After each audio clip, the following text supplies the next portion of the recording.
director, Ms. Jeffries, for their performance. It was really, really good. I want to recognize the students, Kiari Williams, Latrell Lockwood, Mackenzie Harris, Nathan Claiborne, Harmony Chappelle, Nasir Abdur Rahim, and Miracle Abdur Rahim. Thank you to those students for that lovely presentation. If you have not yet done so, please mute your phone. Anyone who does not mute their phone may be muted by the call moderator or removed from the call. Additionally, if you're not a board member or the CEO and her staff, please turn your video off. I will now read a roll call of the board to identify who is on the call. For commissioners in person or virtual, please identify yourself before speaking for the board. I will now go through the roll call for each vote. Commissioner Bondima, Yes, Bandima. Commissioner Brooks, Commissioner Chinya, Here. Commissioner Griffin, Here. Commissioner Horowitz, Here. Commissioner McFadden, Yes, I'm here. Commissioner Reed, Yes. Commissioner Roberts, Here. and I am here. Is there a motion to reopen the meeting? So So moved. moved. Thank you, Commissioner McFadden. Is there a second? Second, Rob. Thank you, Commissioner Roberts. I'll take that one. All in favor, Commissioner Bondima, Yes. Commissioner Chinya, Yes. Commissioner Griffin, Commissioner Horowitz, Yes. Commissioner McFadden, Yes. Commissioner Reed, Yes. Commissioner Roberts, Yes. Commissioner Brooks. Yes. Okay. That motion passes with eight present and 2 absent. Is that right? I'm sorry. Thank you. 9 present with 1 absent. The motion passes. We're going to ask Commissioner Bondima if she would do our moment of silence this evening.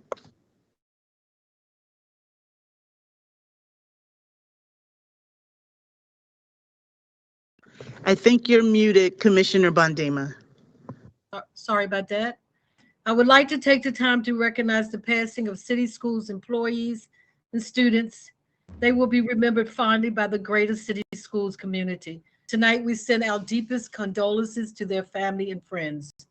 Courtney Lee Swaggerty was a 12th grader at George W. F.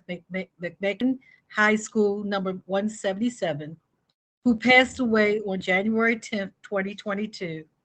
Courtney was a life skills student on certificate track who had an anticipated graduation date of 2023. She was bubbly and full, fun-loving student with a smile that would brighten any room. She enjoyed art and math. This year, she was showing a new interest in career readiness as she helped daily in the cafeteria by setting up placemats for some of her classmates. She was a member of the school's Girl Scout troop and the Special Olympics bowling team. She enjoyed listening to music and dancing. In November of 2021, she was nominated as Student of the Month. She loved school and was supported by both her teachers and her parents. Courtney will be missed greatly by the school community. Antoine Branch was a beloved member of the Collington Square Elementary Middle School community. Antoine arrived every morning with a positive attitude and kept smiling throughout the day. One of Antoine's greatest strengths was his ability to make friends and bring positive energy into the classroom. Antoine's classmates were quickly drawn to his infectious personality and sense of humor. Antoine also demonstrated an innate desire to challenge himself. From the first day of school, he wanted to push himself.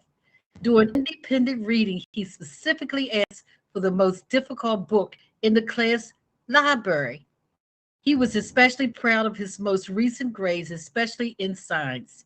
He loved playing sports and video games and spending time with his friends. Antoine was also an excellent Connect Four player, beating all who challenged him, even the teacher. Despite his passing, memories of Antoine continue to brighten the classroom, and he is deeply missed by all who knew him. Chase Price was a fifth grader at Mary Ann Winterling School. He had a smile that would light up a room. As a MAW Safety Patrol member, he took great pride with enforcing the school expectations and protecting the halls. He also assists the primary students for technology daily. His constant display of being respectful, responsible, and safe throughout the building gave him a platform to be a positive role model for his peers and the younger students. Chase understood his social responsibilities and made sure his action reflect them daily. He will be sorely missed by the Safety Patrol members, his advisors, teachers, and the school community. Please let's take a moment of silence to remember Courtney, Antoine, and Chase.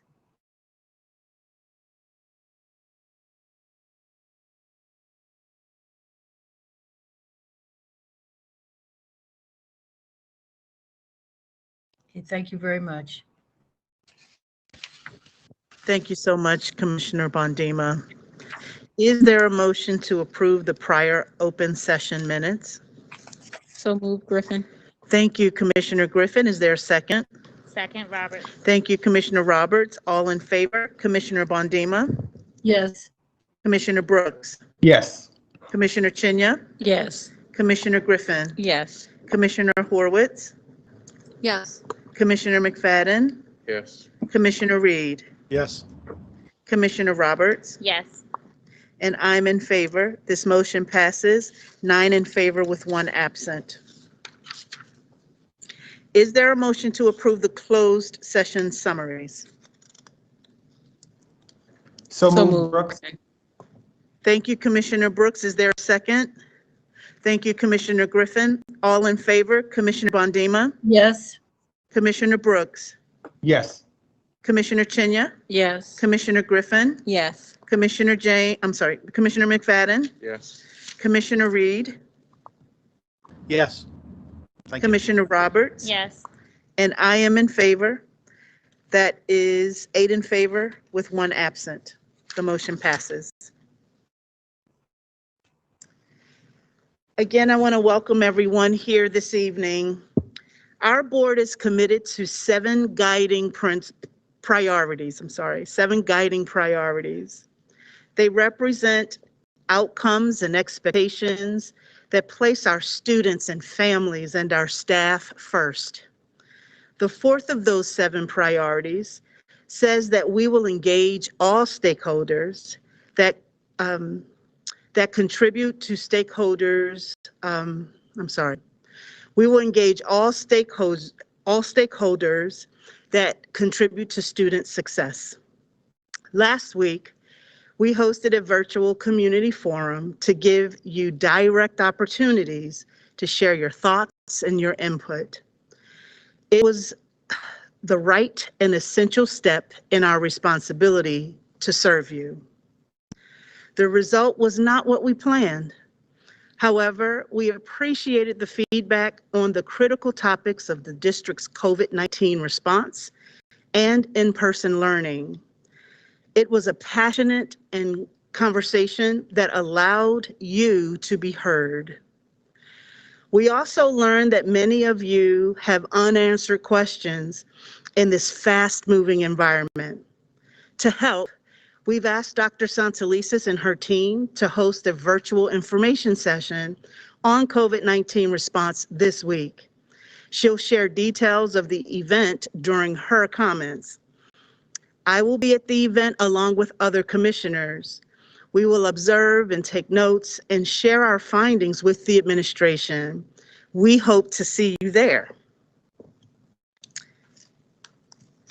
At this time, we'll have Commissioner Roberts go through our retirees list. Thank you, Madam Chair. Do we have Patrick Holloway on the call tonight?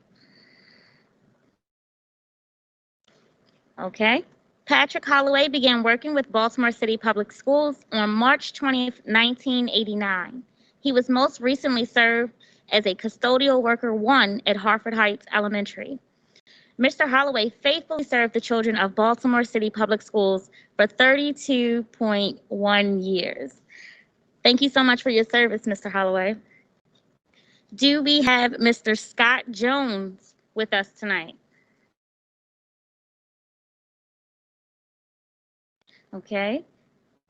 Scott Jones began working with Baltimore City Public Schools on February 17, 1989. He was most recently served as a driver 1 motor vehicle at the headquarters mail distribution. Scott Jones faithfully served the children of Baltimore City Public Schools for 32.1 years. Do we have Ms. Glenise Simmons on with us tonight? Okay. Glenise Simmons began working with Baltimore City Public Schools on June 12, 1974. She recently served as a secretary at the repair shop. Ms. Simmons faithfully served the children of Baltimore City Public Schools for 47.7 years. Thank you so much for your service, Ms. Simmons. And Kevin Thompson. Do we have Kevin Thompson with us tonight? All right. Kevin Thompson began working with Baltimore City Public Schools on November 7, 1988. He most recently served as a pipe fitter 2 at the repair shop. Mr. Thompson served the children of Baltimore City Public Schools for 33.2 years. Thank you so much to our retirees with 30 plus years of service. Thank you so much, Commissioner Roberts. We will now hear a presentation from the Be More Youth Arts Advisory Council.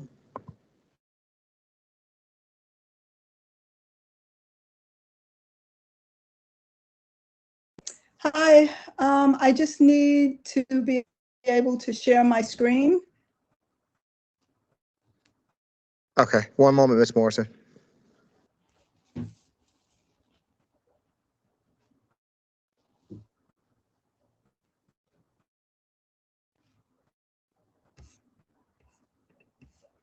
Okay, you should be able to see your screen now. Okay.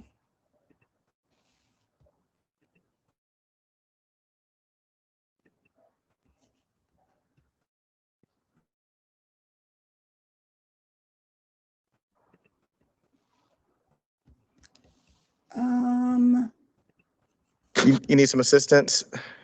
Yeah, it is, oh, Okay. I see, entire screen. And then. Oh, okay. You can also just share a window if you just want to I'll share share a just window the or presentation. Chrome tab. Okay, I got it. All right, great. Can everybody see my screen? Yes, yep, we can see your screen. All right. Janaya and Gray, are you guys ready? I'm ready. All right. Take it away. Good afternoon, everyone. Thank you for inviting us to today's board meeting. My name is Greg Dillon. I'm a senior at Baltimore Design School. My name is Janaya Harris, and I'm a senior at Baltimore Polytechnic Institute. We are members of the Baltimore Youth Arts Advocacy Council, a program of arts every day. We are a group of youth creatives dedicated to fighting for arts in Baltimore City Public Schools. We are here to talk to you about the need to improve access to sequential arts in high schools. Next slide, please.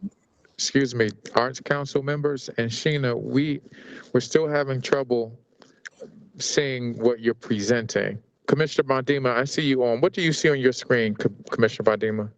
I see the 2 kids. I see Harris and Greg and Baltimore Youth Arts Advocacy Council slide. Okay, okay. We just don't see it here. That's all. Yeah, I do see it. Yeah. Okay, thank Pink and you. blue. Yes. Well, there's another option that says view teams.microsoft.com.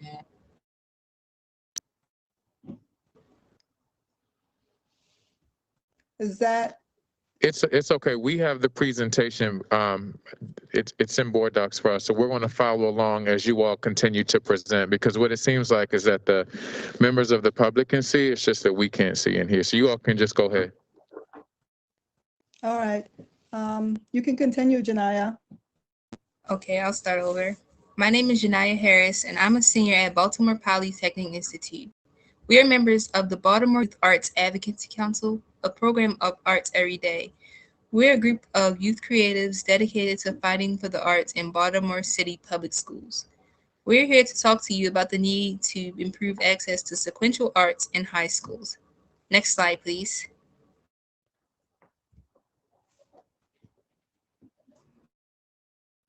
Art is important to my peers and I because it gives us a voice. Art is what allows young people or people of any age to let out those inner feelings and express themselves fully. Without access to the arts, many young people will be robbed from experiencing their full potential greatness. When I first started school, I attended a Baltimore County school. I had the opportunity to explore my arts interests with visual art, music, and more. When I attended county school, I remember being able to paint as much as I wanted without even realizing that it was a privilege. In the second grade, I moved from the county to the city and had to attend a city school. My experience at a city school was totally different from a county school. From the supplies to the environment and the programs, there was an extremely noticeable difference in the county and the city as a whole. To think that I would not even know what that experience was like had I not moved amazes me till this day. I am happy to have had that experience with both schools because now I understand the importance of using my voice when it comes to equity and the arts. Next slide, please.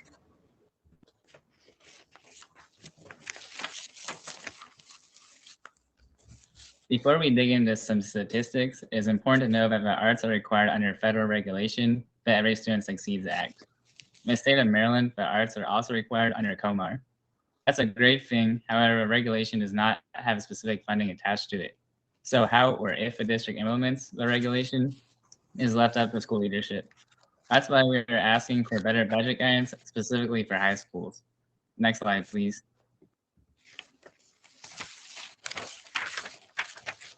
In 2019, Baltimore City Schools adopted the Fine Arts Strategic Plan to step closer to meeting COMAR regulations. The plan has led to improved access to the arts for pre-K through 8th grade students, but at the high school level, many schools offer only one art credit for graduation. This denies students who are interested in arts a clear pathway to college and career readiness. As artists, we would like to see more money dedicated to expanding access to arts in the city's high schools. Next slide, please. Depth of study is important for arts in schools because it's supposed to ensure that students can improve their art skills and knowledge over their time in school. Many BCPSS schools only have a bare minimum amount of art classes in order for students to pass high school. But students attending such schools do not have access to advanced art classes, as you can see from the data here. I'll pause here to give everyone a minute to read the data points.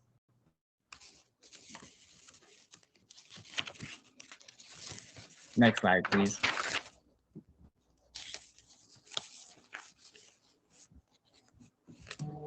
It is important to note that some schools do have access to advanced placement, depth of study, and a variety of offerings. But in this slide, you can see that the access is usually only offered at the district's most competitive schools. Labeled here is entry criteria schools. Connections, a community-based art school, the only choice high school that offers depth of study in 4 disciplines. Next slide, please.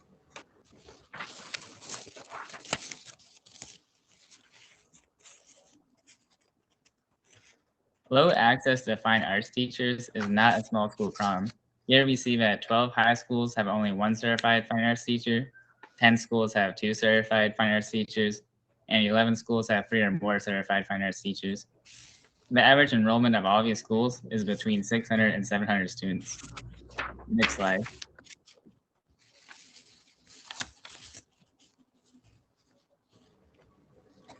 This is a recommendation of BIAC and the Baltimore Arts Education Initiative Advisory Committee that the district change the high school budget guidance to be based on a student to teacher ratio that's similar to the current K-8 budget guidance. On this slide, we see the draft budget guidance developed by the Fine Arts Office. Next slide, please.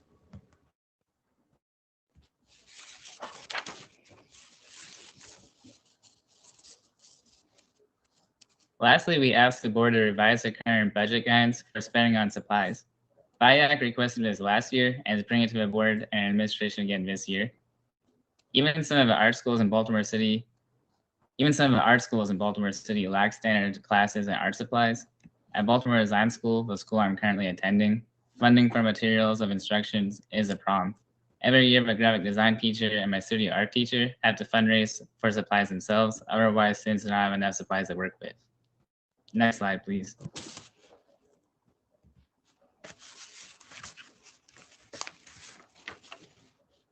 On behalf of BIAC, we want to thank you all for giving us the time to speak with you tonight. We can answer any questions that you have at this time. Thank you. Thank you so much. To any of my board colleagues, you all have any questions of this group? And help me check the screen, guys. I don't know if there are any hands up. Okay, none? Okay. Thank you so much, and thank you to the Youth Arts Advisory Council for your presentation. I will now acknowledge some of the gifts and donations City Schools has received. I want to thank our donors and supporters for their generous support. A donation of $2,200 worth of educational supplies from Daniel G. and Jean K. Schuster Foundation for Harlem Park Elementary Middle School. And there was a donation of $2,000 for athletic programs and equipment from the Baltimore Ravens NFL Don Shula Award for Paul Lawrence Dunbar High School. Thank you again for our donations. Is there a motion to approve the quasi-judicial matters? So moved, Brooks. Thank you, Commissioner Brooks. Is there a second? Second, Robert. Thank you, Commissioner Roberts. All in favor? Commissioner Bondima?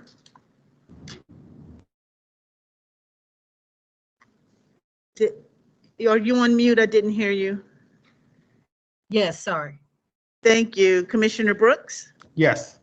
Thank you, Commissioner Brooks. Commissioner Chinya? Yes. Commissioner Griffin? Yes. Commissioner McFadden? Yes. Commissioner Reed? Yes. Commissioner Roberts? Yes. And I am in favor. This motion passes 8 in favor with 1 absent. I will now turn it over to Dr. Santelises for CEO comments.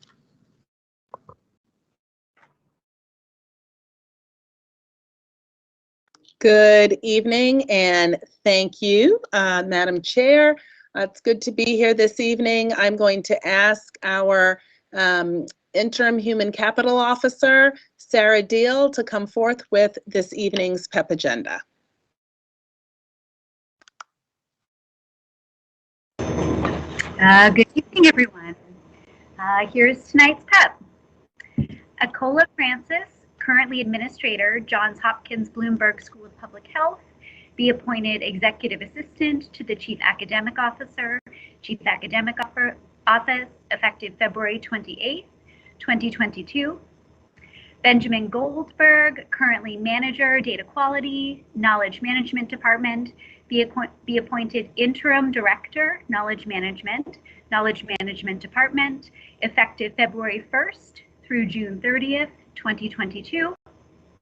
Cora Parson, currently Interim Special Assistant, Chief of Schools, be appointed Special Assistant, Chief of Schools, effective January 17th, 2022.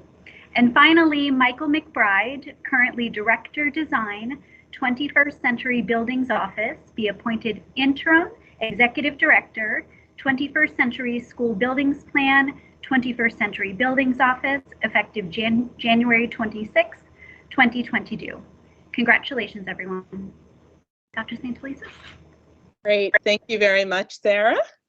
I would like to begin this evening by inviting all students, families, and staff and community members to the gathering that Board Chair Richardson referenced in her remarks.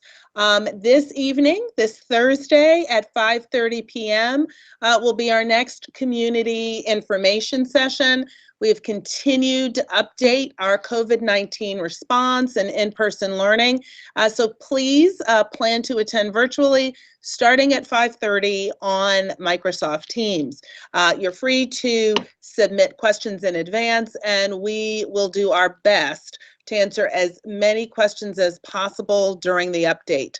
As always, we will also be posting answers following the session. I really want to encourage everyone to come again this Thursday at 5:30. This morning, the Maryland State Department of Education released enrollment figures for the current school year. Despite the challenges of the pandemic and continued population decline in Baltimore City, city schools enrollment in school year 2021 through 2022 remained stable for the second year in a row and was essentially flat when compared with last year. As anticipated, our pre-K enrollment showed a significant increase as families took advantage of in-person learning opportunities that are so important for their young students. We're excited we're going to continue to work, but this is a good sign that the work that principals, teachers, other support staff have been doing at schools to have a welcoming culture and to support young people and families personally is paying off. And we will have a more detailed report at a future meeting. But in the meantime, our enrollment is aligned with the overall enrollment trend statewide. And I want to say a thank you to all city schools team members for the way that we continue to support families through this challenging time. Now, I am pleased to call upon Chief Tina Hike-Hubbard, who heads up the Office of Communications, Engagement, and Enrollment, to describe our partnership with the Cherry Hill community in working with purpose-built communities to create a holistic pre-K-8 education strategy for this historic Baltimore neighborhood. Chief Hike-Hubbard will then invite Peggy Jackson-Job, Dr. Joan Wharton, and Navasha Day Hill from the Cherry Hill Community Coalition to describe their vision for a new high school in Cherry Hill. So, Chief Hike-Hubbard, I will turn it over to you. Thank you, Dr. Sebelisis, and good evening, everybody. I am pleased to come here with Matt Cobb, who is our Cherry Hill Education Program Manager with City Schools, along with Zeval Nottingham Lemon, from Cherry Hill Strong, to talk about our overall initiative. We thought it was important that we share City Schools' commitment to the Cherry Hill community as they navigate being and becoming a purpose-built community's neighborhood. So first, we're going to talk about our context and what we're doing as a school system with Cherry Hill community, and then the community is going to talk about their own hopes, wishes, and dreams for their next level for high school. So in the beginning of the sort of city leaders, there's a timeline here that talks about how city leaders sort of developed Cherry Hill. And as we know, it was a segregated part of Baltimore where Black veterans returning from World War II first got their GI Bill and were able to sort of buy a home. And the original core of Cherry Hill, completed with 30% of the community being homeowners and 70% being renters. Then literally in in the 80s, there began to be sort of a lot of racial discriminatory housing practices that led to more than 1,000 public housing units being placed in Cherry Hill. So that American dream of owning a home and having it build equity for your family wasn't able to be realized in Cherry Hill because of the investment in the public housing in the neighborhood. So fast forward, City Schools' commitment recognizing this investment in that community. Between 2015 and 2017, City Schools invested over $1.2 million to actually build two brand new, beautiful schools, Arundel Elementary and then Cherry Hill Elementary Middle within the community. It's only one of two schools in the entire city, one of two neighborhoods, in the entire city where city schools actually placed 2 brand new schools at the same time. We're excited about that investment.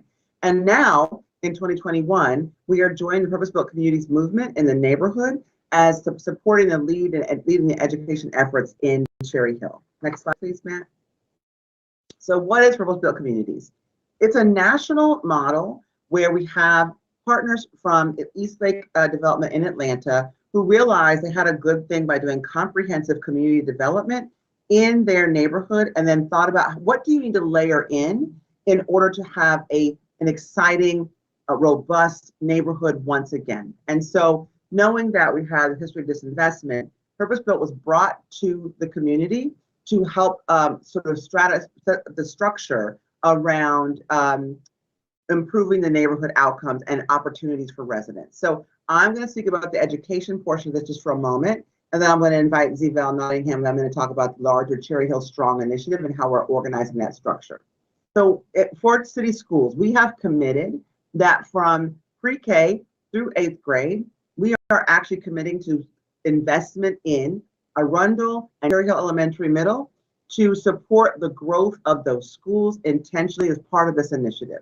We're also supporting the investment in early childhood and developing a strategic plan that eventually will take kids through 24, but right now is focused on those 2 schools and improving the outcomes for those schools, making stronger connections with their families to the schools, supporting professional development, leadership opportunities, et cetera, in those 2 schools. Matt Cobb's our person on the ground day to day working on that. He's going to go into more detail, but I'll let Zvel come on now, or Z, and talk about the Cherry Hill Strong overall initiative as we are one component of a larger strategy. And I'll turn it over to Z. Thank you. And so as you heard Chief Hike Hubbard explaining, this model that we're looking to implement in the Cherry Hill community has 5 components, again, coming from that purpose-built community model of proven, effective community-centered redevelopment that is centered on non-displacement of residents. And so those 5 elements are a defined neighborhood. And so in this instance, it is the Cherry Hill neighborhood, brought together with investments in 3 pillar areas of work.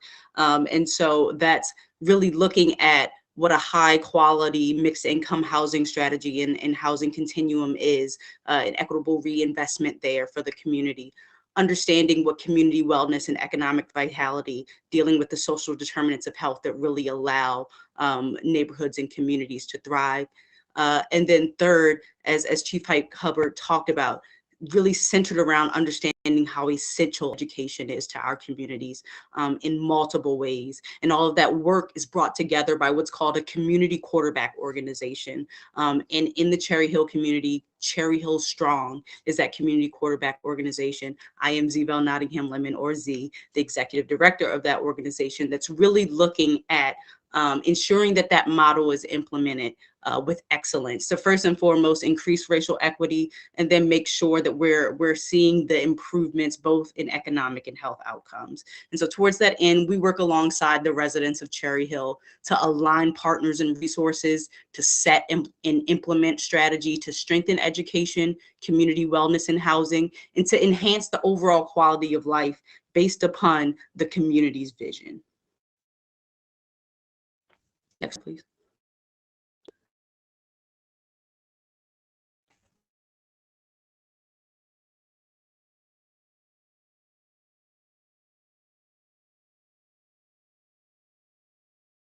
And as that's transitioning, understanding that Cherry Hill as a community is currently what's called a prospective member of that purpose-built community, and we're looking to join the overall network of more than 28 communities that are all striving to achieve these breakthrough outcomes with an equitable strategy, again, that's centered on the non-displacement and really the advancement of the current residents of the community. Formal entry into this network will afford the community access to a national network of support that includes additional expertise, additional funding opportunities, additional technical assistance, and really establish a 2-way commitment to really having this implemented in the Cherry Hill community. But again, City Schools partnership has already been and will continue to be essential in that, in us creating a truly integrated education pipeline that provides seamless transitions between early learning, K-12, and then meaningful opportunities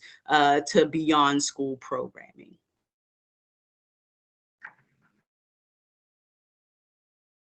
And again, that's part of the requirements of formal entry into this. And so we are really looking forward to City Schools' deep and robust partnership as we craft agreements, MOUs, but also look at how we evaluate and implement strategy. And just to hear a little bit more about the ways that that has already begun. The seed has already been planted with Cherry Hill Community Coalition working in partnership with us, City Schools, Dream Big Foundation, and purpose-built communities to already bring that strategy to life. Matthew? Thank you, Z, and thank you, Dr. Santelises and school board commissioners for this awesome opportunity to share some of the exciting and really transformational education work underway in Cherry Hill. Like has been said, my name is Matt Cobb, and I'm lucky enough to have a job with Baltimore City Public Schools, where I work directly with the people of the Cherry Hill community to develop and implement the prenatal through college and career pipeline strategy that will change lives for many of the incredible kids and families in Cherry Hill. I'd like to use the next few minutes to brief you on our progress in building that pipeline. And again, our focus now is on the front end of this pipeline, building a robust continuum of quality learning from birth through 8th grade that prepares our students for a successful transition to high school and beyond. Now, we know this transformation will take at least a decade to be fully realized, but we expect to launch a few new initiatives as early as the upcoming school year. We have begun by listening and learning, proposing innovative, data-driven strategies, building consensus, and as you can see from this slide, in 2022, it will be a really important year of transition for this work. A key group of stakeholders, school and community leaders, many of whom you're hearing from in this presentation this evening, have come together to form the Cherry Hill Strong Education Steering Committee. This group, which includes BCPSS staff, is committed to champion Cherry Hill's education revitalization. I'd like to take a minute now to share the 4 key strategic priorities at the center of this work and where we stand with each of them. So for each of these priorities, we've teamed up with experts to help guide our landscape assessment. Our school and family engagement team includes district staff, school staff, and school partners. Working with the Flamboyant Foundation National Family Engagement Fellowship, we're designing a neighborhood-based plan for authentic family school engagement. Throughout our listening and learning sessions, we heard strengths and areas of growth in how our schools communicate with, respect, and build trust with families. We targeted 3 key priorities for this school year, shown here. Working closely with district and school staff to equip the School Family Community Council model at our schools, ensuring family members are authentically engaged in multiple spaces to advocate their needs, and helping to launch and sustain a robust parent cafe and home visiting program. We're also really focused on making sure that every young family in Cherry Hill has access to the high quality early childhood programs that will engage their children early and often, setting them up on a path to enter Arundel Elementary School, ready to learn and to thrive.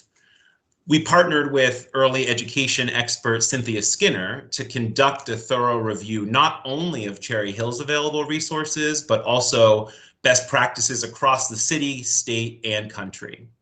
With a strong Judy Center serving as a resource hub for Cherry Hill families, we're working to grow their capacity to recruit families into the various early learning opportunities across the neighborhood. Improving collaboration among providers will give families access to the high quality resources that they deserve. Arundel Elementary School and the historic Cherry Hill Elementary Middle School together serve just about 1,000 students from pre-kindergarten through 8th grade. And building on the exceptional facilities now in place in Cherry Hill, we are creating high quality instruction and curriculum in spaces where students can thrive as unique individuals with their immense potential. The Cherry Hill community has articulated a desire for a STEAM-focused program, as well as a need for teachers to learn intentional pedagogy that centers trauma-informed practices alongside their class content. When our teachers, when our academic partners, and most importantly, our families feel supported and a part of a team working towards their children's success, we will see our students achieve their dreams. And then finally, the fourth focus is managing these strategic initiatives in the time of COVID.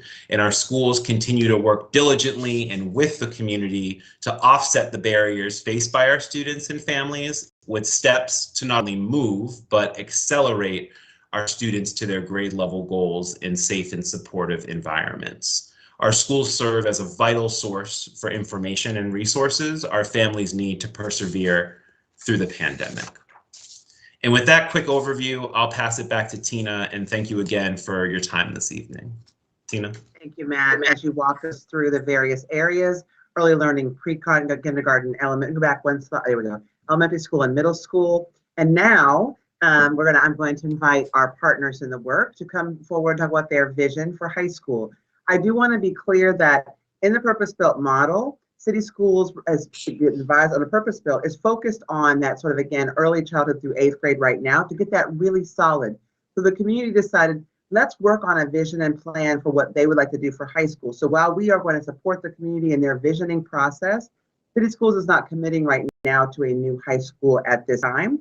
Does not mean, though, through the community visioning and through potential partners externally, that we can't think of something collaborative together moving forward in the future. So with that, I'm going to turn it over to my partners in this work, Peggy Jackson-Jobe, the chair of the Cherry Hill Community Coalition, Dr. Joan Wharton, vice chair of the Cherry Hill Community Coalition, and Navasha Dea-Hill, the Cherry Hill Strong Liaison of the Cherry Hill Community Coalition.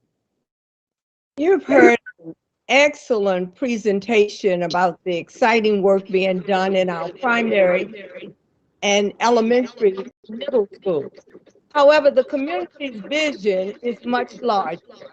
It includes a cradle to college and careers pipeline strategy that requires a high school in the community in order to fully implement this strategy.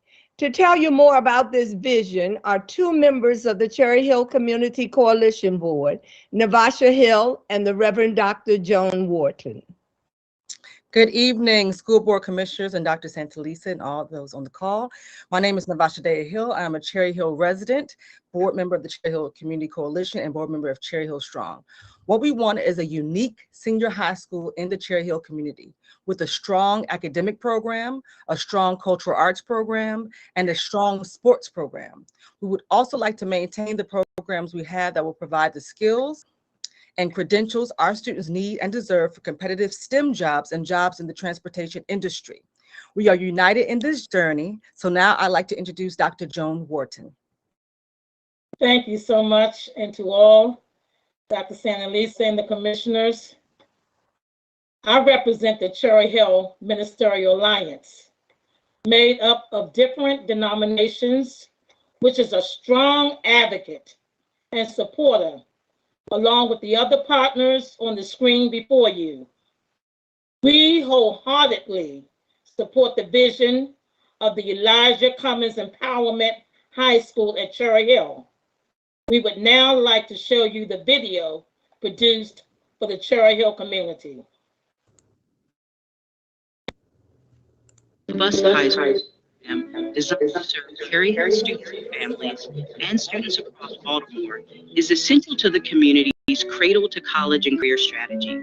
To fulfill Representative Cummings' goal of giving our youth what they need to thrive and actively participate in our society, the Cherry Hill community has created the vision for the Elijah Cummings Empowerment High School at Cherry Hill. The Elijah Cummings Empowerment High School at Cherry Hill will empower its students to explore college and career pathways, while our partners will provide our scholars with meaningful internships, mentors, and high-paying jobs. What makes Cherry Hill special is we're kind of sort of secluded because of the water, but we're definitely connected because of the culture.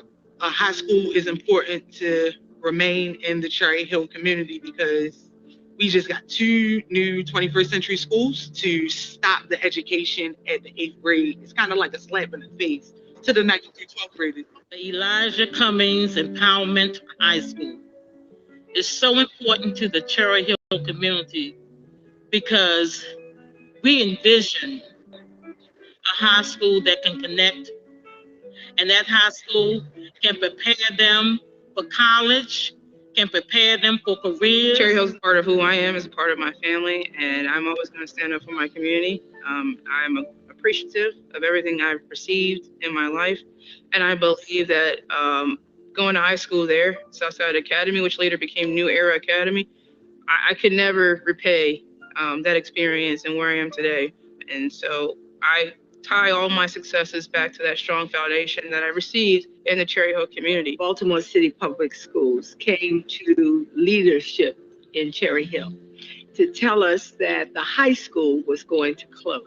I'm currently the chair of the Cherry Hill Coalition, and the Cherry Hill Coalition is the umbrella group for Cherry Hill.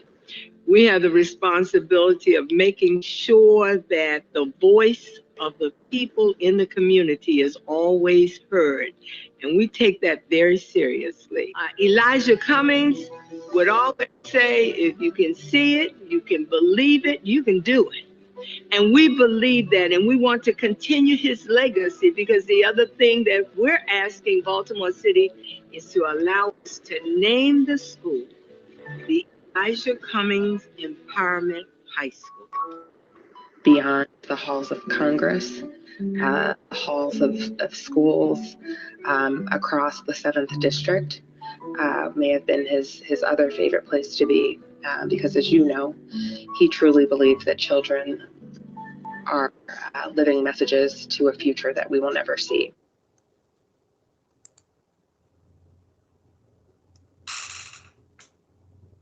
I want to close there and thank the community partners and the folks tonight to come forward, and we're going to stop there. If the board has any questions for the group, we thank you for the time to present both the context for how City Schools is engaging in the community and for the community to share their vision of what they'd like to see for a high school in the future. Thank you for your attention this evening.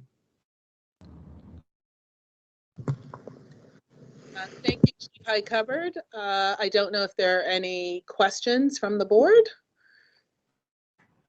Are there any questions from the board? Yes. Mr. Reed? Thank you. I guess my question is, there's a groundswell support in terms of creating a high school. You have 5 different community groups, but what have you guys done from a financial standpoint to raise money to help create this idea? From Commissioner Reed, I'm assuming that question is for the community partners, not the school system, correct? Absolutely. I'll attempt to answer that, and then I'd ask Z if she would jump in. We have Cherry Hill Strong, which is our quarterback. And part of the responsibility of the quarterback is to help get funds for the community for the things that we want to see done. They are a resource to the community. So one of the things that we're looking at is working with our partners to come up with funds to help us with the building of the high school. Once we take a look at what's going to happen to the property at 2700 Seaman Avenue. Z, do you want to add to any of that? I think that's absolutely accurate. We are looking to convene and align any partners with resources who would be looking to come to the table with this, and we absolutely begin to do that work. Tonight's vote is obviously going to influence that. It would have been at least premature to do anything substantive before we understand what is going to happen with the current high school that's in the community. All right. Thank you. Commissioner Bondima? Yes, thank you. I would be remiss, ladies, gentlemen from Cherry Hill, if I didn't add something in here, because I am a Cherry Hill girl, okay? I was the first student to walk into Patapsco Elementary School, first, okay? And I need to say that And I need to add that Cherry Hill is, if it wasn't for Cherry Hill, I wouldn't be who I am today.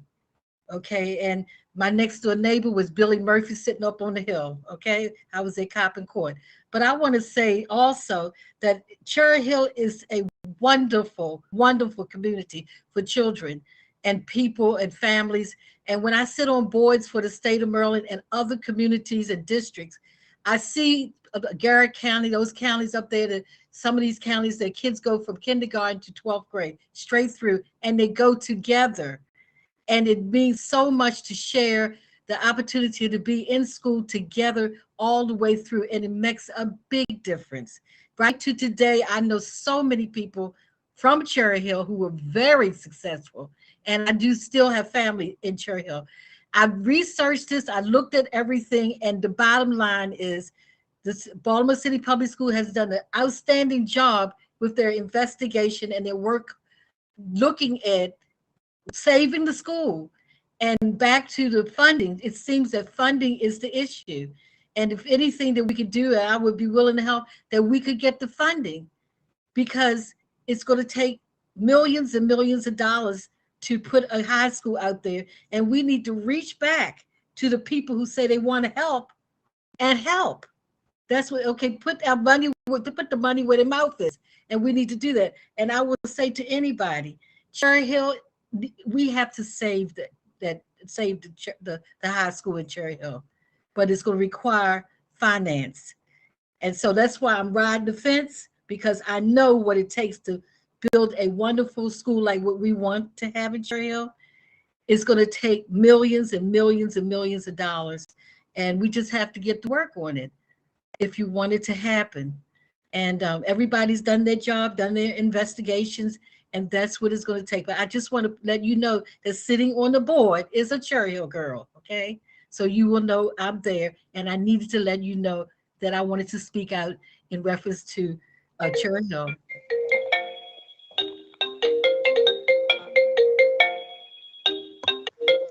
Thank you so much, Commissioner Bondima. Are there any other questions or comments from other board members? I want to thank, oh, I'm sorry, Commissioner Brooks, go ahead, I'm sorry. Oh, no, it's okay. So just wanted to sort of, again, appreciate the presentation. As someone who also grew up in Cherry Hill and who still has family actively living in the community, I think I know, sort of having attended 164 and also going through Carter G. Woodson over the summer and then also going to the high school, my driving school and lessons. So all of my experience was coming through that system. And I do know what it was like to have a really strong infrastructure and a pipeline for our community members and to come through and to not have to venture out. And so I just kind of want to sort of acknowledge and elevate that this, again, as Dr. Bondima mentioned, sort of the funding, of course, is a huge issue. And at the same time, to really implore our other sort of schools who've already done a great job of trying to figure out how to make this work, to continue to figure out ways to make it work. Because I do know that it is important for Cherry Hill to actually have a high school and how important it is to actually keep sort of the continuity of educational experiences in that place. And so please let me know how I can be more supportive in the efforts that you all are doing. And I really appreciate all of the incredible work and also wanted to acknowledge the work that Chief Highcover is already doing with you all to sort of build partnerships for our community folks in Cherry Hill. So thank you for that. Thank you, Commissioner Brooks. Are there any other questions or comments? Did I capture everybody on the screen? Okay. Thank you, Okay, Madam thank Chair. you. Thank you, Madam Chair. I appreciate that. And I want to thank also not just Chief Highcover, but also the Cherry Hill community for your clear dedication and continued commitment to our students and families. So thank you again. Finally, this evening, I wanted to be able to say a few words about tonight's annual review and portfolio that we will be discussing and bringing before the board this evening. I take very seriously the sacred commitment and responsibility to improve the education of the young people that I have the honor of serving today and those that will come long after my tenure. When you step into the role of a leader in a long-standing institution like Baltimore City Schools, it comes with benefits and challenges that have deep and new roots that we all know about. As a leader, I'm tasked with making hard calls and difficult decisions. And true leadership requires having a vision for excellence that you don't falter or waver on because others either don't fully understand or in some cases might have come to accept less. The hardest calls that I have had to make in this work are recommendations to close schools. These are never easy and they are never taken lightly. It's difficult in the best of times and it's particularly so today. All of the schools we're discussing tonight have adults who care about students and who are in deep relationships with students. But that is not the challenge that is before us. Leadership requires sharing hard truths and the real challenges that we face. For each of the schools with recommendations for closure before the board, there is not enough enrollment to support full and strong programming at these schools. In much the same way that we heard tonight from young people about the paucity of arts programming in high schools as one example. Our school leaders and the central team that supports them in developing the budget struggle to make the best decisions they can to create the best programming extremely limited resources can provide, but they still remain severely limited. 3 of the 4 schools are housed in buildings with significant facilities challenges that interfere with learning. For each elementary school recommendation, the challenge is not just about the school with the recommendation, but the nearby school that has similar challenges. They are all located within a half-mile of 21st century schools with additional space. Schools that were built in communities who needed that investment the most, as well as other schools with stronger facilities. It's not lost on me that at the heart of the historic Brown versus Board of Education was a fight not for better teachers, because the Black communities had that, but it was a fight for better facilities and more resources.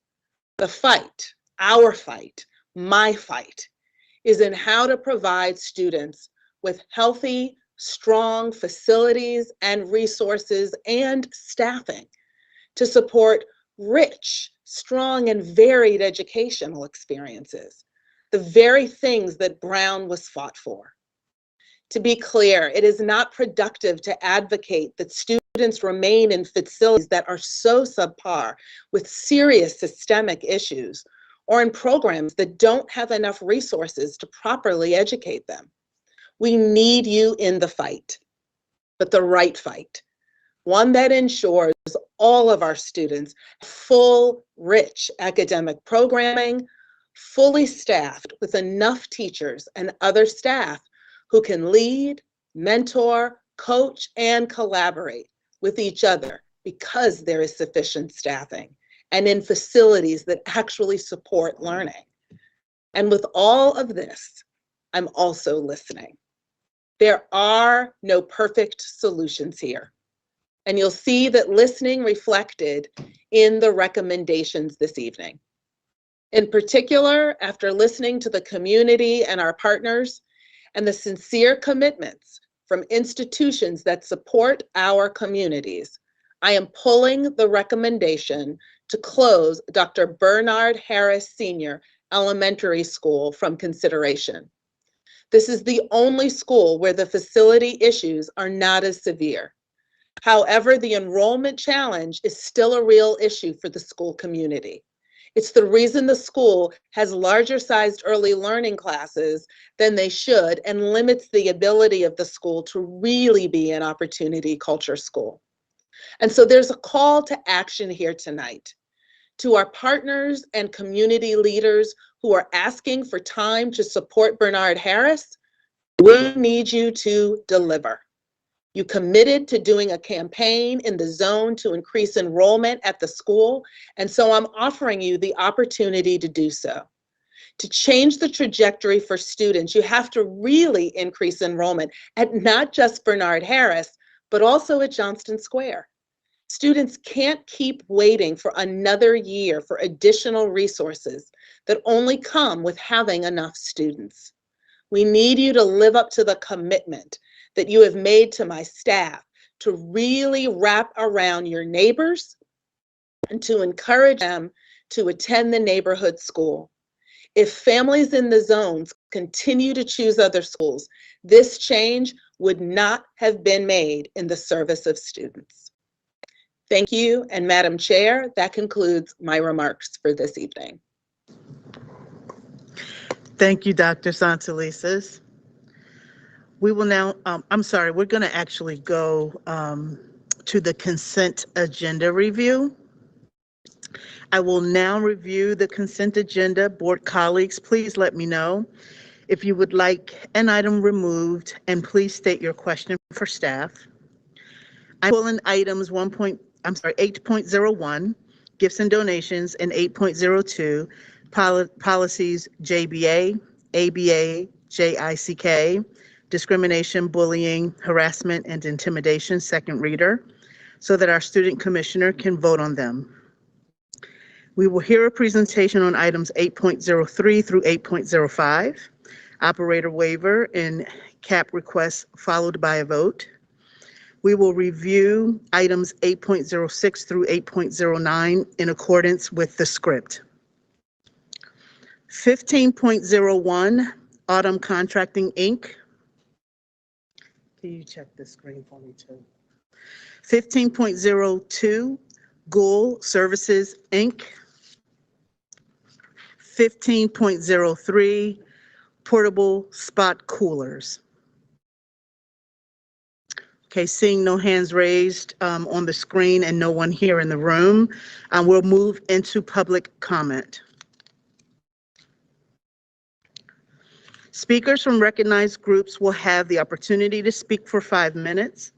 We have Zach Taylor representing the Baltimore Teachers Union. Good evening. The Baltimore Teachers Union continues to be frustrated with the state of student consent forms for asymptomatic COVID testing. Instead of having an opt-out testing program like DC's public schools, our district continues to require families to go through the burden of opting in. We've heard repeatedly from the district that 2/3 of elementary students and 1/3 of high school students have submitted forms. But in the last week, it has been revealed through a public information request that, in fact, City Schools has not centrally maintained data on how many students and families have submitted forms at all. Teachers and staff have consistently called for the district to prioritize boosting these numbers to increase safety for all. Yet it's not possible to have a comprehensive strategy without a clear understanding of how many students have opted into the program, school by school. We need this to be a priority.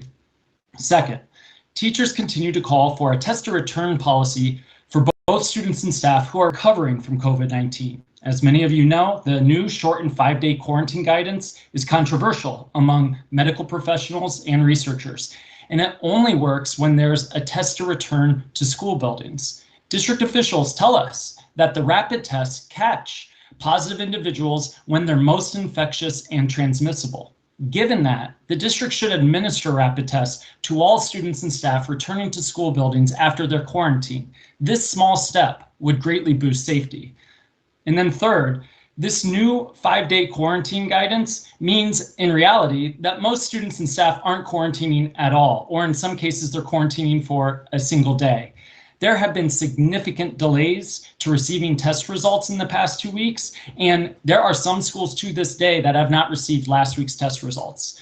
Simply put, these long turnaround times mean that we are not catching COVID in our schools fast enough to fit with these newly established quarantine guidelines. At the very least, these 5 days for quarantining need to begin when the test results are received, not when their test is administered. We also want to move on to have BTU share our perspective on the issue of permanent school building closures. And we strongly advocate for the withdrawal of tonight's votes, and not just a one-year extension, a multi-year reconsideration period. We note that every single charter and contract school recommendation from the CEO this year was for a 3-year renewal. And we believe that traditional schools should be given the same recommendation and not be singled out for different treatment and targeted for closure at this time. Given all of the complications of the pandemic, we feel that there has not been adequate outreach to the impacted communities, nor has there been the meaningful engagement necessary to understand the unusual enrollment circumstances that some of these schools face. To close these schools now is to make a permanent decision that cannot be undone when we know that the past 2 years are not representative of what these schools offer. And beyond that, these schools outperform several of the neighboring schools that have been lifelines, and they have been lifelines to the communities they've served during the pandemic. Some of these schools marked for school closure have recently undergone leadership changes that should be given the opportunity to thrive through the support and additional resources, rather than being undercut by facing a school closure this year or perhaps even next year. We've seen this happen before with one-year extensions that provide no real stability. Rather, they signal to families and the community that the program is winding down. These schools need to be given the meaningful opportunity to succeed, not a ramping down process that further exacerbates an underlying situation, lowers funding, and creates a foregone conclusion of what's to come. It's important to note that this school board and state law maintain a policy that strips away the right of the school commissioner, of the student school commissioner, to have a vote in the school closures process. The most directly impacted by these decisions, the students that attend our schools and their chosen representative, are intentionally removed from this process. School closures and student zoning are complicated. We understand that, but they require a clear and a much more coherent multi-year plan where we understand year to year what the targets are. There needs to be more thought, more inclusion of students, and greater community participation. A one-size-fits-all approach to what a school size should be and what a school should look like fails students and communities. The variety of what city schools should offer needs to be given more intentional consideration. So we're asking for these schools and students to be given the chance, the resources, and the time they need to succeed. Thank you. Thank you, Mr. Taylor.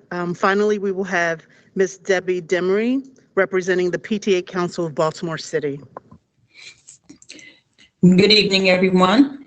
The PTA Council of Baltimore City is the council authorized by National PTA to provide resources and assistance to chartered local PTA units in Baltimore City. There are currently 7 schools in Baltimore City operating as official PTA units: Baltimore City College, Hamilton Elementary Middle, Northwood Elementary Middle, Roland Park Elementary Middle, the George Washington Eagles, Renaissance Academy, and Green Street Academy. I've been in contact with 3 other schools to begin the charter process. PTA is a registered trademark and can only be used by units officially chartered with the authority of National PTA. During last week's board forum, a number of parents referenced their school's PTA. So unless you are at one of the schools I mentioned, you do not have a PTA unit. PTA is the largest and the oldest child advocacy organization in the nation. This year, PTA will celebrate 125 years of advocating for children. PTA has played a major role in the establishment of kindergarten, school lunch program, and child labor laws. PTA speaks for every child with one voice. PTA speaks on issues that go beyond individual schools. PTA encourages schools to network and partner with each other to tackle similar issues, creating a larger organized voice. Last week's board forum proved we have a lot of very passionate families in the city who share the same issues. Please remember, we can be passionate without being disrespectful to others who share that same passion. When you are yelling and screaming, it's hard for people to hear what you're saying because the focus of attention becomes the action and the message becomes lost. We commend the Board of Commissioners for changing their program to allow families to be heard. They know communication needs to improve and changes need to occur. The announcement of a community information meeting to address the COVID-19 questions and other concerns is a step in the right direction. If you are interested in advocating with PTA and your school doesn't have a PTA, I invite you to work with us at the local council level. If you're interested in learning more about PTA or bringing the PTA experience to your school, please contact me at president.ptacbc@gmail.com. And one other thing, I also grew up in Cherry Hill, so I'm also rich, raised in Cherry Hill. Thank you so much. Thank you, Ms. Demery. I'll now turn it over to our board executive for public comment. Thank you, Madam Chair. First, we have Ms. Keisha Goodwin commenting live. Ms. Goodwin. Yes, good evening, CEO and commissioners. I hope all is well. And today I'm here to speak about the air and heating units being installed at Johnson Square Elementary School. I am a pre-kindergarten educator at Johnson Square Elementary School.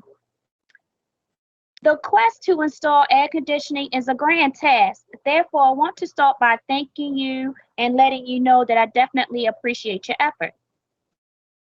However, given the monstrous size of the unit, I can't help but to feel that little thought went into the installation and its impact on the classroom floor plan. Yet, sitting maybe 12 feet away from the school building is a portable that's located on a campus where those very large air and heating units are professionally and appropriately installed in the windows. I found out last night that most of our schools, as well as the residential area in Baltimore City, comes under the Tier 5 economic area. And I feel like these wall units that are being charged in our classroom as window units is less, our aesthetics is less valued than that of someone that was in Lower Canton or in the building of Johns Hopkins. Please stop trying to make a wall unit a window unit. It is not appropriate for the classroom. I recommend similar window units as the portable units for the Head Start program. In the email that I sent to the board commissioners, you can clearly see the white large unit that almost touches the ceilings that they're trying to just plop anywhere in the classroom and have some type of exhaust going out the window. This is unacceptable. You have to do better. There's too many people with PhDs and other folks with engineering degrees and things like that. Although this is not my classroom that I'm showing you with the white air and heating unit, I really want you to take a good look at that. And the other picture has the tan air and heating unit in the blue freshly painted building that Johns Hopkins is partnering with the school and BCPSS for the Head Start building. Please do better. Those white air and heating units are unacceptable. Thank you. Any questions or comments? Madam Board Chair, I think Chief Washington is here and could maybe answer just address some of the issues that were raised. Yes. I'm sorry, Chief Washington, this is public comment, and so we will be able to respond to Ms. Goodwin through, in writing. However, this is public comment. We want to give everyone an opportunity to speak. Okay, and Happy New Year, Keisha Goodwin. It's good to hear your voice. Thank you. Happy New Year's to you. All right, thank you. And Ms. Goodwin, I'd like to follow on Board Chair Richardson said, we will follow up with you on your email. I just sent the email to our chief of staff, so again, she'll reroute it to the proper party. Next, we have Elizabeth Reichelt speaking live. Ms. Reichelt.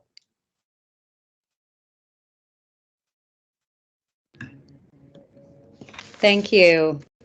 Oh, okay. Thank you. Just a moment. Let me turn off some background noise. Hold on just a second. Okay.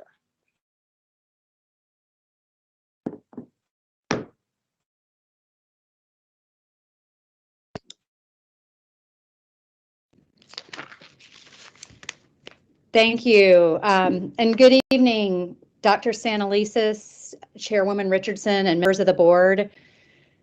My name is Elizabeth Reichelt, and I am the parent of 2 children in Baltimore City Schools and 1 proud graduate.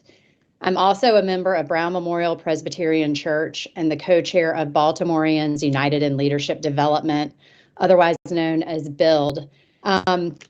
As you may know, 8 of our BUILD member institutions are located around and have close relationships with, until about 5 minutes ago, what was the 3 elementary schools you have proposed to permanently close, and it's now 2. So first, I want to thank you. I want to thank you, Dr. Sanalisis. I heard you say I've listened, and you have, and I feel confident that the community around Dr. Bernard Harris is committed to meeting the challenge of understanding why families currently don't go to Dr. Bernard Harris or to Johnston Square, why not all the families in the zone choose it, and to respond to those and to bring in more. So we look forward to working with you on that. And I want to thank you for that. But at the same time, I still want to urge you to hit pause and delay making any decisions about closing any schools during the pandemic. I said I'm a member of Brown Memorial Presbyterian. Brown Memorial has a 50-year relationship with Utah Marshburn, both through a tutoring program, through Child First After School program. We have established a summer learning camp where my kids have volunteered with and worked with students there. In addition to a school choir and a summer choir camp. Families at Stewart Hill and the congregation around Stewart Hill can tell similar stories of the commitment that they have. So I'm here to ask you to make a motion to still withdraw the vote to close these 2 schools as well, the Utah Marshburn and Stewart Hill, and to reevaluate in 2 years' time. In various meetings we've had, you've shared all sorts of data, but what I have yet to hear is why now? Why are we even talking about permanently closing schools now when students, families, and staff are still reeling from the trauma of the ongoing pandemic? Many families and staff are grieving the loss of loved ones, and staff is just now starting to understand the learning and the social emotional development loss that our children have suffered. Closing the schools now will only serve as a further setback. These schools are a lot more than just buildings where learning takes place. It's where parents come to vote. It's where children stay after school in a safe, nurturing environment until their parents get home. It's where parents bring their, yeah. Sorry to cut you off. Your time is up. You can finish your Okay. last thought. Well, thank you. My last thought is I urge you to do the right thing. I urge you to make a motion to withdraw the vote for the other 2 schools and to reevaluate in 2 years. Thank you. Thank you. Next, we will have a video from Ms. Faria Waheed, which I will now play.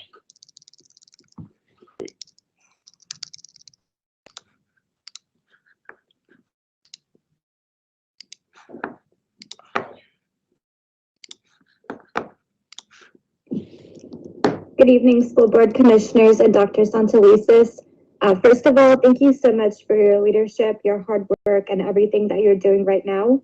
I know you have some tough decisions to make tonight, but I'm really hopeful that you'll keep the interests of our students and our families and our communities in mind. My name is Fariha Waheed. I'm a teacher at Utah Marshburn Elementary, and I'm here today requesting that the board please withdraw the vote to close Utah Marshburn Elementary, as well as Dr. Bernard Harris and Stewart Hill Academic Academy, and instead reconsider in 2 years. I know many of my colleagues have the same ask, and they're probably going to go into many of the reasons that our communities have raised up for us, but it's really not in the best interest of our students and our school communities to be closing schools in a pandemic. I think it would only add to the trauma and instability that Baltimore students and families are facing right now. People really are grieving, losing their loved ones. They're worried about their own health. Our schools are really working hard to catch students up with grade level material and to reconnect our families and maintain strong and effective relationships with students. We're seriously really working hard, but we're barely hanging on by a thread, and it's not the time to throw a closing and a rezoning into the mix. We need 2 more years. We need time to raise more capital funding. We need time to work with our community to do needs assessments to figure out what transition plans would look like for strong safety transitions, academic transitions. And I would love for our families to have those things in writing before the board is deciding to close our schools. In addition to these points, I also really want to talk about the desire for economic efficiency in city schools. In the last decade, as part of the 21st Century Schools Initiative, we closed an incredibly large amount of school communities just to achieve a higher building utilization rate. I'm not here to debate whether this is the right decision, but I just want to point out that we've gone from a 66% district-wide utilization in January of 2013 to an 85% district-wide utilization based on the 2021 CEFMP.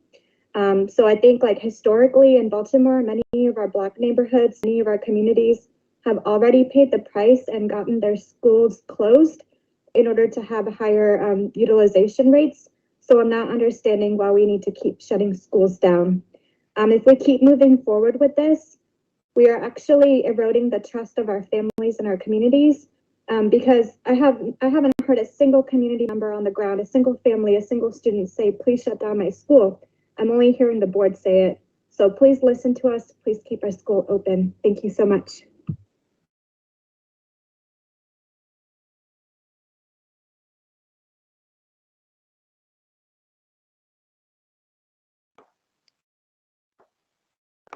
Okay, next we have a video from Rebecca Yenawan, and the Teachers Democracy Project, which I'm about to share.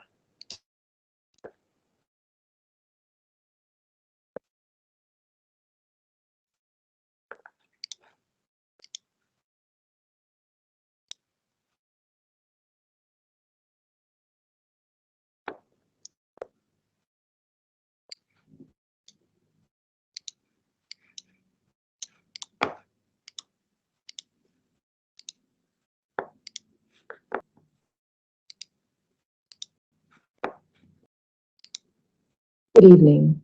As a parent of a Baltimore City school student, I want excellent teachers in our district. I want teachers to bring their joy, creativity, and expertise in content to classroom. We all want excellent teachers.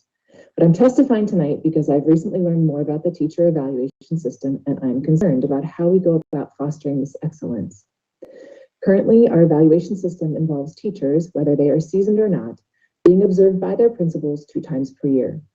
It is unclear why we do this when many other districts have far fewer observations required and focus more on new teachers who need more regular feedback.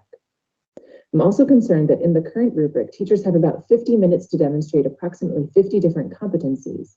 While all these competencies are excellent, it is difficult to demonstrate all of them in 50 minutes. It is possible, but it requires thoughtful planning to prepare for such a lesson. A normal lesson taught by a highly effective teacher might naturally show some of these items on one day and others on another. To make matters worse, this year, the district has decided that one of these observations will be unannounced. This means that an educator needs to strive to demonstrate proficiency in all of these 50 indicators on the fly in order to get enough points on their overall evaluation to qualify for a pay increase. I'm sure this testimony could make it seem like I don't care about professional expectations. Indeed, if this were the only or even the best way to achieve excellence, I would be all for it. My disappointment is that it is not at all clear that we are actually doing better by students. Where is the evidence that the application of this rubric is creating better outcomes? Do we have an increase in teacher excellence? How about attendance, grades, and scores? If things are not improving, will North Avenue leadership also forego a raise? I would assume you would, even if, like teachers, you felt you were doing the best you can, working more hours than a person should amidst a hard situation. If teachers are responsible, then so is the system that supports them. It seems to me that the primary outcome of this structure is more blame and frustration for educators. Where does this leave enthusiasm and love for teaching? If I were a principal right now, I'd put the focus on doing everything I could to hold on to my dedicated staff. It's confusing to me that these teacher evaluations are not mandates coming from the state nor the federal government. These are created by our district and ignore input from educators who were at the table when the system was created. Where is the informal advisory board of teachers guiding your work? Where's the union voice? This evaluation system creates high expectations without adequate support during a time of high stress and high teacher turnover. It communicates that the district does not trust teachers to do a good job, even if they have previously demonstrated proficiency. It throws new teachers in the deep end of expectations, something we would never do to children beginning to master a skill. Let's instead require fewer formal observations for experienced teachers, use a more realistic rubric for unannounced observations, invest fully in mentoring for new and struggling teachers, and then evaluate the fidelity of our support for them. Thank you so much for your consideration.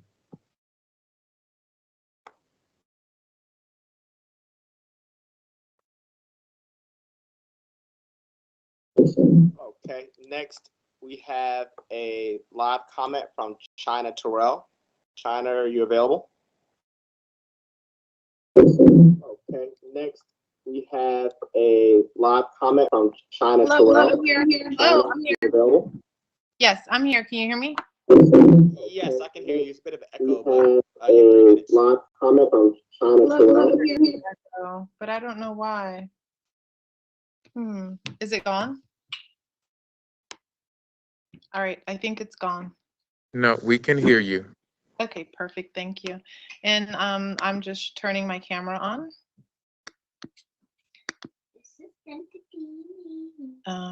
But I don't. Okay, perfect.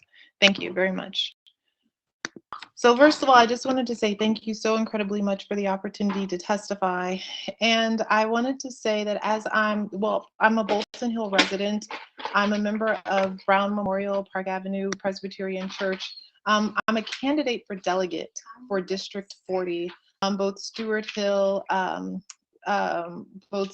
Academy and of course Utah Marshburn will soon be in District 40. And then in addition, I'm a longtime volunteer at Utah Marshburn. And so I have to say that as I'm listening to the beautiful presentation about Cherry Hill, I couldn't help but think we have all those things in place at Cherry Hill. We have the incredible community partners. We have incredible data coming out of our pre-K programs. We have a certified Judy Center. Everything that is leading, everything that's kind of creating this momentum and energy around the beautiful work that's happening at Cherry Hill is also happening at both Stewart Hill Academy, Academic Academy, and also Utah Marshburn. In fact, we have over 20 institutional partners wrapped around these schools. We have over 1,000 petition signers saying that, hey, we really need to keep these schools open.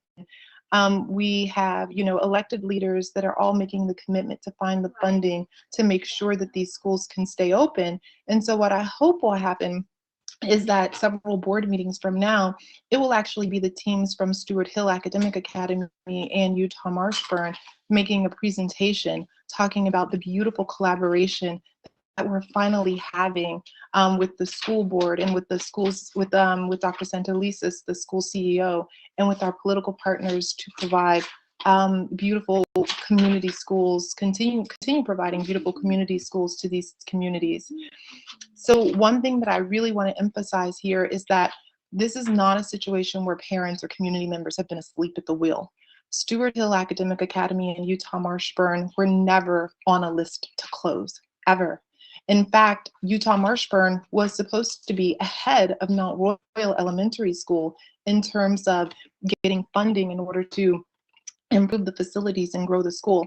And so it really just, breaks the heart of the communities to hear that not only are we not getting the partnership that we've been requesting, we finally got a good principal, which took many years, but we're also no longer getting the funding. Not only are we not in line for the renovations that we had hoped for and planned for, but we're actually getting closed, and we had only 60 days to absorb it all. Truly, it is unjust, and we're asking for this not to happen. One thing that I just have to say, because I can't help but make this comparison, is that all of the development work that's taking place, for example, around Cherry Hill, and all of the development work that's happening around Dr. Bernard Harris, is also happening around Utah Marshburn. It is also happening in Union Square and in the Southwest. China. Yes. Mr. El, sorry, your time is up. If you can wrap up your thoughts. Yes, absolutely. So I just want to say that what we need is a paradigm shift, and we need to really say, hey, we need a new right size for Black neighborhoods where the population has been flat, or where the population may even have shrunk a little bit, because it really matters to us to make sure that our neighborhood schools continue to be the foundation of our neighborhood growth and neighborhood development. We are asking the board to please pause this, allow us the opportunity to work with you over the next 2 years to deliver everything that Cherry Hill and has been delivering, because we are already doing it. We just need the opportunity to show it to you, and to partner with you in doing it. Thank you so incredibly much. Thank you very much for your comment. Next, we have a live comment from Audrey Carter. Ms. Carter, are you available? I am. Oh. Hello. Should I go now? Yes, you have 3 minutes. Thank you. Amen. Good evening, everyone, to Dr. Santalise, to Chairwoman Richardson, to the school board. My name is Sister Audrey. I am one of the community leaders for Dr. Bernard Harris, and I'm truly, really grateful for you removing Dr. Bernard Harris as a school to close. And not to say that we are not grateful, because I am, but again, this is still not the time to close any schools, and knowing the devastation that children have been going through and so many other things, this will just be to close any school will be an added trauma to them. I also want to say that I had a spiel together of what we were going to do, and one of the things of strategy for to increase enrollment was to get to bring back an after-school program, which we formerly had at one time, to provide some other resources, some art, some music, some tutoring, reestablish communication with the Head Start that's across the school from Dr. Bernard Harris to make it a pipeline, because we want families and people to know that Dr. Bernard Harris is a great school, which it is, and we're going to be putting those resources back into the school so that we can increase those numbers.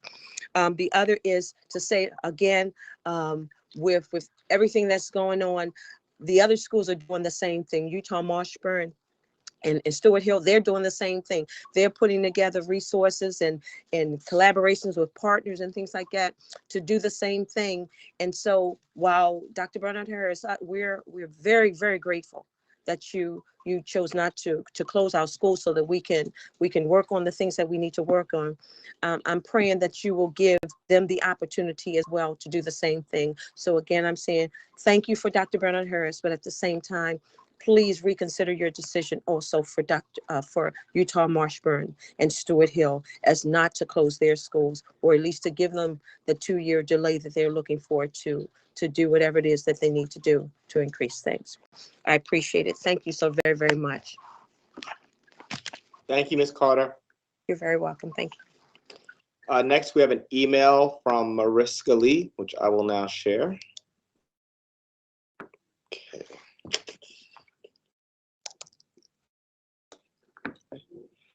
My name is Mariska Lee, and I am the Community School Coordinator at Creative City. I'm also the parent of a 3rd grader and kindergartner here at the school. Before becoming a staff person here, I was a first-time mom, stay-at-home mom, nervous about where to send her baby to school. I had heard a lot about Creative City through friends and former colleagues from my previous work as the director of Jubilee Arts. They spoke about how it was founded by parents, rooted in community, child-centered, and arts-based. When I visited the school to consider enrollment, I was more than impressed and immediately blown away by the energy of the students and staff and the display of art and community-focused projects in the halls. As a staff member, it has been my pleasure to work alongside amazing adults who love the children in the school and the community as their own. In fact, many of the staff love and trust Creative City with their own children's learning and development, as our ED, OST coordinator, enrollment coordinator, FC liaison, and many other staff, including myself, are also parents of children here. As our school pledge states, we are a community. We connect with each other, our environment, our neighborhood, and our world. We care, we question, we collaborate, we create. Carrying out this pledge and the goals of the community school model has been made easy because of the care and commitment to connection and collaboration of our ED and principal, who grew up in this community as I did, hold. We truly value our relationships and work to collaborate with community partners in every way and chance we can. Our school events and resources, many of which I have the pleasure of managing, are also open to the public. From our food pantry to our baby supply distribution to our Baltimore ceasefire events, we work together, students, parents, staff, and community, to make our school, the surrounding community, and all the people in it happy, healthy, and whole. And again, that was from Mariska Lee, who is the community school coordinator at Creative City Public Charter School. Next, another email from Ms. Elizabeth Weber. I am writing tonight to urge the board to delay the decision on closing the 3 elementary schools recommended for closure, Dr. Bernard Harris, Utah Marshburn, and Stewart Hill, for at least 2 years until the 2023-24 school year. Delaying this decision will allow the community partners, city schools, and the city to work together to identify the best strategy for meeting the needs of students, families, and the community, as well as city schools. It will also allow time for the citywide coalition that is organized to advocate against permanent school closures, to work with elected officials, city schools, and other stakeholders and advocates to take advantage of this historic opportunity to fully and adequately fund our schools, especially their facilities needs. None of the 3 elementary schools the board will consider tonight were recommended for closure as part of the 21st Century Schools Plan. The school communities only received word that they were recommended for closure in early November, requiring families, community members, and partners to rally together over the holidays during a pandemic to save their schools and the vital community assets that schools provide. Stewart Hill, for example, provides before and after care. The proposed receiving schools currently do not. It was about classroom space for Head Start students, an incredible need for our community when the recommendation for closure came. There's no guarantee that students will have more opportunities at the schools they will be rezoned for, and no evidence to show that receiving schools have stronger educational outcomes for students. Currently, all 3 schools recommended for closure have test scores higher or on par with receiving schools, and there are no guarantee that families will send their children to the receiving schools, thereby boosting their enrollment and budget. Indeed, the wealth of public comment and feedback from families demonstrates real concerns about sending their children to the proposed receiving schools, in large part because they are far away from home and require very young children to cross very dangerous roads on foot. Although city school staff has worked hard to hear concerns from school communities, and to work with stakeholders such as DOT to ensure that there is potentially a plan in place for addressing school community concerns about issues such as safety, there is no guarantee that needed improvements will be made before next school year, and no written plan is in place to address concerns raised before a final decision is made to close schools. Closing the schools is an act of incredible disinvestment from already disinvested communities. The decision should be made in active collaboration with students and the community. It should not happen in a matter of months during a global pandemic. Thank you, and that was Elizabeth Weber. And our last comment for the night is from Ms. Jocelyn Providence, commenting live. Ms. Providence, are you available?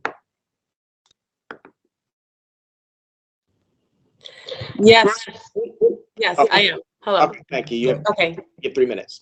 Great, thank you. Hello, good evening, everyone. My name is Jocelyn Providence, and I'm a teacher in Baltimore City Public Schools. Tonight, I'm going to comment on the Be More Youth Advocacy Council, Policy JICK-RA, JBA-RA, and the annual school reviews. First, it was very exciting to look at the presentation from the Be More Youth Arts Advocacy Council. The goals make me very hopeful for the future when all of our students can receive a well-rounded education, when students have greater access to the arts. Also, it is troubling, but unfortunately not shocking, that entrance criteria schools have a much greater access to a variety of disciplines as students not attending those schools. These gaps must be addressed so that all students have equitable access to a well-rounded education. Also, there's a huge difference between schools offering art disciplines and students having choice in art disciplines. And many schools, specifically high schools in the city, students rarely have a choice in their art, world language, and elective courses. Also, more needs to be done about the policies related to reporting for sexual assault, assault in general, and bullying. The reporting forms for bullying and harassment needs to have greater accessibility and need to be shared more regularly and widely. There also needs to be a budget dedicated to each school for prevention of bullying and harassment for students. Budgets reflect morals. We need to invest more in preventative programs like peer group connections. Schools like Digital Harbor High School and Coppin Academy have shown that when financial investment is done, huge positive outcomes can result. Finally, I am in solidarity with students, families, school staff, and school communities, many of which you've heard from tonight, at the 4 schools that have their annual review today. A quick summary is that these schools need to stay open, so please withdraw the recommendation to close and reevaluate these schools in 2 years. During a multi-year, not 1 year, multi-year pandemic is not the time to close schools. There was just a huge debate about keeping these school buildings open. This shouldn't even be a question right now. There are no transition plans in writing that have been shared with the school staff and school communities of these schools. Community schools are expanding in the blueprint for Maryland's future across the state. So why is Baltimore closing community schools? This is in direct opposition to the blueprint legislation. The reasons to save these Baltimore schools go well beyond low enrollment and building repair needs. Community schools are anchors, and closures will hasten family exodus. These schools also have strong community partners with growing outcomes.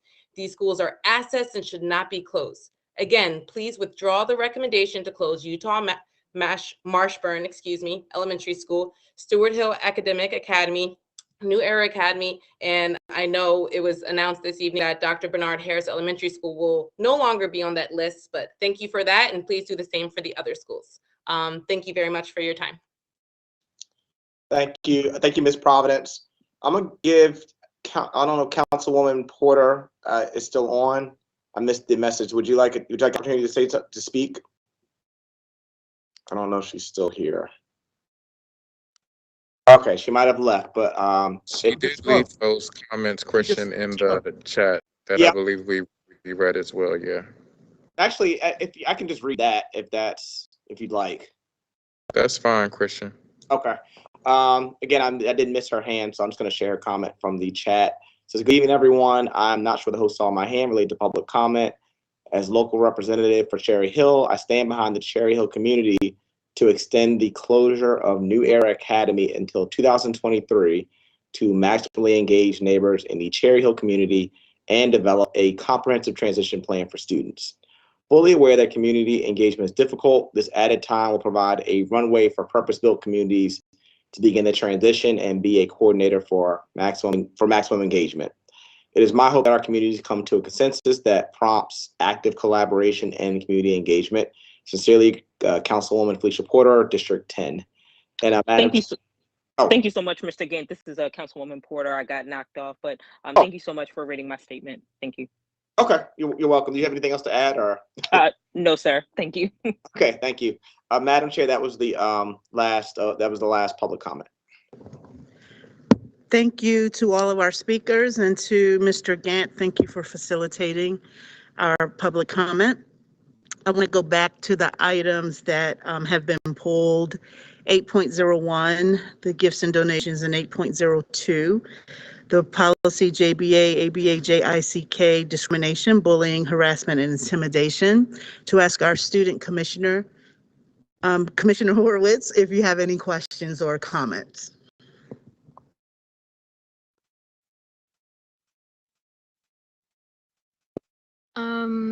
No, I currently don't have any questions, but Regarding the public comments, I do have to say that I do agree with what the people were saying in terms of how we should delay the closure of school options, specifically because it regards and social emotional concern regarding emotional connections and trauma, and realizing in the mindset and circumstances we're under right now during a pandemic. We're gonna do the work we have to with our resources and using the access, what Jocelyn and Elizabeth were saying about the churches, tutoring programs, the additions that we can afford, looking at that financial distribution and working with working further to figure out what we can do with those resources instead of shutting down a school just for the time being. So I would just wanted to say that, but in terms of the specific other policies voted on, I don't have any questions about that. Thank you so much, and thank you for your advocacy after hearing the public comments. To the rest of my fellow board commissioners, based on public comments, are there any additional items that members would like to pull from the consent agenda?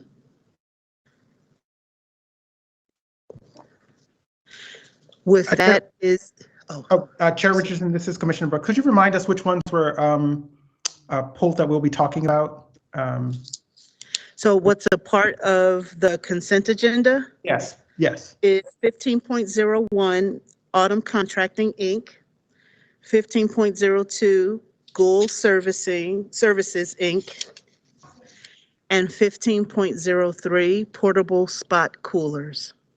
Great, thank you. You're welcome. Did you want to pull anything? Oh, nope, I just wanted clarification to bring it back to memory. Okay, great. With that, is there a motion to approve 8.01 through 8.02? So move. Thank you, Commissioner Roberts. Is there a second? Second read. Thank you, Commissioner Reed. All in favor? Commissioner Bondima? Yes. Commissioner Brooks? Yes. Commissioner Chinya?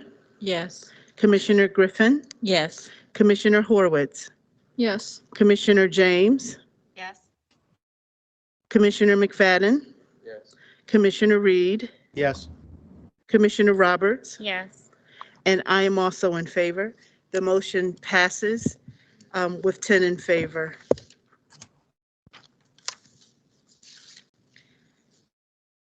So I want to take us back to a presentation that we skipped over for the first reader for policy GCIDA, staff travel and reimbursements.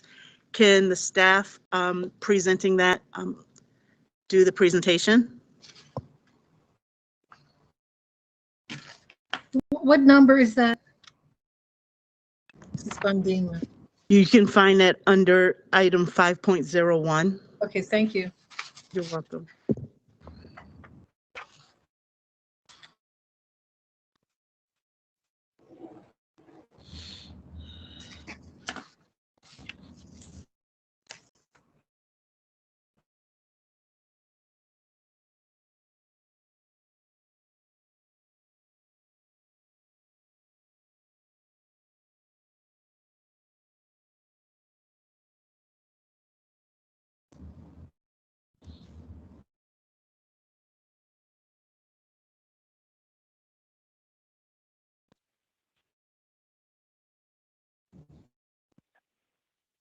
Well, good evening. Can you guys hear me? Yes, now we can. Okay, sorry. It said I was off mute. I was talking to myself for a little bit. My apologies. This is Courtney Ezebay, Special Assistant to the Chief Financial Officer. I'm going to be presenting policy GCIDA, staff travel and reimbursement. I hope everyone can see the screen. So a little background on this policy. So this was originally a guidance document, or has been for a number of years, which outlined how we deal with staff travel and reimbursements in the district. We thought it necessary to create a policy that would, sort of memorialize this and also make sure that it's accessible and viewable for everyone in the district. So that's why we're bringing it to the board. So we brought this initially, I believe, 2 years ago We got to the point where we got some feedback on the policy as it was initially drafted. We took that feedback, made some changes during the process, kind of went back to the drawing board and took a different approach to how we were going to propose it this time around. So it's been through policy committee a couple of times. We've also been through the policy review team as well as some internal review and some review with principals and staff.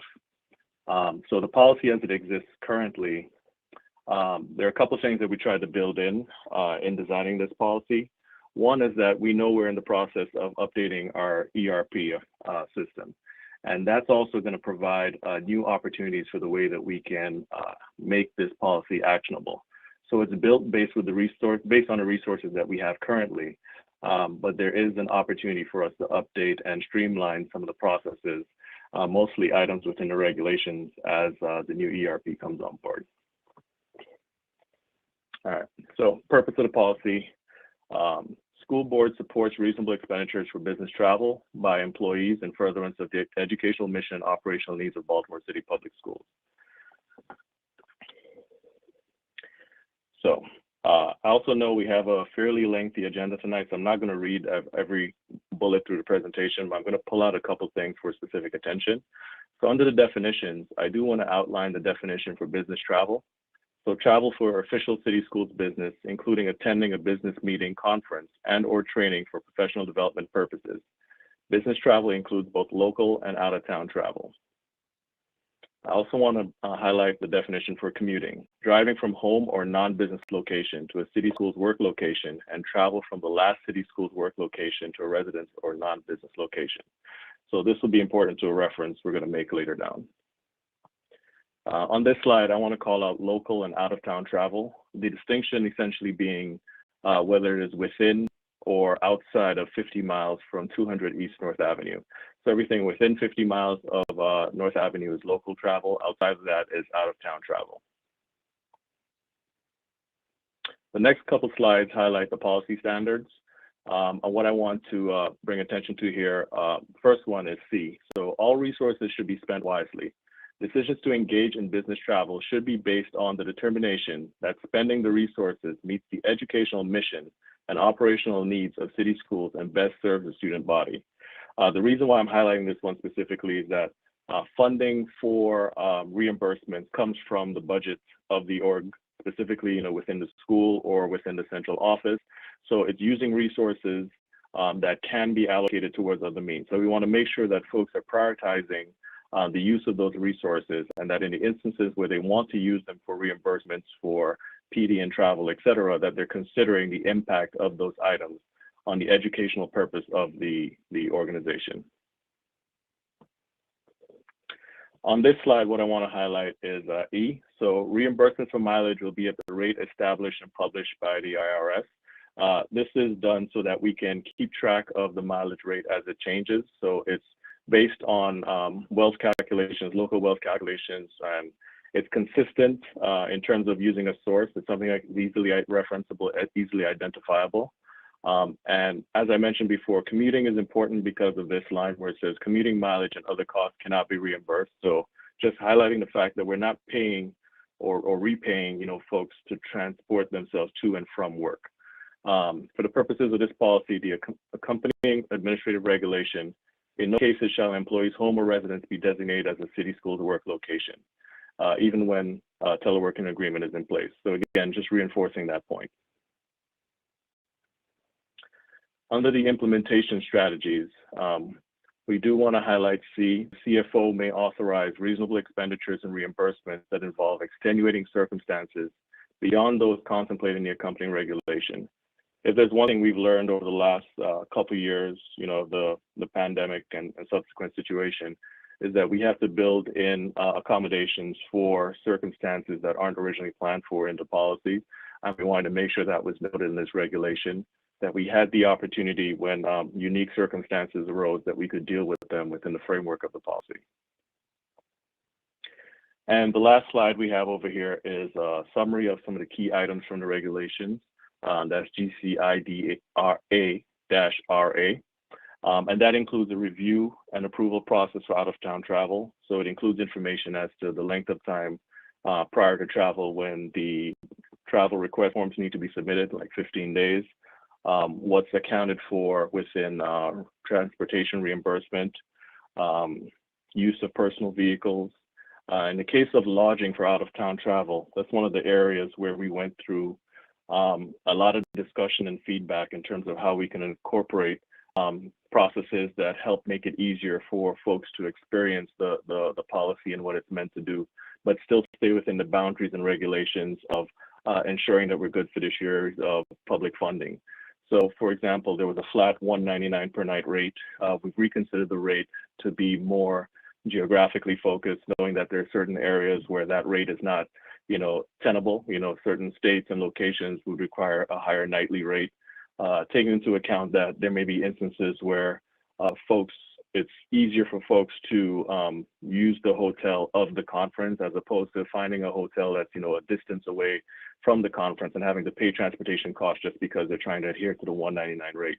So it's building in accommodations for more real life circumstances and trying to make it make it easier for staff to be able to adhere within the parameters of the policy.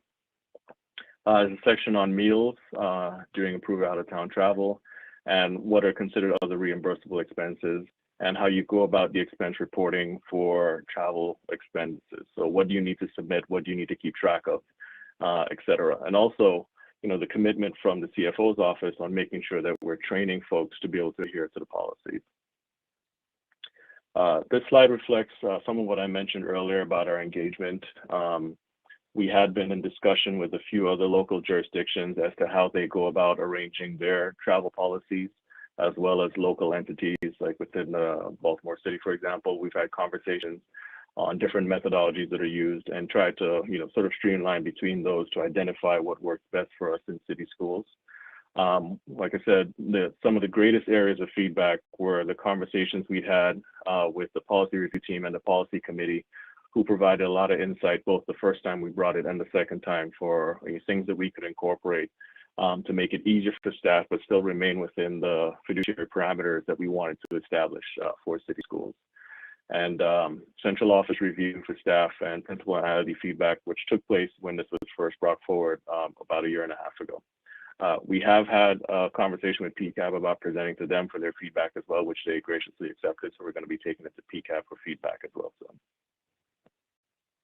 And like I said, next steps will be to continue to solicit feedback and incorporate it into the policy moving forward. Are there any questions? Are there any questions, Commissioner Griffin? Yes, thank you so much for the presentation and for walking us through this. My first question, and then after you answer, I'll come up with my second one. This policy in itself is for central staff, all city school staff. I just want to make sure I'm clear before I ask my second question. It is for all city school staff. It's one of the things that we identified in the definition, who this policy covers. So it's for full-time staff in city schools. Yeah. Great. Thank you for clarifying that for me. So I have it's a really specific question around when you have school staff members who work at a school that does not have free parking. I'm curious if that falls under like other reimbursable, or if that is housed somewhere in this policy, because I've seen that happen at certain schools that are just in areas that are not residential or don't have their own parking lot. And I'm curious about how we handle that. There is a provision for the use of personal vehicles, and that's mostly in lieu of public transportation in out-of-town circumstances, but not specifically when you're dealing with costs for attending your own work location. So just like how we don't do reimbursement for travel, like, I can't say, for example, that, I wasn't unable to get to work, so I had to take a bus to work, so I get that reimbursed, or take a taxi, et cetera. So we don't cover those sort of costs. So in that same vein, there isn't currently a provision for parking costs associated with attending your work location. Okay, thank you for that answer. I am a little curious around how that is impacting staff and how many staff deal with that situation, because I only know about 2 schools from my personal experience that have that. So I don't know if that's something to be looked at in the future a little bit deeper. I wasn't expecting that answer. So yeah, I'm not saying that. I don't think I'm quite happy with that answer. That's what it is. So I'm just curious around like how many schools experience that and what kind of costs would be incurred if city schools did implement like some kind of parking voucher or something of that nature. Not saying that we need to, but this is just a question I'm posing out there to have answered.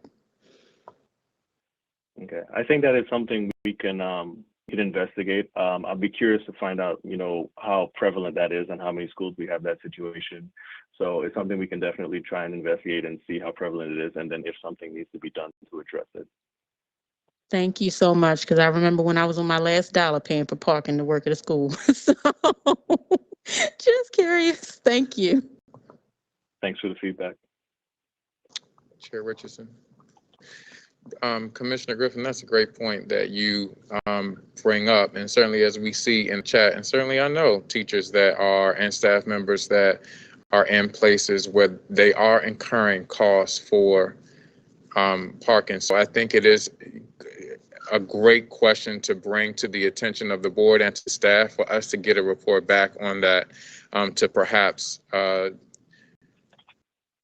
determine future policy decisions around that. So thank you for that. But I don't think, to that point, I believe this is for travel, right? I think what you're asking for is something that we should certainly look into, but this policy is primarily addressing outside travel. I appreciate that. But with that, I do have a thought, Courtney, and this isn't generally, so when we think about outside travel or reimbursement, it could be for work, but it also made me think about Commissioner Griffin, professional development that is embedded perhaps in office and departments' budgets. So that information I would be interested in knowing as well. Are departments and offices allocating funds for staff, number one, to travel to city schools business events that are recurring, that we know is a part of the job? Are we kind of planning for that in office budgets? And then are we also planning for professional development opportunities for staff? So that's just something that came to mind. So is that something that we can answer or talk about tonight? Yes, I can. So in our definition for business travel, we are incorporating items that would fall under what we call professional development. And actually, from personally reviewing a lot of the requests, a lot of what we do receive are professional development related. So a lot of the travel for conferences and so forth are professional development related. We do see a number of schools who during their budgeting process set aside funding specifically for professional development as well, and in central office. So we can answer yes, definitively to that question.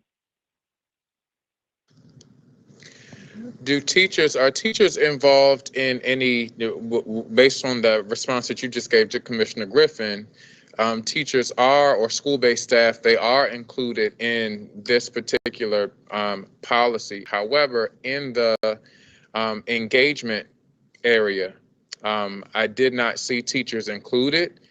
And I think we certainly should at least have them at the table for discussion, consideration, thought around what are some opportunities where teachers are traveling, staff members are traveling, what are their experiences around reimbursement. And then also, I know that another policy was referenced and I just pulled it up. It's because it was around field trips. So I know that is also included because students are kind of included in this, but as it relates to field trips, I'm just curious to know, and Commissioner Horwitz may be able to chime in, but I'm just curious to know how students are thinking about that, even though this isn't something that necessarily impacts them, because generally field trips are generally covered or I'm not sure, but when I saw the engagement, I explicitly thought about teachers, and to Commissioner Griffin's point, school-based staff and how were they pulled in. I see that principals were pulled in. school leaders, but there are other folks that serve in our school buildings that will be impacted by this. And I'm just curious to know what the feedback was like. So we also saw from central staff that we engaged them, we engaged with principals, we engaged with several folks. But for commissioners who aren't necessarily on policy committee, what was some of the feedback from those particular groups to kind of inform the board tonight? Sure. So very good questions. In terms of feedback, there were two main, well, actually it's really one main point that's kind of broken down to subgroups. And that is making the process easier, making sure that folks who are participating in the process for reimbursement have less hoops to go through and they have more opportunities for reimbursement. And that, like I said, takes a few different prongs. So one of them, which we addressed through the policy, is adjusting ways in which folks can pay, being able to prepay in certain instances or being able to use different payment methods. Another is addressing the rates for reimbursement. So like I mentioned before, that $199 rate, which in some cases was prohibitive because folks would have to pay out of pocket for anything that came above that specific rate amount. So making adjustments for the geographic costs based on location and using the home hotel for the conferences as well as another one of those concessions. One of the other things I want to highlight is that, and I mentioned this, a little bit earlier, and it's one of the sensitivities with a policy like this is that we have to balance the need for making the process easier for staff to experience with still maintaining our fiduciary responsibility. The funding that is used in the cases of reimbursement, especially in the instances of schools, are funds that are designated by the school leader or principal when the budget is being built. And those are funds or resources that in essence have to be assigned for that purpose, meaning that they cannot be assigned for another purpose. So school leaders have to take that into consideration when setting aside those funds, as well as central office staff when they're going through the process of making that designation. So it's something we try to be cognizant of. And we also built in within the policy a number of areas where we have the opportunity for discretion. We can take this unique circumstance into consideration and make adjustments as needed. So I hope that addresses most of the concerns. I think one of the things that you stated specifically that I don't think was addressed and we can address going forward is having more in terms of teacher voice in the policy and the policy recommendation. Courtney, can I add to Vice Chair McFadden's questions? Sure.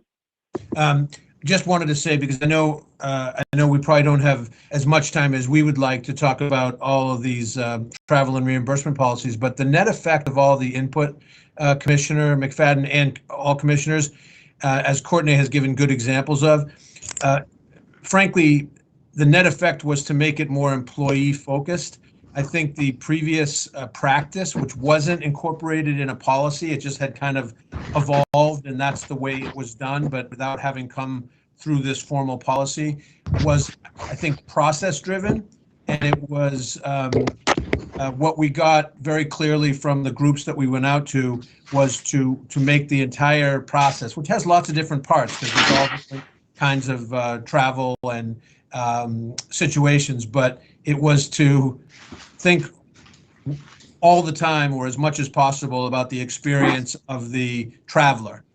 Like Courtney says, having different abilities to pay possibly up front for certain things, and also, like he indicated, to try to do away with certain counterproductive rules, like where a traveler would be prohibited from staying at a certain hotel because of a technicality, and she would have to travel significant distance to and from the meetings, and the net cost of that might have been higher, but she was hamstrung by a kind of a standing rule. So we took all those things into consideration, and we think we have a much better policy. It will probably never be as good as certain folks might want of instant reimbursement and no paperwork or low paperwork, but as Courtney has said, we think this policy is a lot more in balance with good thoughts of the traveler in it, while also maintaining what we have to for record keeping and staying within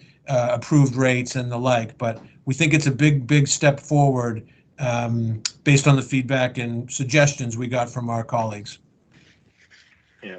One more thing to chime in on real quick is, and I know it's not in the policy, but I did mention it a little bit earlier with regards to the new ERP system. There's functionality that we would like to build in going forward, like the ability to snap receipts using your phone, like things that are more modern that do help make the process easier for staff to experience. But again, it's not part of the policy as it exists right now because it's not part of our system that we have available. But there are things that we're looking in that direction, to incorporate going forward.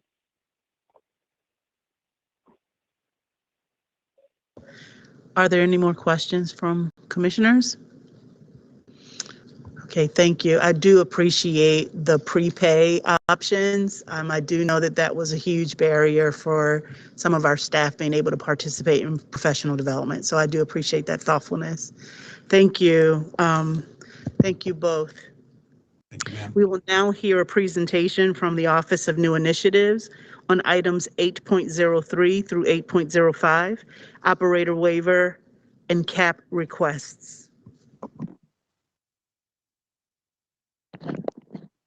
Good evening, Board Commissioners. I'm Angela Alvarez. I'm the Executive Director of the Office of New Initiatives, and I am joined by Trevor Roberts. Good evening. I'm Trevor Roberts. I'm a specialist in the Office of New Initiatives. Tonight we're going to be looking at operator waiver and cap requests. This presentation aligns with board priorities 5 and 6. And just to give a reminder of the waiver and cap request process, twice a year, charter and other operator-led schools have the opportunity to apply for waivers of policy or changes to their contracts, such as changing their enrollment capacity. When we receive these requests, we look at several key considerations, including evidence of demand for the change, the school's rationale about how the change meets the school need, evidence of how stakeholders were involved in vetting and approving the request, the quality of the programming offered by the school, and the capacity to implement the change in terms of staffing, facility, etc. So these requests start with submission to O&I from schools. O&I vets the request with key departments. The requests are shared with the Charter and Operator-Led Schools Advisory Board for further vetting.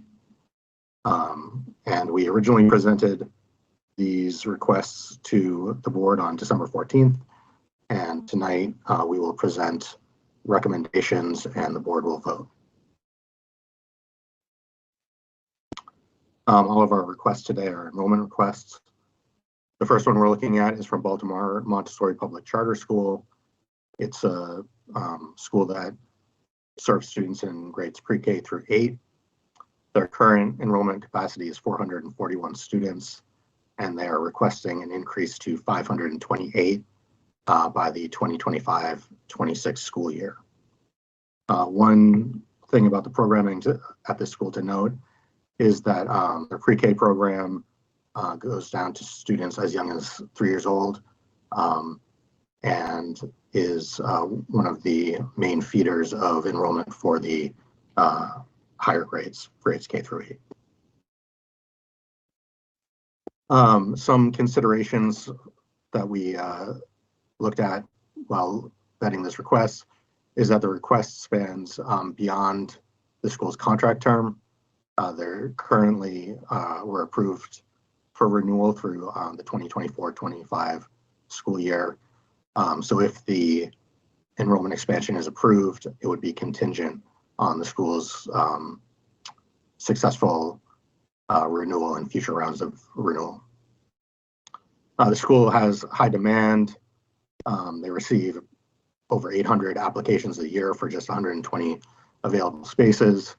And a large number of those are at grades K and first grade, which are their primary entry grades.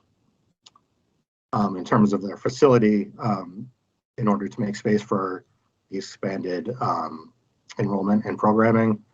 The school proposes moving their aftercare program, which currently is in the main school building, to their separate gym space. They will also be moving 2 special educators to the middle school building, which will open up 3 classrooms near the main entrance, which is the preferred location at the school for pre-K and K students. The school also plans to add additional staffing to accommodate additional students, including 3 classroom teachers, a para-educator, and 2 additional teacher trainees to staff to respond to the increase in enrollment.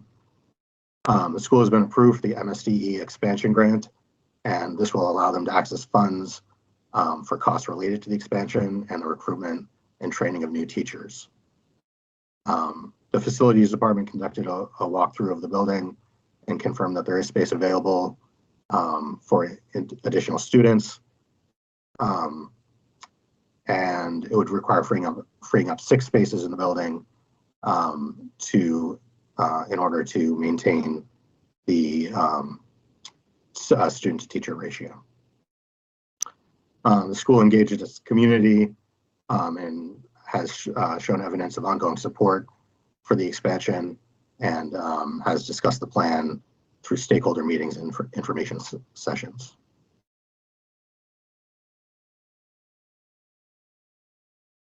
Another thing to note about this request is that Baltimore Montessori has had a geographic attendance area since 2016-17, which has sat within the zone of a single school, Dallas F. Nicholas Elementary. And there has been concerns in the past that this GAA would exacerbate the trend of the falling enrollment we see at Dallas F. Nicholas as the enrollment of Baltimore Montessori rises. However, in a review of the GAA this year, we have determined that it no longer meets the requirements of the state law. The state charter law requires any GAA preference to be in an area that is equal to or below the median income of the city as a whole. And according to our most recent data, the GAA has now risen above the median income for the city, being a little over $53,000 as compared to $50,000 for Baltimore City as a whole. Thus, the GAA has been rescinded. So the concerns about an outsized effect at Dallas F. Nicholas are not as acute as they've been in the past. So as a result of all of these things, the recommendation is to approve the enrollment increase request.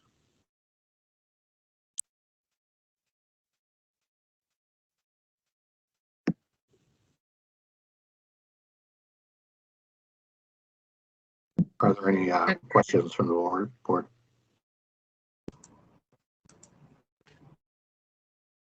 Did anyone have any questions on the board? Okay. So we need you guys to actually take a vote on whether or not you approve this request. So let's go one at a time. Yeah, well, yep.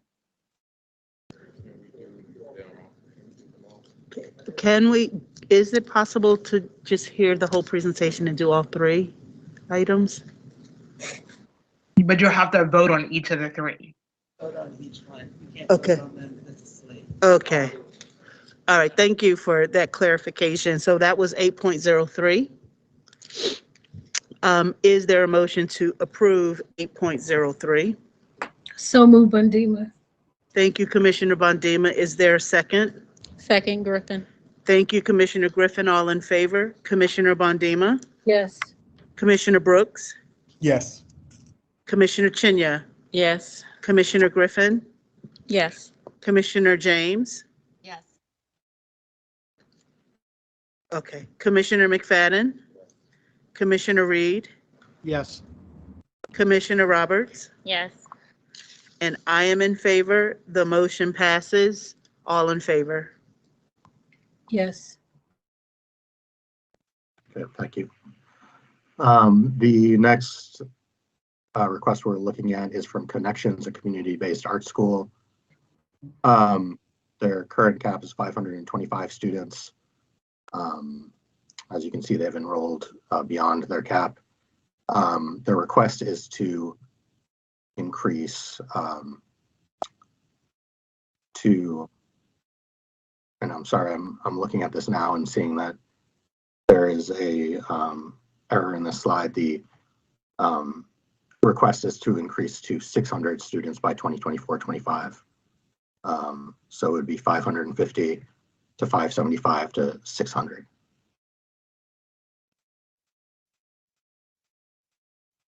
The school has historically enrolled beyond its enrollment capacity, and just for information, when operator-led schools enroll beyond their capacity, they are not funded for those additional students. So the school is now requesting to increase that capacity to receive funding for the additional students that it does enroll, and it plans to use this additional funding for expanding programming in honors classes, advanced placement, and arts. We see additional demand for the school. 38 students waitlisted for middle school and 13 students for high school.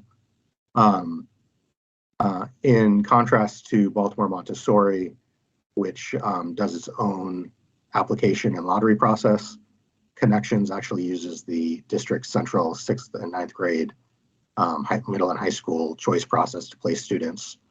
So their application numbers look a little different, but we do see that they have 460 students who applied to the school as one of their 5 choices through that middle and high school choice process. And most of those students are listing the school as either their first or second choice. The school would need to add a limited number of additional staff to accommodate the students and implement expanded programming. The school currently has a student to teacher ratio of 20:1, and it would maintain a similar ratio after this expansion. In terms of community engagement, the school has engaged students, family, and staff on the enrollment increase request during community meetings and other events held during the first semester of the school year. And in terms of the facility, it is in a large facility, and there is additional classroom space to accommodate the expanded enrollment. So the recommendation is to approve the enrollment increase request, and again, that would be approving it for expansion to 600 students by the 2024-25 school year. Are there any questions by the board? Commissioner Roberts? Thank you, Madam Chair. My only apprehensiveness with this particular item is that we just saw the school come before us for their renewal period, and there were concerns around the academic performance of this school. And so is this the time to add additional students when this school community is exploring a new opportunity to better improve their academic performance? That is what is concerning for me and leaves me apprehensive around approving this item. Does the staff want to respond to that? I mean, I think that's something that you need to weigh in considering what you decide to do here. I will say, for this is a school that's a middle high, and so, we're going to talk a lot. We started this meeting kind of with this conversation, and we'll be ending this meeting probably with this conversation. But there is a connection between the enrollment of a school and its ability to provide programming, including coaching and all the things that we want to happen in schools that directly correlate to what types of programming students are able to do, or schools are able to provide for on behalf of students. So there is a relationship between the size of the school and to some extent the quality of the school. If you're under-resourced, that has an impact. So I think that's another thing to sort of think about. But I think you've got to weigh what makes the most sense to you. That's right. Thank you so much. We have a hand raised, Commissioner Reed. Okay. In 2019, academically, this school was rated developing. As my other commissioner pointed out, most recent presentation, they were not effective academically.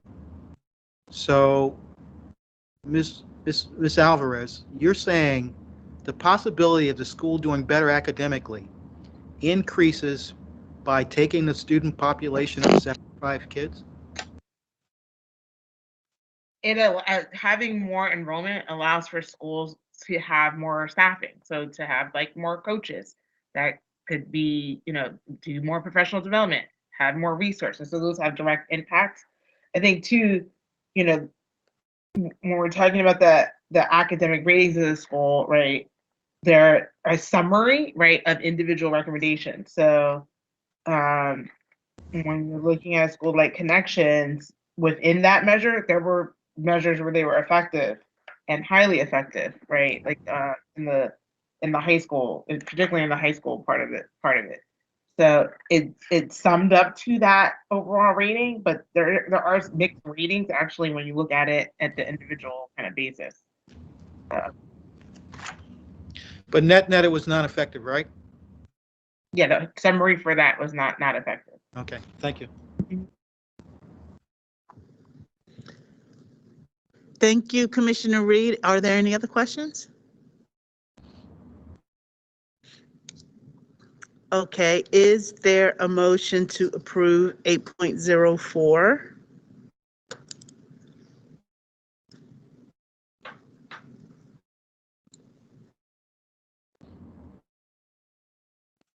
Okay, hearing no motion to approve that, please instruct me on what to do next. And Chief Sivan, please correct me if I'm wrong, but if there's no second, the motion fails. I mean, there's no motion, so it fails. It fails. Okay, so that motion fails. There was no. Okay. So in a nutshell, the item just fails. Okay, that item fails. Okay. 8.05, presentation. Okay. Finally, we're going to be looking at Independent School Local 1. They currently have a cap of 175 students, and they are requesting a cap increase to 375 by the 2024-25 school year. So the school is currently going through renewal. On January 11th, the board voted to defer the renewal decision and to consider the school for non-renewal and closure. The final determination on that will be made at the February 8th board meeting. So if this request is approved, it would be contingent on the successful renewal on February 8th. So the school is looking to increase its capacity in order to expand programming for students. At the current enrollment level, it is difficult to fund high school level programming. So obviously, at 175 students, that is a very small high school. We see that demand for the school is low.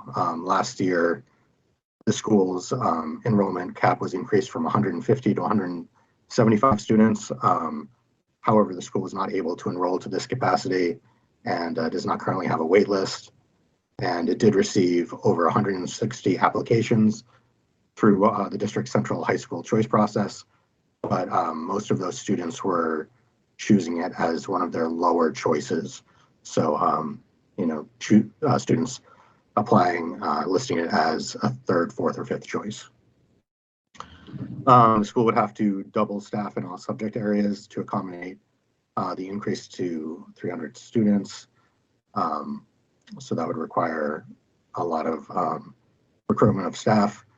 The current staff have been trained in grief counseling, trauma-informed education, and restorative practices approach to support connection and engagement while in school. And the school believes that this will allow them to retain a small school feel while expanding enrollment. In terms of engagement, the school has engaged families and staff on this increase through virtual town hall meetings held in the spring and summer of 2021. And in terms of facility, the school's current facility cannot accommodate any additional students. So in order to expand, the school will need to find a new facility. They have identified a potential facility, which is currently under the control of the city, but there is not currently a timeline or a plan to procure the facility from the city, nor has financing plan been developed to pay for the facility. So the recommendation is to not approve the enrollment increase request. So the recommendation is not to approve the enrollment increase. Yes? Okay. Is there a motion to not Yes. approve? Yes, Okay. I motion that we accept the recommendation from staff. Thank you, Commissioner Reed. Is there a second? Second, Griffin. Thank you, Commissioner Griffin. I'm sorry, I heard Griffin first. All in favor, Commissioner Bondima? Commissioner Brooks? Yes. Commissioner Chinya? Yes. Commissioner Griffin? Yes. Commissioner, Sorry, yes, Bondima. okay, thank you, Commissioner Bondima. Commissioner James? Yes. Commissioner McFadden? Yes. Commissioner Reed? Yes. Commissioner Roberts? Yes. And I am in favor. That motion passes with a unanimous vote. Okay, thank you. That was the final request. Thank you so much to Angela and Trevor. Is there a motion to approve items 15.01 through 15.03? So move, Roberts.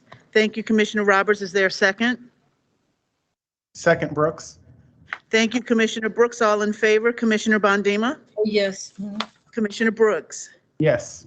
Commissioner Chinya? Yes. Commissioner Griffin? Yes. Commissioner James? Yes. Commissioner McFadden? Yes. Commissioner Reed? Yes. Commissioner Roberts? Yes. And I am in favor. That motion passes unanimously. We will now transition to the annual review items, 8.06 through 8.09. I will turn it back over to the Office of New Initiatives.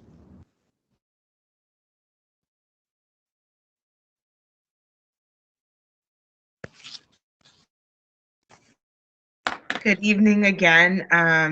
I also have a few people who are going to join me to represent a very large interdepartmental team. So it's not the whole team, but a small mighty group that is actually going to join me. And so I just want to introduce Cindy Smith, our Director of Facilities Design and Construction, as well as Katie Taglia, who's our Senior Project Manager for our planning team. And so, yeah.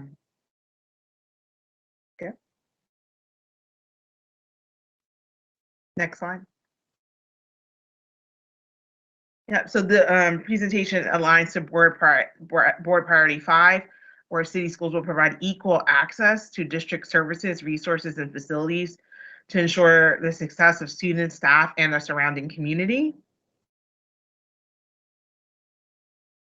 And our overall vision and goal as a district, so we have this vision that every child in our district deserves to be receiving a high quality education that supports their learning and their growth, and that will help them to, when they graduate from our high schools, thrive and have the skills, the knowledge, and understanding to succeed in their college and careers and the community and wherever their dreams may take us.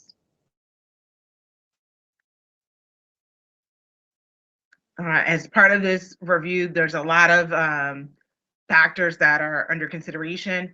The academic performance of our schools, as well as our ability to provide academic programming, climate indicators, and our ability to provide support to have that strong, robust climate, access, quality, and distribution of our programming, and making sure that we're serving geographies and student populations equitably, school enrollment and school size, building utilization and condition, actions necessary for the 21st Century Buildings Plan, and this is also the time where we consider our operator-led schools that are up for renewal.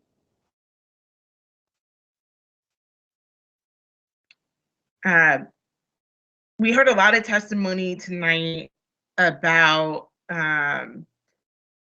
I think, a shared desire that we all have for making our schools stronger and healthier places.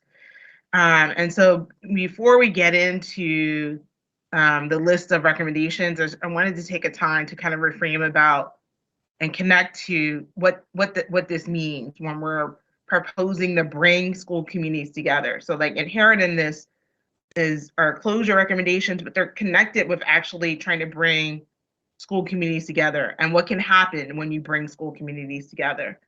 And so, last year the board approved the closure of Lockman Bundy, which resulted in a combination and a combining and bringing together with Mary Ann Winterling. Not only did that school's enrollment increase by 51%, when they came together, but students within that school were able to have art, music, and drama more frequently. So that, like, as a daily occurrence, students were participating in those arts. We started this evening actually with young people advocating for more than one art experience within their schools. And they talked a lot about how enrollment impacted the arts. And so this connection is there. They've also been able to maintain their partnership with OrtKids. They've also been able to increase their staff. So not only do they have more teachers, but they were able to hire a librarian and now have, for the first time ever, a full admin team, meaning able to have an assistant principal, which they did not have before, an ed associate, and an intervention specialist.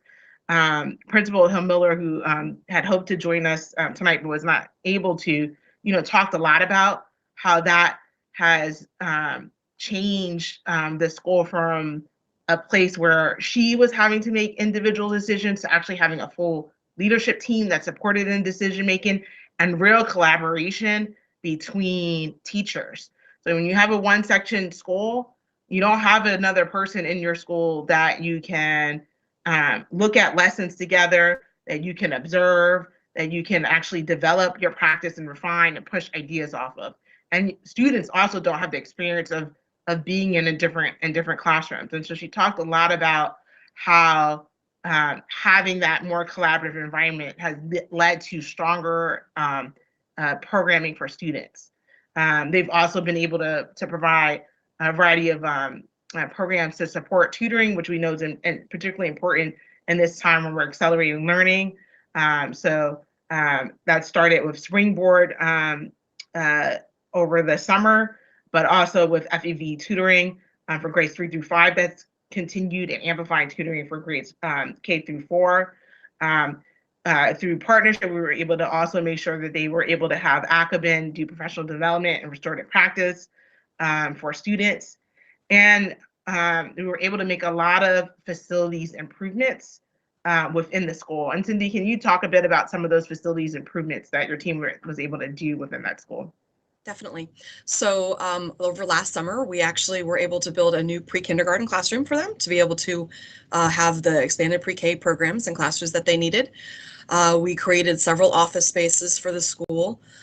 I know we helped with a grant for an outdoor learning space as well. And then we upgraded the lighting through the entire building.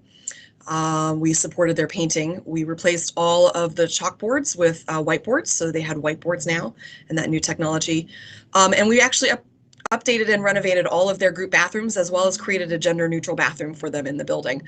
In addition, we're actually going to finish some work this year, this coming summer, which will include the creation of 3 more offices, as well as the completion of the bathroom renovations in like the pre-K bathrooms and the staff bathrooms. So all told, it was quite a bit of work. Thanks, Cindy.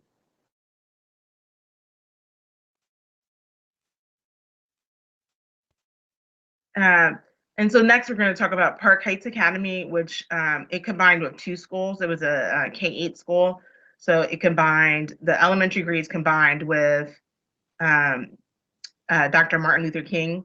And the school was once called Edgecombe. When they combined, they renamed. Both school communities came together to rename the school, as well as we'll look at in a second, middle grades combined with Pimlico. At Park Heights Academy, they were able to become an intensive literacy site which includes the support of a literacy coach. So that happened after they combined. They're now able to offer art, music, dance, and PE more frequently, with each grade level having at least 3 resources. They, again, were able to hire more teachers. They were able to afford the becoming an opportunity culture school. And so that includes like having a math coach, so both math and English have coaches, supporting learning within the school. Opportunity culture schools leverage teacher leaders with demonstrated success and having high growth learning outcomes who coach other teachers to gain those same outcomes. It's part of a national model that we've been implementing in city schools, but it has costs that come with it. And so that change allowed them to be able to afford those costs. In addition, there were a lot of facilities improvements. So we supported a new playground with the Kaboom. We actually were able to install their air conditioning there, and then we were able to do a lot of beautification there, including lighting, flooring, painting, and then supported again an outdoor classroom that they were able to get a grant for. In addition, we then were able to support them in getting a Weinberg Library Foundation grant, so they're able to get a Weinberg Library, and their utilization is large enough that we're now in design for a full-blown HVAC windows roofing project there, which the utilization would have not been that to get that otherwise.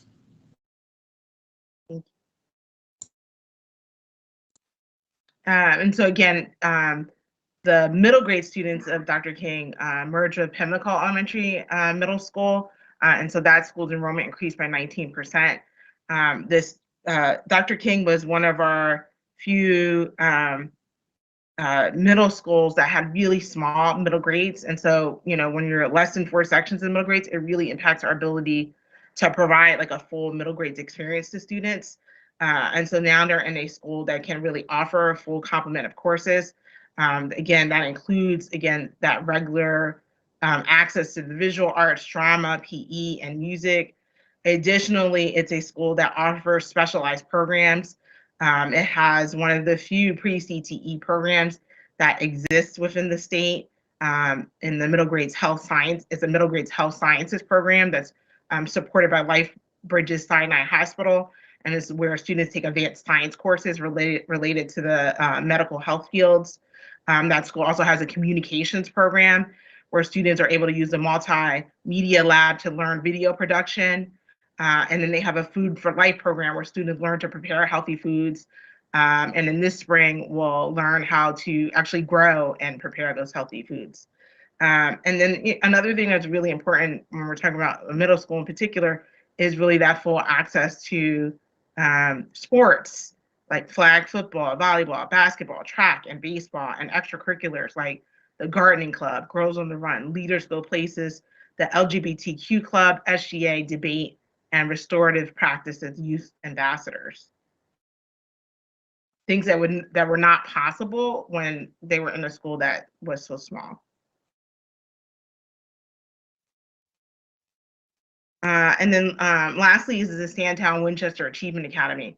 That school formed when the board closed Gilmore and merged with merged with the Penderhughes school. The enrollment increased by 37%. After the merger, it became a community school and intensive literacy site. But what they were able to do with their budget, with being that size again, was to again have a full admin team to be able to hire an AP, an ed associate, and a math coach. The school is now able to offer art, gym, tech, and music more than once a week. And then there were a number of facilities improvements within this building. So we did several projects here as well. We repainted everything. We were able to install new flooring. We actually were able to work with Heart of America and Under Armour with a significant project there to renovate and redesign the gym and the auditorium and the cafeteria and the library and the teacher's lounge. So it was a lot of work that that we were able to partner with them to support and perform, as well as doing some landscaping there. And then we were also able to support a new Kaboom playground as well. And tonight, to have joining with me is actually Principal McLean from Park Heights Academy. And everyone. So I've been invited to speak on my experience around the recent merger of Dr. Martin Luther King and Edgecombe Circle. Our merger happened in fall 2020 with our name changing to Park Heights Academy on July 1st of the 2021 school year. I am going to echo a lot of what Angela had already placed on the slide, but I do just want to highlight that the merger afforded us the opportunity to create a much more robust school program due to our increased enrollment and our increased school budget. To begin the process, we had transition meetings to create a new school identity. We really invested our stakeholders in the identity creation process. So we changed our mission, our vision, and even our school motto. We had students decide and vote on our school name, our mascot, and our school colors. And while we prioritize student voice in our decision-making, we invested all of our stakeholders and community members in the process of designing and creating their ideal school.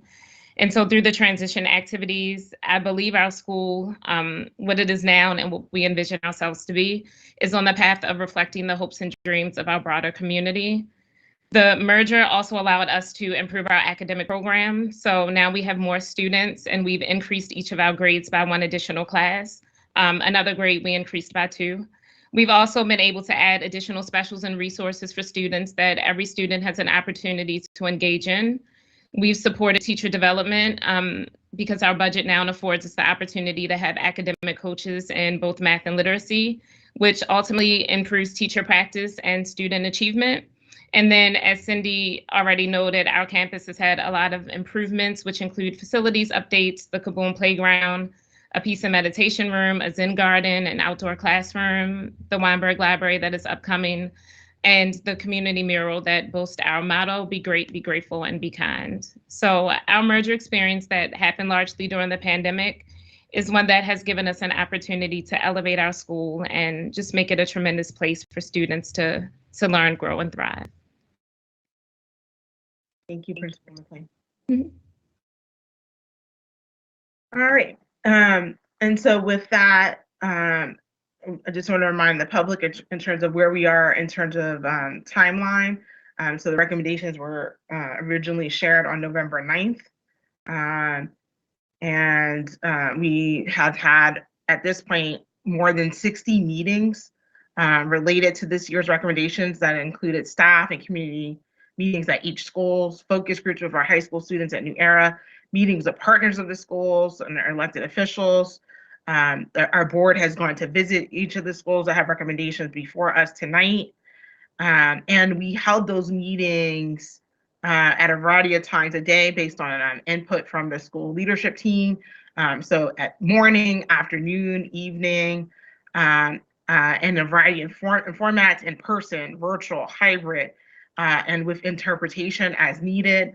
And we're willing to meet with anyone that had questions and wanted to meet with us. So we scheduled a lot of meetings during this time. The board also held 2 hearings and work sessions to hear from the community. The board COMAR hearing that was on December 2nd, and the special work session that was on December 15th. Both lasted roughly 3.5 hours when they were scheduled for 2 hours, because the board wanted to ensure that every person who signed up could speak and was able to speak in those meetings.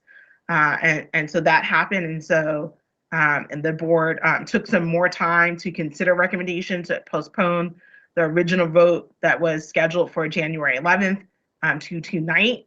And just to be clear, the board is going to be voting on February 8th on 2 charter schools where it's considering closure.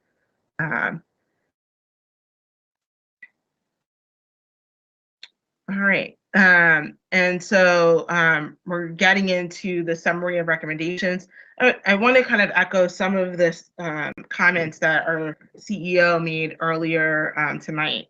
These are really hard. And, you know, at the center of this work, and for all of us that support the work of schools, is really about how we can do right by children. How do we do better by our children? And so, you know, we're listening to community feedback. That's really important. That's really real. That's why we make time for that. It's essential in this process. That those are not just lip service. That's a real things. And we continue to meet and wrap around communities throughout this process. But we also have a responsibility to do right by students. And so when we have facilities that we know are failing, and we have programs that we know are not able to provide what they should to students, we have to really consider what we can do to fix that. And so bringing school communities together is one of the ways that we can fix it. It's not in the best interest of students to blindly advocate for the continuation of programs that aren't working. And, you know, we're also listening to families and a lot, you know, and both in through the testimony that we've heard, but also through what families are telling us by choices that they're making in the schools that they attend.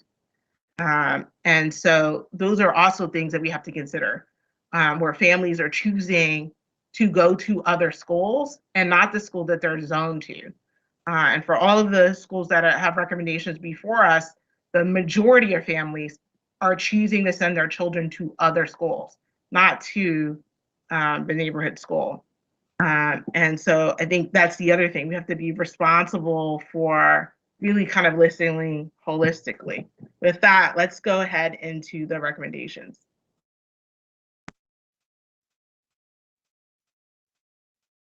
Yeah, next slide. So first before us is the recommendation for Utah Marshburn. So Utah Marshburn is an undersized school, and that size again impacts our ability to provide students with robust academic programming, full staffing, and that enrollment has been low for multiple years before the moment that we're in now. It's located within less than a mile from 3 other elementary schools that serve the similar same grade bands that are in better condition, some of which have also experienced declines in enrollment, but have the capacity to serve additional students.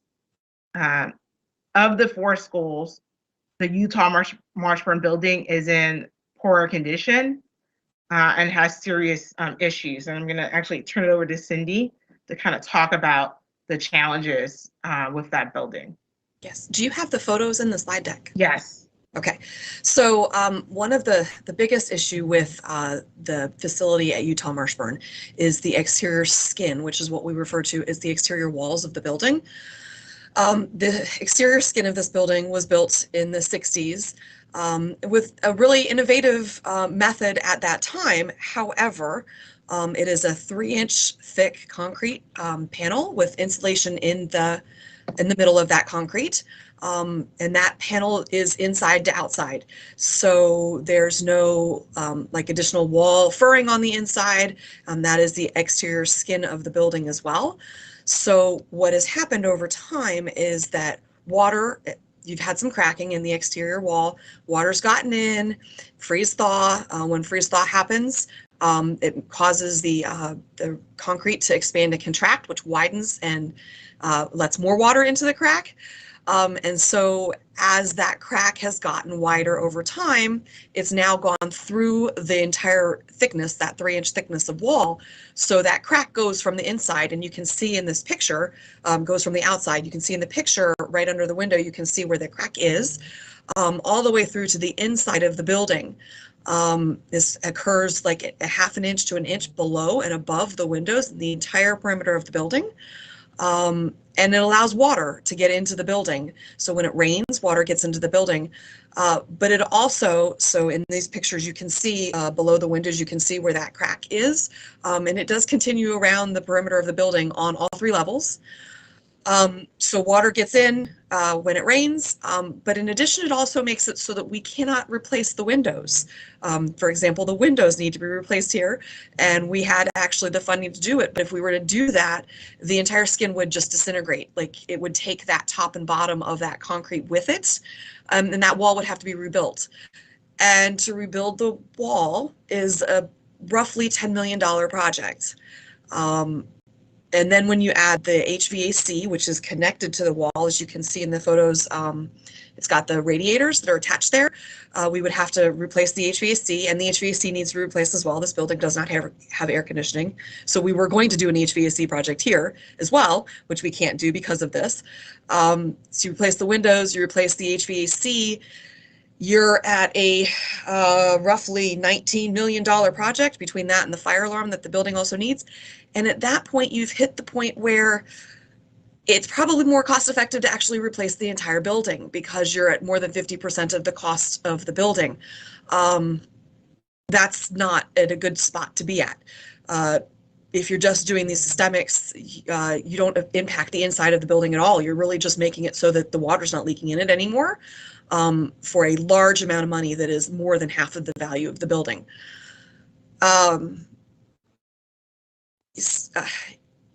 We have a lot of experience with skin issues. Patterson was a replacement building because the exterior skin was failing. And by the time when they did the estimate for what that replacement skin would cost, it was more cost effective to replace the building than it was to replace the entire skin on that building.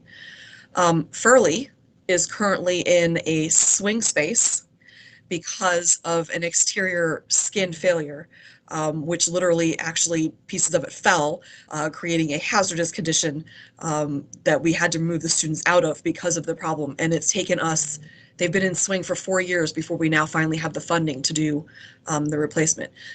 We have experience with skin failures. It's not a buildings when they hit a skin failure, it's a bad shape for a building to be in, and it really usually does mean that the building needs to be replaced. It usually is that turning point between a renovation and systemic improvement to a replacement project, just because of the cost and the extent of the amount of work that would have to be done.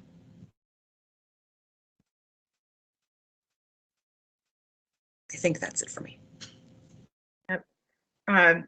So some additional considerations. So we have nearby Dorothy I. Height, which is a 21st century building school, has an arts integration focus and the capacity to serve additional students. It is also a restorative practice intensive site and is a community school where Child First is its lead agency. It's a Judy Center site. The school has also has the following citywide special education programs: Let's Grow, which is for students with and without IEPs, early learning program, a parent-infant early stimulation program.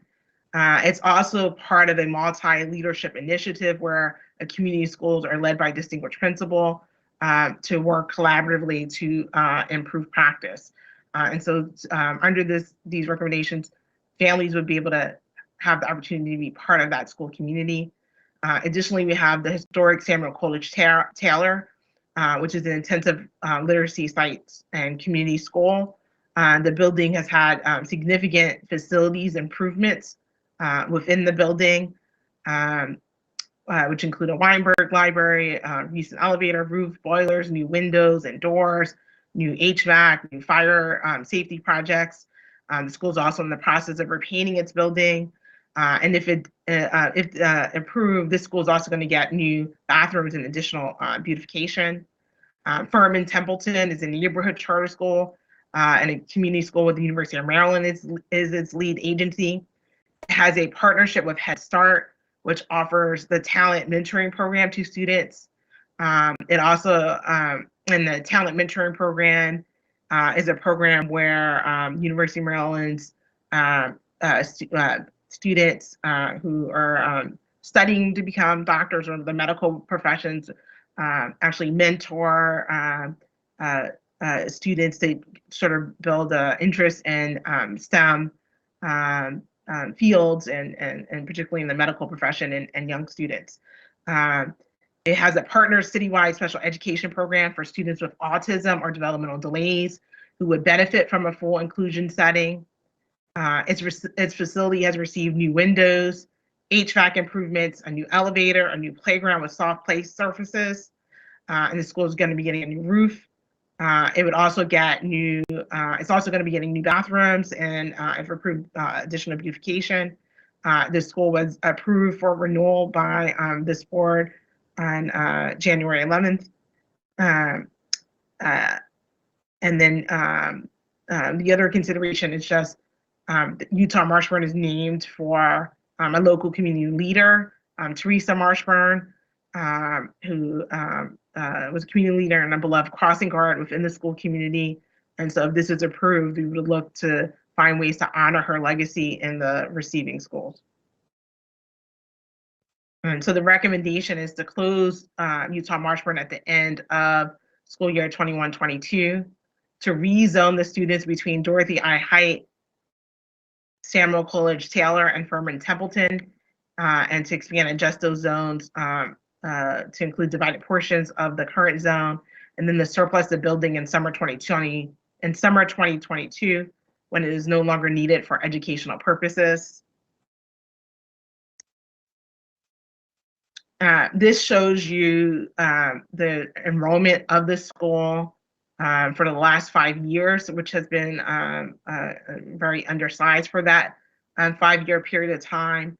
I think another key thing that I'm going to ask Katie to talk about is the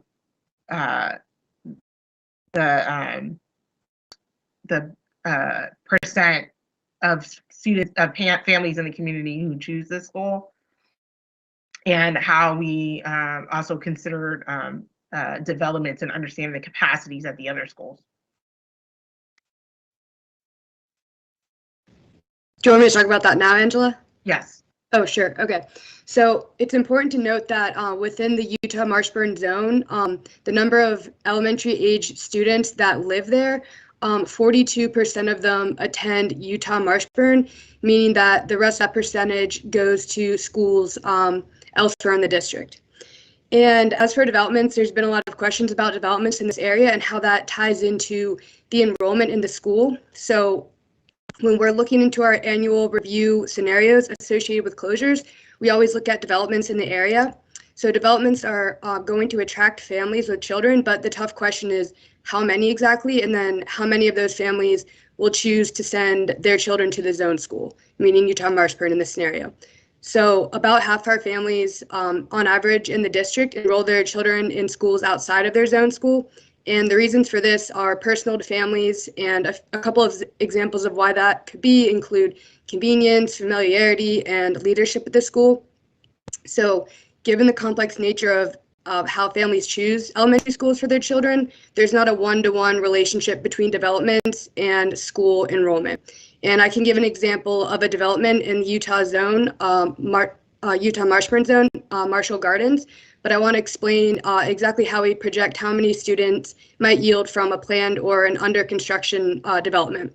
So we request residential development data from the Baltimore Neighborhood Indicators Alliance, and the type of information that we receive includes the name and the location of the development, the status of the projects, and the number of units.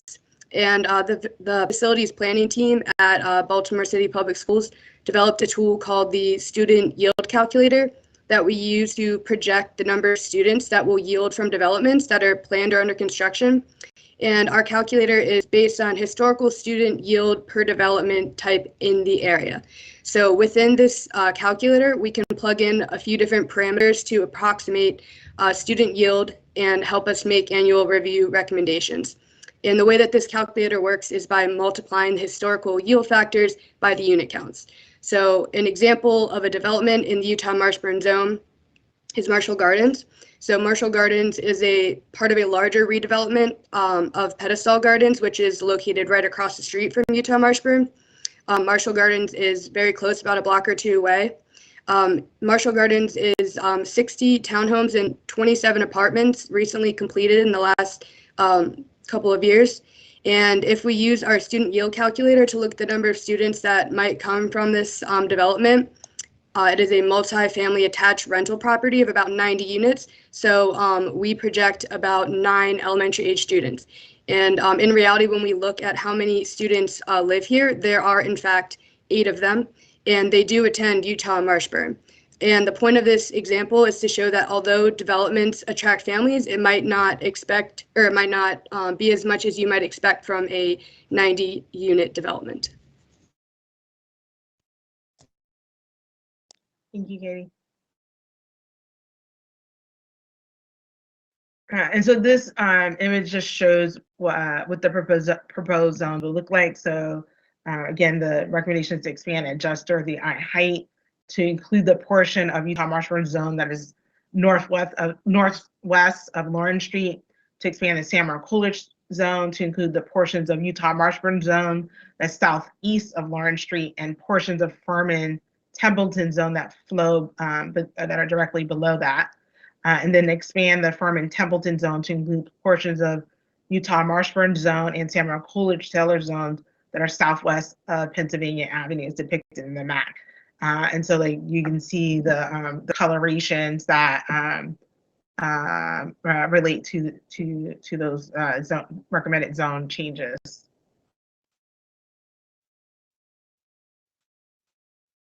And this shows the change in commute times for students on average for each of the proposed recommended zone changes.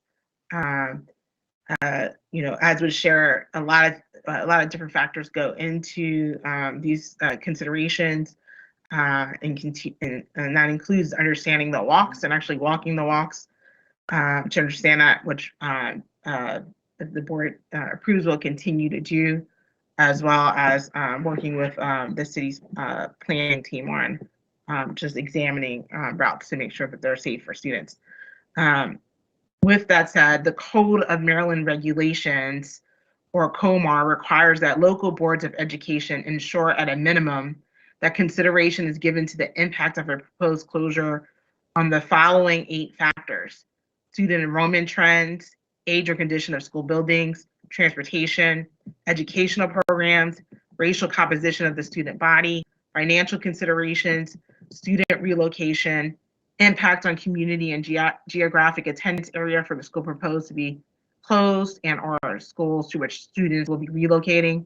For each of tonight's closure and relocation recommendations, including building surpluses of traditional public schools, the board has received data regarding each of the 8 COMAR factors.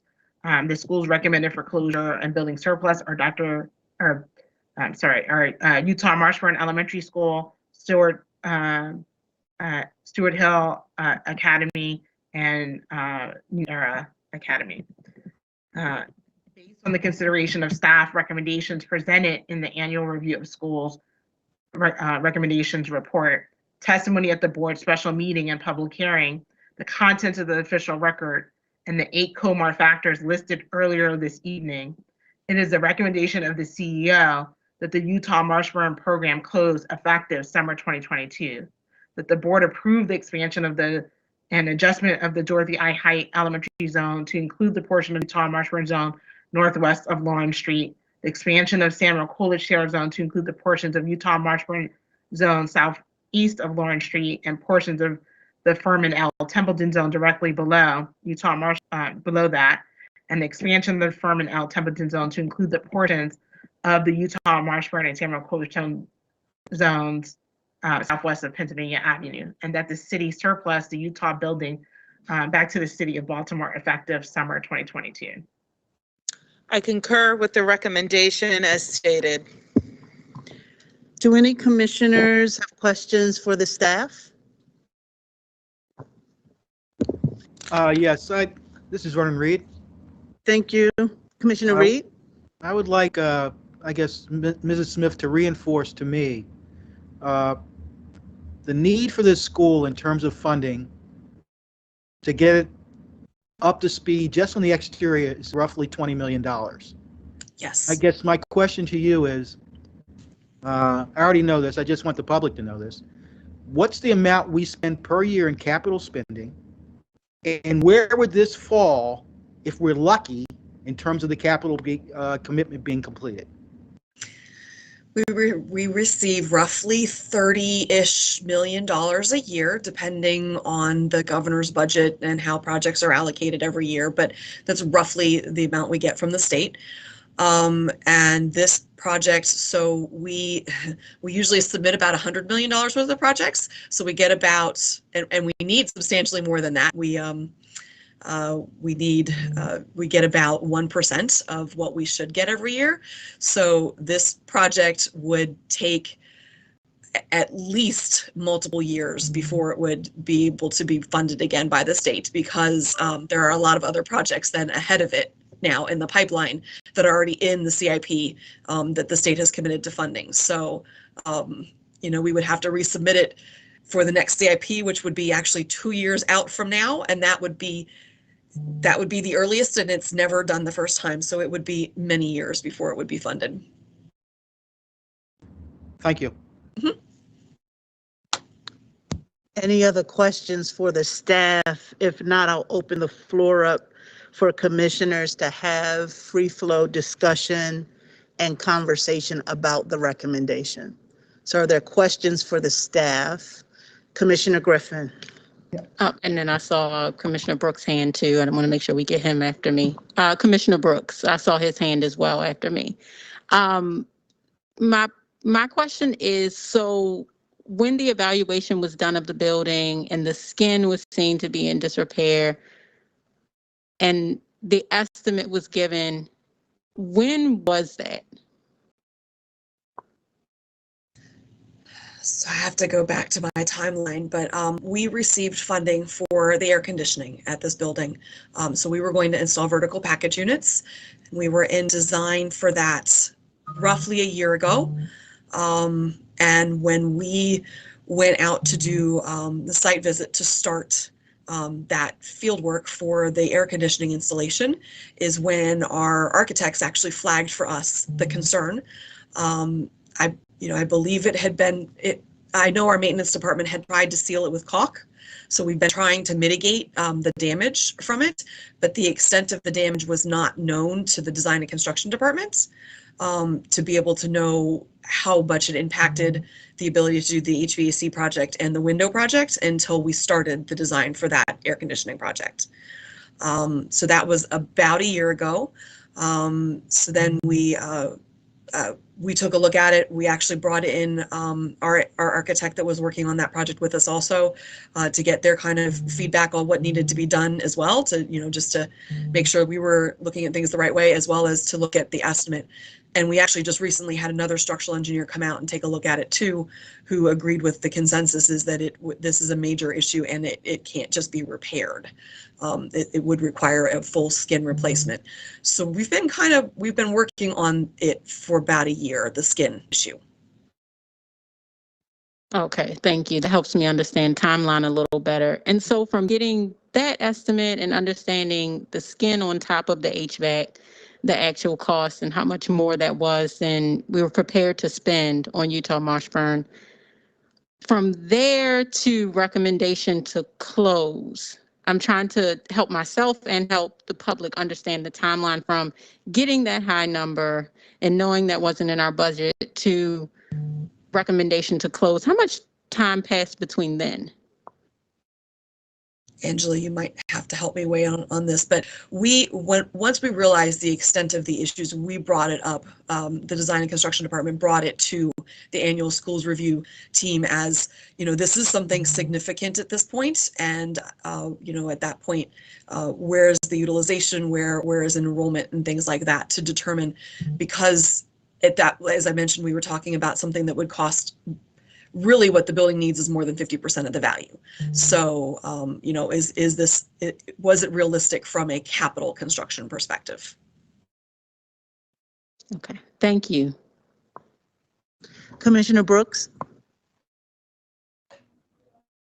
Yeah, so I want to follow up because I didn't hear the actual sort of the timeline, the gap. So just to kind of, I didn't know, Angela, if you wanted to respond to that before I ask my question.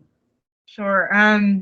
So it's a matter of months, maybe 6 months or so. And so like when we're looking at recommendations, we're looking like holistically and what's happening in school communities. So it takes actually a lot of analysis, and we're looking at it from a lot of different perspectives. So it's understanding, what was happening with this school community, what's happening with the surrounding schools. And so we actually look at a wider kind of area than where we land when we're proposing recommendations. And it takes a lot of analysis to understand what's happening within those schools from a holistic perspective. Like, if you were to propose a school for closure, are there schools nearby that could receive those schools? Who are the school leaders in the schools? What are the programs happening in those schools? How far away are those schools? What are other things that we could do to support school communities? This is the only way to solve this problem. Are there other solutions? So it's an intensive process that's really trying to look holistically and looking at, are there synergies? Or if we were to go this direction, is there a way for us to actually serve students better by going in this direction? And so that's taken very seriously when we're considering that. So we look at everything that's happening around a particular community to fully understand all of those before zeroing in on recommendations that we think would help us be in better service to school communities. Okay, great. Thank you for that detail.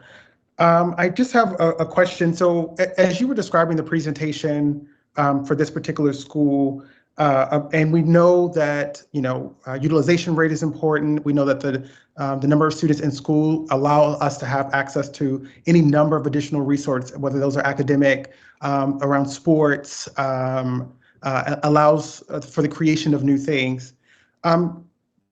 We have been closing schools for a number of years.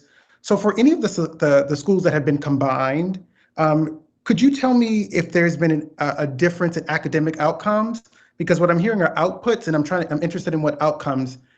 So are those students who attended schools that were merged, before they merged, are those students doing better in the merged school, or is it just an output where you're saying anecdotally that this would sort of generally improve the quality of the academic program? So I'm trying to get a sense of that. Is that a clear question?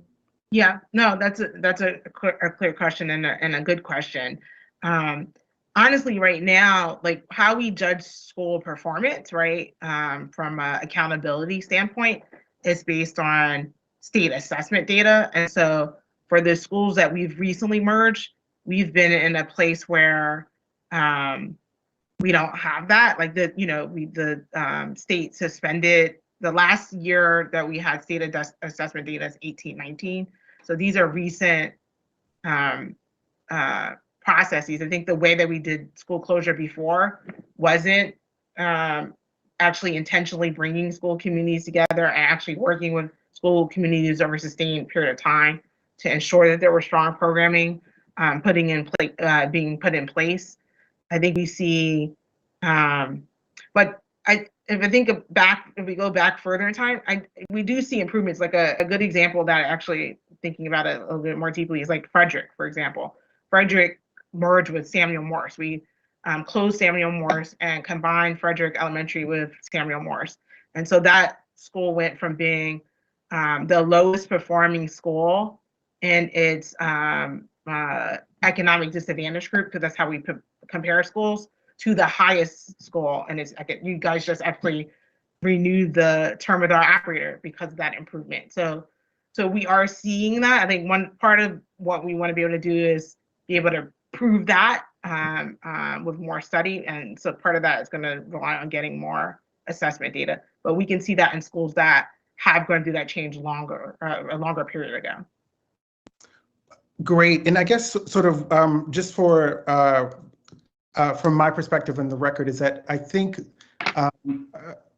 one of the things that feels really important for me as a commissioner, particularly around this particular portfolio, is that we have, because we've been closing schools for a number of years, we know that we have the types of data to make projections around the equilibrium. So essentially, based on our current progress and trends in our data, when will we know there's an end to school closures? And because I don't have the goal, I don't have an understanding of how do we determine when school closures stop happening, it is really hard for me to make decisions moving forward about sort of how long or how often we're going to continue to this. So is it possible for you to give me a definitive answer about sort of the data and the metrics that go into determining for the system, because we're looking at a system-wide approach, when will we stop closing schools based on the current trends and data and what we've learned over the last years of closing schools? Yeah, yeah. I mean, we've been a little bit chasing enrollment. I think what's been helpful for us with the last 3 years, and I think this was in Dr. Santelisa's opening remarks, is that we're starting to see enrollment sort of stabilize. You know, before the last 3 years, our enrollment was just steeply declining. And so, you know, we have the number of schools that we have are from a time when we were double the population of students than we are today. And so a lot of that has, you know, put us in this place where we've had like a number of years of school closures that were related to kind of chasing enrollment. So I think that's a thing that is helpful. We still have a number of schools that are undersized, and we don't just come forward with recommendations simply because the school is undersized. Again, we're looking at, are there synergies? Is there a way where we could bring school communities together? And it could be through closure. It could be in some instances we've done like grade reconfigurations. Is there a way to create enough students to be able to have a healthy enough enrollment to sustain school funding, to sustain the programming that students should have? And that's really what it's about, is being able to serve students so they have appropriate staffing, they have appropriate instruction in all the areas that they should have. Some of the things that students started this meeting asking for are basic things that our students should have. And, you know, our neighboring counties are able to do that because they're more resourced than we are, and have been growing in population. So those are some of the factors. Great, thank you. Okay, Commissioner James, I see her hand. Good evening, thank you. One quick question for you, Ms. Alvarez. Commissioner James, we can barely hear you. Like, okay, and I have my camera off because my internet is horrible tonight. Can you hear me now? Yes, that's way better. Thank you. Okay, sorry about that. So we know the condition of the building. If we were to say, give it another 2 years or vote to leave it open, is this building safe for children tomorrow? Is it safe for children for another year? Obviously, you know, it's uncomfortable with water leaking and cold and not ideal by any stretch of the imagination. But is it safe? The building as it is, yes, is safe. There will come a point where it is not, where, you know, that wall starts to crumble. It is not in immediate danger, though. A year, 2 years will be fine. I do think that, you know, we will, it's going to be harder, it's going to be harder to keep it up and to maintain it like it is, though, too, over that period of time. So, but there's not mold or anything like that at this point. Right? There's not mold at this point. It's not crumbling under anybody. It's not in a period of where it's going to, you know, collapse on anybody, you know, like the Furley building, you know, had that issue. It is safe at this time. Okay, thank you. Mm-hmm. Thank you, Commissioner James. Commissioner Bondima?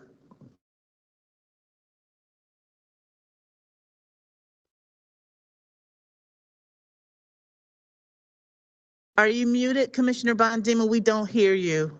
Sorry again. I'm trying to remember. Commissioner James just asked a question quickly that I was raising my hand for, because if that building's been leaking water for a while, have you had a mold investigator to check and see if there's mold? Because it can happen quickly. We have checked, and there's no mold in that building. There is right now, there is no suspect. There are no suspect mold spots that we have observed or have been brought to our attention. Mold is one that has to actually have a spot to test. So if something like that were to happen, we could definitely get somebody out to test it, but there isn't anything right now. So you have not had a mold inspector to test the building? Not as an overall air. No, our mold team tests for at actual incidences of mold. So if there was mold observed, an observable condition, then they would go out and test it. We have not had any observable conditions. Because mold is hidden, so you see it grows and is hidden. So it's very difficult to see it sometimes because sometimes it's growing all over the place. And when you pull the walls down, you'll find the mold is there. Because anytime you have water leaking for a period of time, you've done your investigation. You said the school is not, the skins aren't any good, but I would bet that there is mold there. And that is a health issue. So it is, it is always possible that it's in the walls. There is nothing that we have observed. So yes, yep. Okay. Thank you. Thank you, Commissioner Bondima. We have Commissioner Chenya. Yeah, I'm sort of following the line from the last two commissioners. You stated that some of the discussion around finding some of the physical things within the building was around us trying to fulfill a mandate for the air conditioning. So while I hear you saying that the building may be safe for a couple of years, what impact is that then on the mandate that we have for the air conditioning, which started a lot of this conversation? Exactly. We will not be able to install air conditioning in this building. The building will remain unair conditioned until we would be able to do the skin or whatever is decided. So we would not be able to fulfill the mandate in regards to this particular building. Thanks. Commissioner Bondima and Commissioner James, are those new hands up or are they from your previous questions? Okay. All right. Thank you, ladies. Now I want to open the floor for commissioners to have a discussion about this recommendation. Are there any commissioners? Commissioner Griffin? I'll jump in. I haven't visited the building, and thank you all so much for taking the time, both school staff and city school staff at the district, to take the time to walk us around the building and really show us what's happening there. Taking into consideration community comment and just the timeline really for me of how fast this thing moved on the community. I personally do not feel comfortable moving forward with the recommendation for this year. I believe that an extra amount of time given for, one, community members to digest what may be happening to their school, two, to possibly identify a solution of funding to fix the school or fix a part of the school, especially knowing like the rec center has investment coming its way. There is investment in this area that an extra 2 years should be considered for this school. And then at the end of those 2 years to consider the CEO's recommendation at that time. I'm really advocating for this school and this community because it is in the midst of two communities that come together. On one side, you have affluence. On the other side, you have a community that has historically been disinvested in West Baltimore. And I don't want us to continue to perpetuate that. I also don't want us to continue to put students in environments that's not the best for them. So I understand the recommendation. I think more time needs to be given because I do believe that a solution that is more meeting in the middle can be identified. I appreciate that, Commissioner Griffin, and listening to, just several stakeholders and members of the community. This is, challenging to think about and consider. And one thing that you just mentioned was, we're sworn to make sure that we are taking care of the needs of our children, right? And to know that this is a facility, like many of our facilities, that is not adequate, This just herein lies, again, for me, a call to both our state legislatures and our city legislators to kind of, we've got to step it up a little bit for our kids, not a little bit, but a lot of it. It's really important that folks understand that we have the oldest portfolio of schools in the state.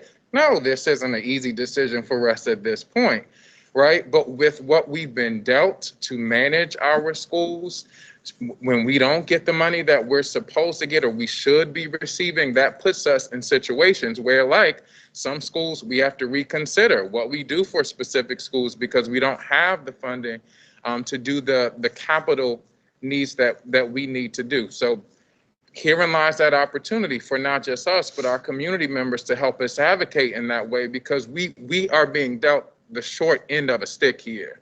And we're trying our best to make it work for our kids. But at the end of the day, to my colleagues, are we putting our young people in the best position, in the best facilities, in the best opportunities so that they can thrive? That is where my heart is, and that's where all of everything for me is tonight. So I appreciate that, and hearing the community loud and clear, right? The community wants to be involved in the process, and I do believe City Schools has an opportunity to do that better. I agree. I too am very grateful for touring all of the schools that's on the list tonight. This particular one was really, really difficult for me because the education that's happening in the building is outstanding. And Principal Starliper is doing a tremendous job with the academics. The building, and I didn't even, Commissioner Bondima, thank you for bringing up mold, and Commissioner James, I didn't even think about the mold, which is terrifying to me, to have young people in a space that could have mold behind the walls on the interior of the building. And so this is a particularly hard school for me. But I would also, just to my colleagues, say, in agreement with Commissioner McFadden, we've got to consider the condition of buildings that our young people are in, and they deserve better. And so I've walked this school, I've seen, thank you, Cindy, for sharing the photos. It actually is a different experience when you are in the building, even looking at the photos. And so I would just say, that is something that's near and dear to my heart in terms of the condition of the building. I don't want to move people in a pandemic, but this particular building felt more urgent to me as I visited the space. I have Commissioner Bondima and then Commissioner Brooks in that order. I'm going to make another statement. I teach mold, black mold, and I'm telling you, the minute it was mentioned that there was water involved, I would bet you that when you rip those walls down, you will find black mold, which is very bad, okay? In addition to that, a school with no air conditioning and dripping water, that's even a strong indication. If you dig deep, it's going to be, and if you study, you can pull out your phones and look it up. It grows and it is not good. And listening to all the beautiful things about the teachers, the school, the children, which is a wonderful school, but when it comes to the health of the students and the employees at that school, I highly recommend that we look at that very carefully. I would put my last stamp on the fact that when you dig deep, you're gonna find mold. Okay, and that's enough.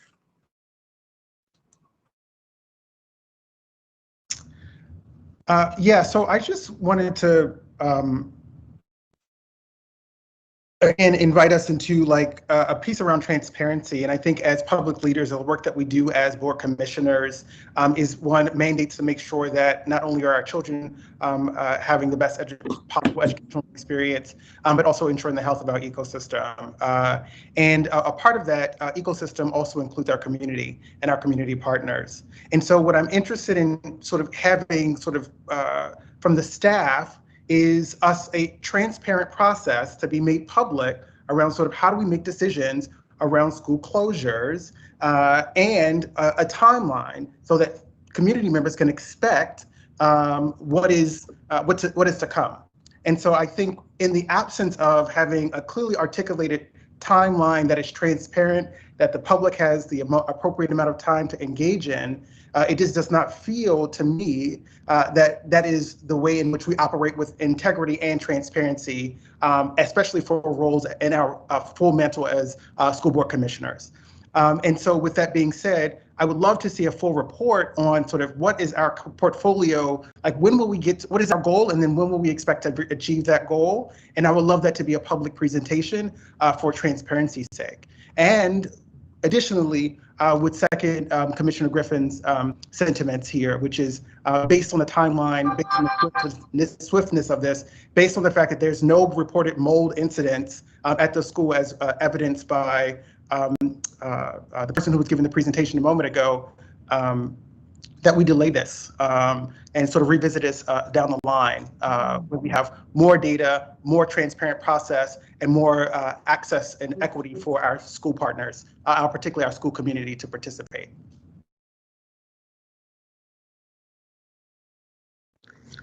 Is there another hand up? Can you, Commissioner Chinya?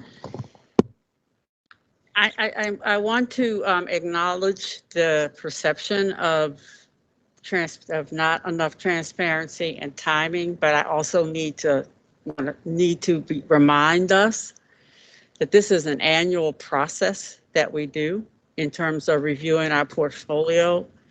We begin it at the beginning of every school year. We talk about what that timeline will be. I get it that until it's your school in your community, you probably aren't really listening and looking at that.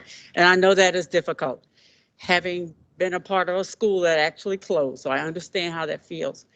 But this is something that we do. The other reminder that I want to give us all, which is a difficult one, is a part of the agreement that we began with 21st century school construction involved the fact that as we built new schools, new facilities that would allow our children to have the right kind of resources around them and for them to learn, that we were going to close decrepit buildings. We knew we hadn't gotten enough money for the maintenance, but we weren't going to try to keep doing that. And then my third concern, which I understand we haven't seen mold, but my concern is that every year when it gets hot, we are worried because we have to still have a list of some schools that are closed. And the fact that this school was up to get air conditioning means it was a priority for us to try to meet that particular mandate. So I don't want us to forget some of those important facts. This is hard. It is very difficult, but it is something that we're going to have to deal with. We either deal with it now or we're going to still have to deal with it 2 or 3 years down the road. But I don't want us to forget that piece. Thank you so much. Are there any other comments, reflections from our board commissioners? Okay, if not, hearing none, is there a motion for this recommendation? I move that based upon the consideration of the recommendations and rationale of the CEO, the annual review of schools recommendations report issued on November 9th, the testimony given at the special session and public hearing, the contents of the official record, and the 8 COMAR factors, that the board modify the CEO's recommendation in the following manner: to change the effective date of the recommendation from the end of the current school year to 22-23 school year, to allow more intentional time to collaborate with the community to develop a transition plan.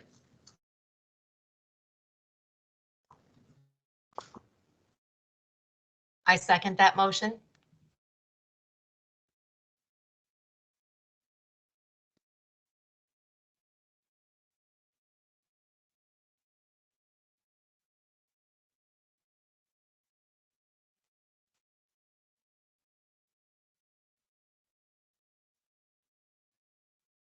Oh, I don't hear anything. It did, Yeah. I seconded the motion. Commissioner James?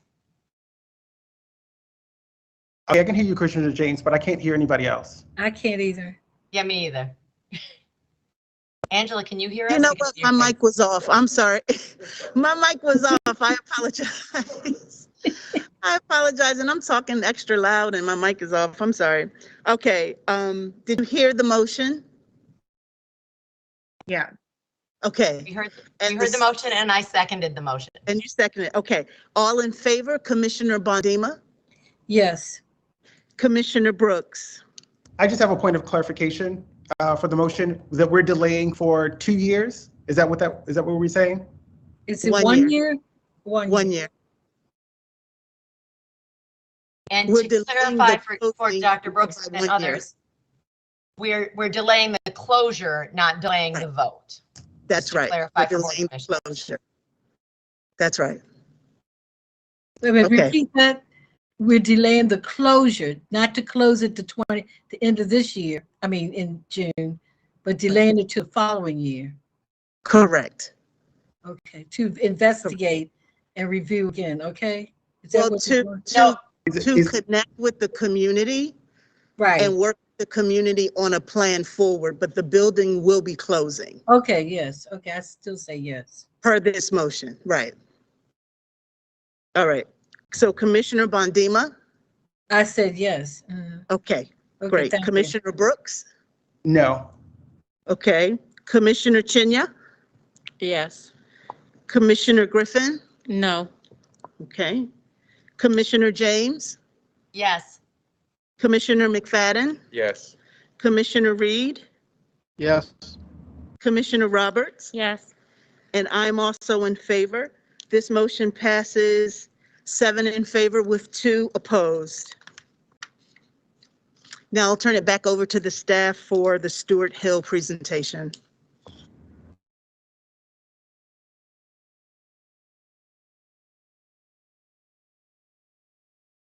Next slide, please.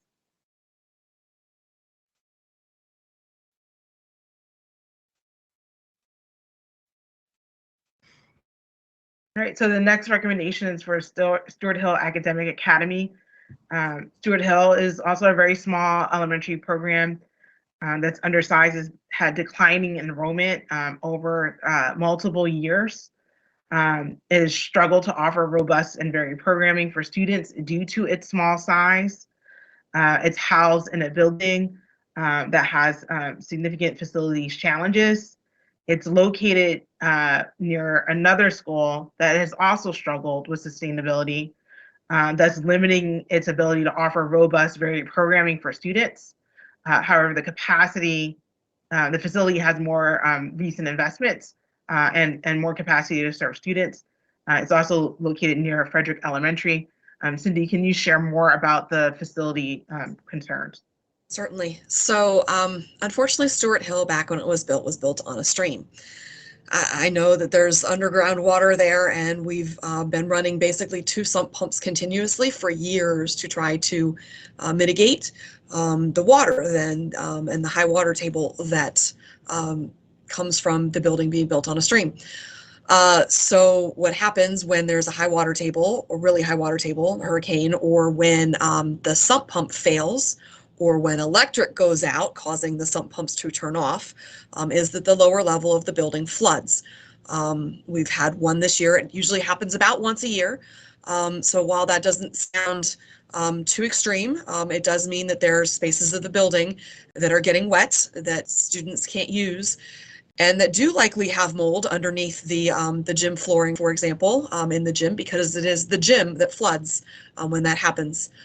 So those are spaces then that students can't use while repairs have to be made every time. In addition, the building needs, of course, everything that we need in a lot of our buildings: a roof, a window. There's also a chimney that needs substantial repairs as well to be able to repair the issues with the masonry and the chimney. But the flooding is an issue. it basically requires watching over those sump pumps and the electric 24/7 to make sure that everything is running so that it doesn't flood and every year something happens where it does. And there really isn't any way to otherwise mitigate the fact that the building is built on a stream. Next slide. So Franklin Square is a community school with Bon Secours Community Works as its lead agency. That school offers honors courses in algebra. The facilities had a lot of improvements, including roof replacement and fire alarm. It's undergoing design for replacement of its windows and HVAC, with AC installation set to begin summer 2022. Temporary cooling units will be installed until AC is complete. The school is also scheduled to get health suite upgrades, bathroom renovation, and if this is approved, additional beautification. Frederick Elementary is a 21st century building school with a capacity for additional students. It's a neighborhood charter school operated by the Baltimore Curriculum Project. Direct instruction and restorative practice are core components of the school's approach to learning. It's also a community school with Bon Secours Community Works, who it serves as its lead agency. The school was recently renewed for by this board on January 11th. And so this recommendation has some updates, and so we're going to walk through some of those changes so it's very clear from the community. Again, we are really listening as we develop these things. So the original recommendation, well, the recommendation is to close Stewart Hill at the end of the school year 21-22. The original recommendation involved splitting the zone between Frederick Elementary School and Franklin Square Elementary School, and then expanding the zone for those two receiver schools. The revised recommendation is to rezone all of the students to Franklin Square Elementary Middle School, and to expand that zone to include the entire Stewart Hill zone, and then to create a 35% geographic attendance area for the Frederick Elementary School for that entire zone, and then the surplus of facility at the end of summer 2022. So this shows you the enrollment history of the school over time. It's projected for next year to have, I think, 160 students total. Katie, can you share a bit about the composition similar to what you just did before in terms of in zone and how developments are considered within this school? Yes, I can do that. All right, so I spoke earlier about how we project student yield and how we use development data to do that. So I know there were some questions about single-family row home developments that were happening in the Stewart Hill zone. So the way that we look at developments doesn't capture the single-family row home developments on that scale. So the ones that we look into to project student yield, those projects are sourced from the Baltimore Neighborhood Indicators Alliance development pipeline. So these are projects that have all obtained residential permits, and so in the pipeline, there are not always projects that are the newest ones that are just now beginning the planning stages. So more specifically, there are 4 sources where we get these development projects from. That's number 1, the Baltimore City Board of Municipal Zoning and Appeals. Number 2, the City Planning Commission. 3, the Commission on Historic Preservation, and 4, the Urban Design and Architectural Review Plan. So if we look at the rough number of units mentioned near the Stewart Hill Elementary Zone that are in the planning stages, there are about 150 rehabs of previously vacant buildings into either single-family row homes or multifamily attached homes. And depending on whether those are to be rented or owned, that could yield, we estimate, anywhere between 15 and 30 students. So going off that range, we know currently in the Stewart Hill Zone, about 27% of students who live in the Stewart Hill Zone are actually attending that school. And this is actually lower than the district average. So we believe that it's unlikely that the majority of students in this range of these developments that are to happen would be attending Stewart Hill in the future.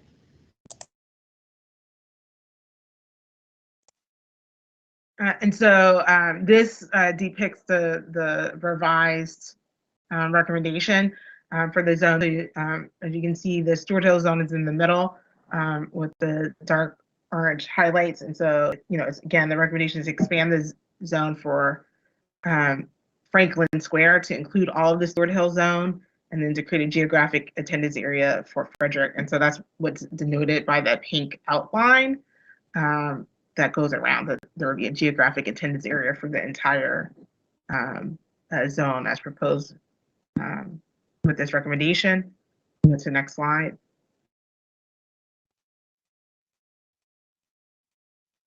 So just so everyone understands what a geographic attendance area is, so the Frederick is a neighborhood charter school, and Maryland and state law allows districts to establish preference areas for charter schools if we can meet certain conditions. One, that the median income of the area is less than or equal to the median income of the city. That it's limited, it's not greater than 35% for available space within the school, and that a board makes a decision to do so or not. A geographic attendance area is not the same as a zone. It's similar in that it designates a particular community to be served, but it's different in that when you live in a neighborhood zone, you are guaranteed a seat at that neighborhood school, including when the neighborhood school is a charter school. So families that live in the zone are guaranteed a seat. For neighborhood charter schools, who, like many of our schools, receive students who live outside of the zone, when you're a charter school, those families have to apply through a citywide lottery for access to the school when there are more applicants than there is seats within the building. And so while the GAA is not a zone, it's a preference that we give families who are interested in the school first opportunities at available seats than those applying from other areas that are not a part of the GAA, and that works with other preferences that go within the lottery, like sibling. So the proposed zone for Stewart Hill would meet the requirements to establish a geographic attendance area. The median income for that area is below that of the city. It would not negatively impact a currently existing zone, and we would continue to monitor it. So we monitor these every year. This would keep Frederick as an option, as a potential receiving school for families that are interested. Frederick is not at capacity. It has space to serve additional students or are interested in serving additional students. And it would provide greater likelihood for families who live in the Stewart Hill zone who are interested in being accepted within Frederick. And this addresses concerns we've heard around the school community about the walk path to Frederick. One of the things that's different about this recommendation than the other ones that we considered is not only is the average distance, if you factored in Frederick, would be longer for families under this consideration. There are a number of major intersections that students would encounter on the walk. When we originally put this forward, part of the proposal was to be able to provide bus transportation to students. But given where we are, just being very transparent with the driver shortage that we've been experiencing and the challenges we're still having in transporting students, when we're putting things on the table, we want to make sure that we can actually deliver on whatever is committed to for families. And so based on that, we've revised the recommendation.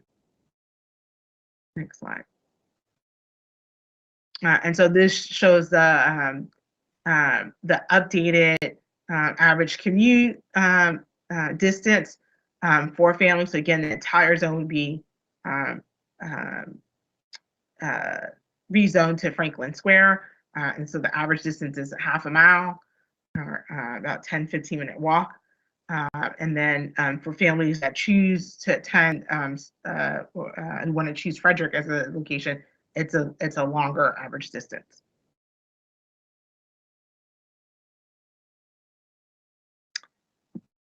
And so with that, based on the consideration of staff recommendations presented in the annual reviews of schools recommendations report, testimony at the board special meeting and public hearing, the content of the official record, and the 8 COMAR factors listed earlier this evening, it is a recommendation of the CEO that the Stewart Hill program close effective summer 2022, that the board approve the expansion of Franklin Square Elementary Middle School zone to include the Stewart Hill zone, and that the board approve the establishment of a geographic attendance area for the Frederick Elementary zone that includes all of the Stewart Hill zone for up to 35% of the total student population of Frederick at full enrollment, and that city schools surplus the Stewart Hill building effective summer 2022.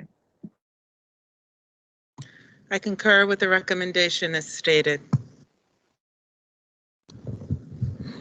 Do any commissioners have questions for the staff? Yes, I have one for Cindy. Yes. Maybe I'm miswording this, but can we not stop the leakage from the underwater to the gym and other areas? We have not been able to stop the water when there are issues with the sump pump or the electric and it floods in the entire time we've owned the building. I'm sorry, could you ask if you have actual data from that?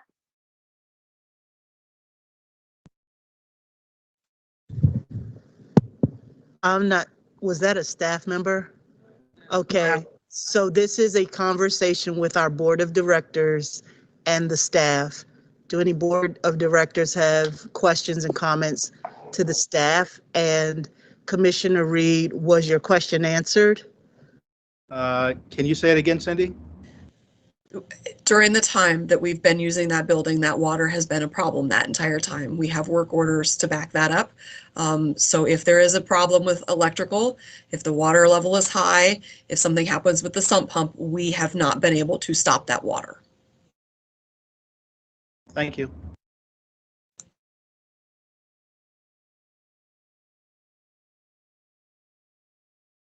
Are there any other questions from board members? I'm looking at the screen. Help me out. Do we see anything? I have a question. Okay, Commissioner Brooks. Yeah, so Sydney, based on other schools who have similar conditions, do you have an estimate of the number of schools that we could be potentially seeing based on the conditions that you're using right now to say that, to recommend, or at least a part of the consideration for recommending that this school sort of be closed? This is the only one with a river running under it that requires sump pumps running 24/7 to mitigate. And we did do the mold investigation for this, correct? Every time it floods, we have to do that. Yeah, so we do have to mitigate for mold every time. Great, thank you.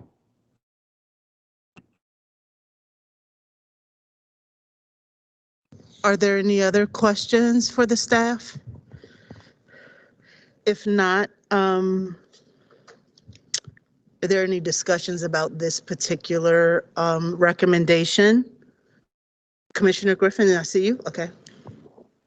Yes, I do understand, like, having a river running underneath of a building, and saw the evidence of the flooding in the gym.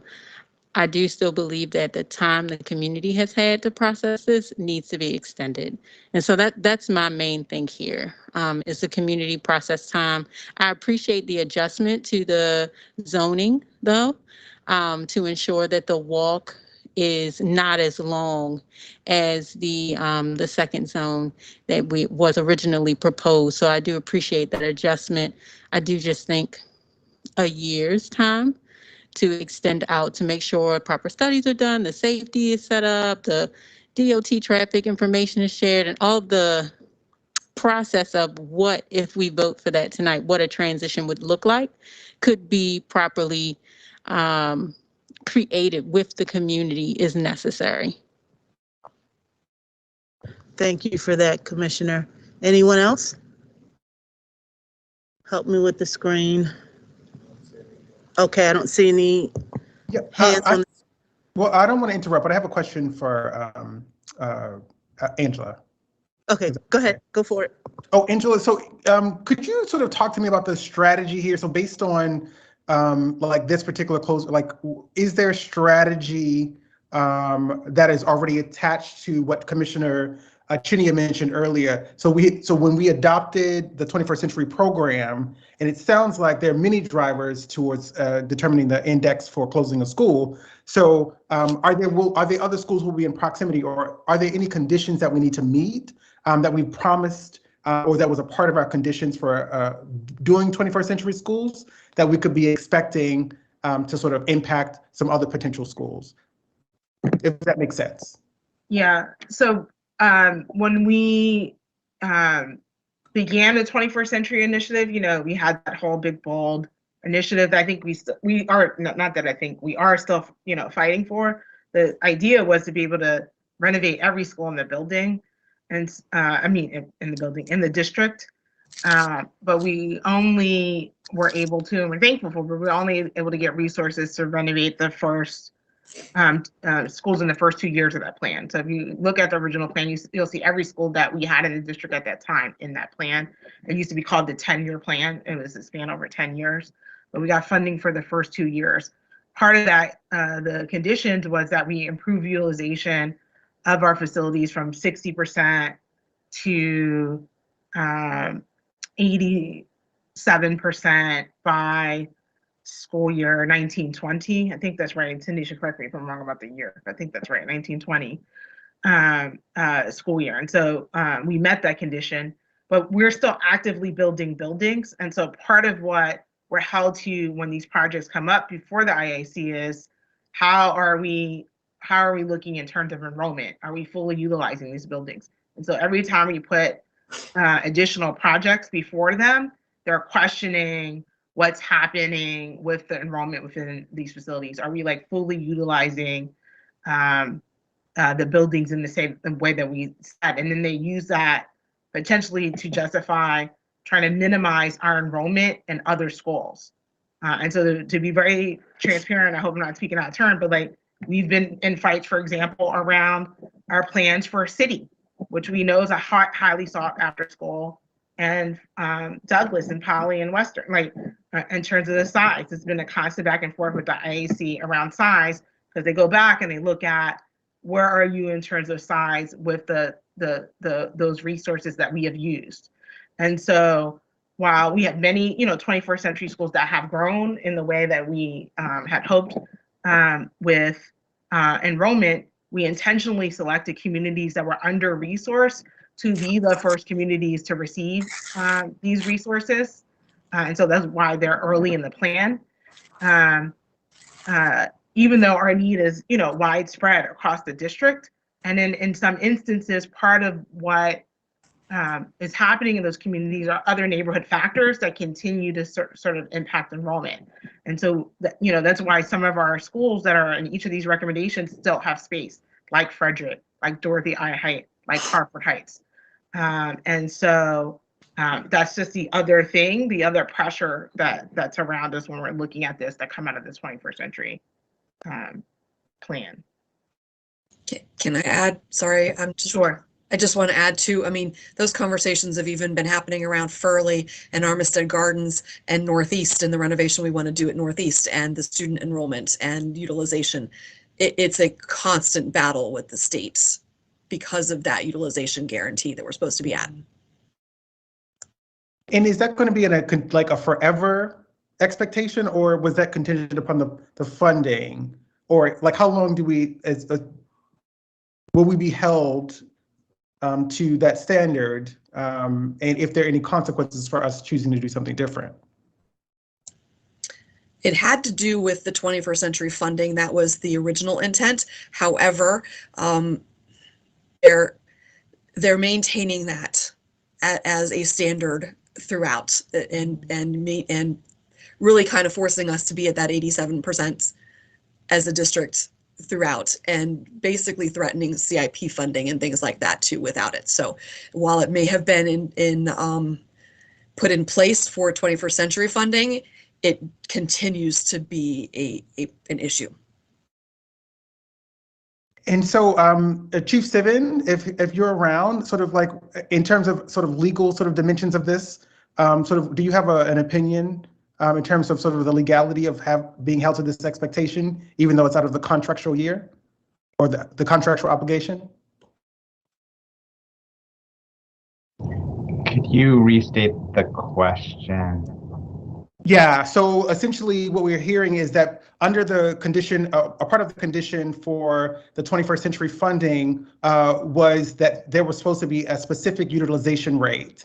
Now that we have sort of passed that window of time, Ms. Alvarez was saying that there are still, this body is still holding us to the expectation that there is expectation that we would still be meeting that utilization funding, even though it's outside of the window of the contract period. And so I'm asking you from your perspective, do you have an opinion on we're still being held to us under contract? So I think that what Ms. Smith and Ms. Alvarez were referencing is that when the IAC reviews a project, part of that project is looking at enrollment forecasts. So even separate and apart from the 21st century plan, as we go forward, they're still looking and holding us and scrutinizing very carefully our enrollment for each project as we go forward, as part of their obligations that they are asserting under the law, separate and from and in addition to the 21st century program. So can we decide to do something different and not be out of compliance or in any legal trouble because of that, choosing to do something different?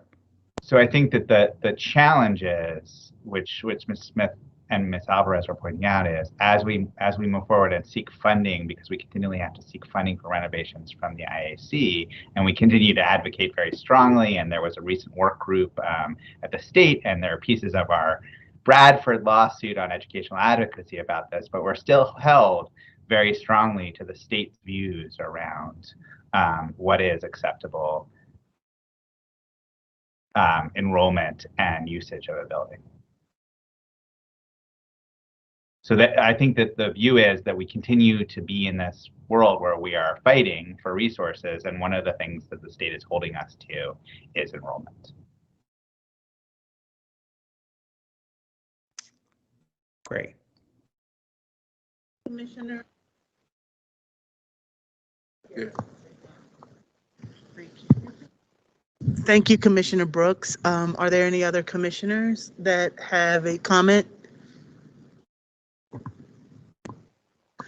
I move that based upon the consideration of the recommendations and rationale of the CEO, the annual review of schools recommendation report issued on November 9th, the testimony given at the special session and public hearings, the content of the official record, and the ACOMAR factors, that the board modify the CEO's recommendation in the following manner: to change the effective date of the recommendation from the end of the current school year instead to 2022-2023 school year, to allow more intentional time to collaborate with the community to develop a transition plan. Is there a second?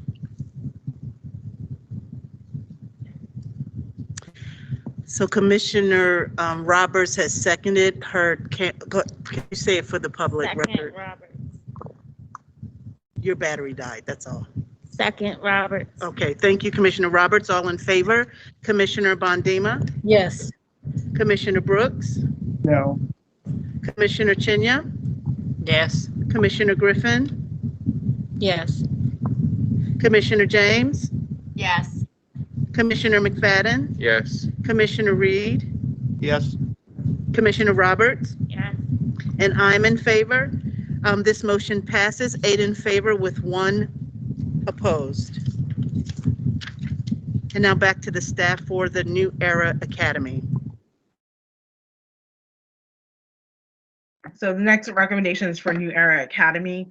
New Era Academy is an undersized high school that's not able to offer a comprehensive high school experience to its students, despite adding competitive programming to the high school in the form of Pta and the seagoing pathway. Enrollment trends have not changed enough to stabilize the program. The building that houses New Era has some significant facilities concerns. Part of the recommendation is to provide a preference at Ben Franklin High School and Digital Harbor High School for students from these school communities. Both of these are schools that are closest to these communities, that are housed in stronger facilities and are more able to offer the varied academic programming that high school students need, relocating the CTE pathways and PTAC to the nearest high schools will enable those students who are engaged in those pathways to be able to continue in those pathways in schools that are closer to their homes than other high schools, and would allow for CGON and PTAC for them to be remain close to the port, which is important to those particular programming options. Like I said, the building has significant facilities concerns, and so I'm going to have Cindy share more about that. So in this case, the bones of the heating system, the HVAC system, the bones being really the piping, are basically original to the building. The building is about 65 years old. It is a steam system, and steam is very corrosive. So while we've had to do things like replace boilers, the unit vents are original, the piping is original. We've replaced a few unit vents here or there as we've needed to maintain and keep things going, but we're literally making hundreds of thousands of dollars worth of investments every year to keep the HVAC up and running. Pieces of it are basically held together like with duct tape. It's in really bad shape. The steam in the piping has just really caused it to corrode away. There are parts of the building that are totally unregulated right now, so they're getting a lot of heat because to keep heat in it, it's just an open flow. So there's no controls over it, and other spots of it then are cold because the pieces are just broken down in those spots. In addition, there isn't any air conditioning in the building, and also Carter G. Woodson, which is attached to the building and which we originally intended to surplus multiple years ago, we can't because the HVAC system is actually connected to and tied to the Southside building. It actually originates in the Southside building. So they're all connected together. The building also needs, of course, roof, windows, exterior doors. And in this case, the utilization is so low in this building that when we actually tried to submit it for air conditioning under the state mandate, because of having to air condition every building, the state literally just told us no, that they were not going to provide any funding for it, that the utilization is too low, and they also would not fund the separation of the systems between it and Carter G. Woodson. So we don't meet the utilization. We can't put any capital investment in it, and we are at hundreds of thousands in maintenance in trying to keep that system up and running just every day.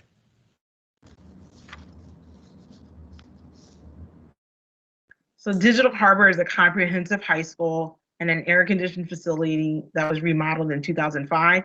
It's a community school supported by the district and is an intensive literacy site. It has 2 Pride citywide special education programs, and it offers a robust variety of AP and honors courses to students and has several CTE pathways. Ben Franklin at Masonville Cove is a community school with United Way of Central Maryland as its lead agency. The school offers honors courses and CTE pathways, with 3 more to be added in the future in welding, carpentry, and electrical. The school also has 2 life skills citywide education programs. The facility is partially air conditioned with the remaining portion scheduled for replacement. It is getting its roof replaced and will be, if this recommendation is approved, will receive portables to increase its capacity. As part of a long-term plan, in the future CIP, we would add a permanent addition to this building to support the additional capacity of the school. This is a recommendation that had revised early in the process. So the original recommendation was for the program to close at the end of this school year. It revised to close the new air program at the end of school year 22-23. That's to allow time for the movement of those programs that we talked about earlier in the recommendation. We're also recommending the creation of a preference zone for students who live in the Cherry Hill, Marie Fairing, Curtis Bay, Baybrook, Westport, and Lakeland school zones at Digital Harbor High School and Ben Franklin High School at Masonville Cove for students applying for entry for school year 23-24. We would relocate the P-TECH and seagoing pathways to Digital Harbor High School and the AJROTC program to Ben Franklin for school year 23-24. We would retain the building on what for potential future use of the land, as shared earlier by the community. This shows again the enrollment trends of the school over the last 5 years. This school has P-TECH. P-TECH is funded out of its own cost center, and so that had about 56 students at this time. High school, this is a very undersized high school, sustainable high school. You want to be around 600 or more in terms of students. Again, earlier today, students were talking about access to art programming within high schools, and it's interesting that they also commented on the 600 number student. Those entrance criteria schools that they named that have that kind of programming are large. They're some of our largest schools. Keep going.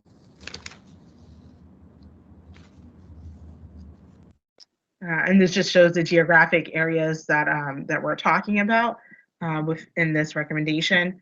And so based on the consideration of staff recommendations presented in the annual review of schools recommendation report, testimony at the board special meeting and public hearing, the content of the official record, and the 8 COMAR factors listed earlier this evening, it is a recommendation of the CEO that the New Era program close effective summer 2023, and that the board create a preference zone for students who live in the Cherry Hill, Reefering, Curtis Bay, Baybrook, Westport, and Lakeland zones at Digital Harbor High School and Ben Franklin High School at Masonville Cove, beginning for students applying for entry in 23-24 school year, and that the board approve the relocation of the P-TECH and seagoing pathways to Digital Harbor and the AJROTC program to Ben Franklin for the 23-24 school year, and that city schools retain the New Era building for future potential use. I concur with the recommendation as stated. Do any commissioners have any questions for the staff?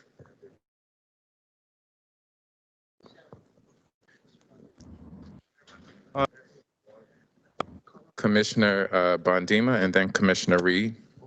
Yeah, thank you very much. And I'm probably repeating things that I've already said, but because I know and we know the area that Cherry Hill is in, there's a lot that's going to be going on in the future as far as hospitality and other career opportunities that's going to build. That area down there is a hot area, and everybody's trying to be a part of it. In the future, is going to be a lot of jobs available in that area. And even though I hear what you're saying, and it is true about that building, I really believe that because of the community groups and associations that's going on right now, it would be great if those organizations and groups and committees would gear up and let's try to find some funding, and which is a whole lot of funding is required, I guess about $50-60 million to build that building. But I have a strong feeling about that, because those kids that live in Cherry Hill that have to get up and catch a bus to other schools when they have been in the community from 1st to 8th grade, it's really important to understand that if they can continue their learning to the 12th grade, it will be very rewarding for those kids, and it will give them an opportunity to finish, graduate, and move on to other opportunities. I just have a difficult problem with, I understand students in the city in the city going from one school to the other. It's a little bit different in Cherry Hill. It is quite different, and those kids know each other, and just being familiar with each other, knowing the family and community, it means so much to keep those kids in Cherry Hill until they graduate in 12th grade. So I'm riding the fence, okay? I'm saying I'm riding the fence because I know what the problem is. However, I know the rewards of if extending that to build or do something with keeping those kids in school to the 12th grade. So I'm going to give it up and I'm going to say, yeah, I do understand both sides. So. Thank you very much, Dr. Bondima. And while we still have staff, I just want to make sure that if you had a question, the staff was able to answer your question there. No, I didn't have a question. I made a statement. Yes, ma'am. Thank you so much. Yes, ma'am. Commissioner Reed? Thank you.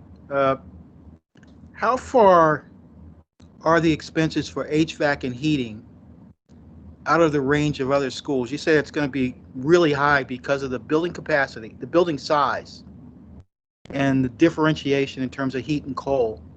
That's one question. And the shortfall we'll have in terms of CIP funding, because we won't get it for a while. Yeah, I guess you can't answer this, Cindy or Angela, but I'm just throwing this out here. How can the community help us make the shortfall? So it's two questions. So I'll leave the second one in the community part for Angela, but I will take the first. It's the estimated replacement cost for the HVAC system, including the separation of the two buildings and installing air conditioning then in there, is about a $16 million project. It's a good sized building. Yeah, I know that, but I guess my question is, you say you spend a lot more for air conditioning and heating than other schools. What is that and why? Okay. So we spend a lot more in maintenance of this system than in other schools because it's a steam system. So it's highly corroded, that existing system and the existing piping so badly that we are just having to spend dollars after dollars in patching that and in keeping it running.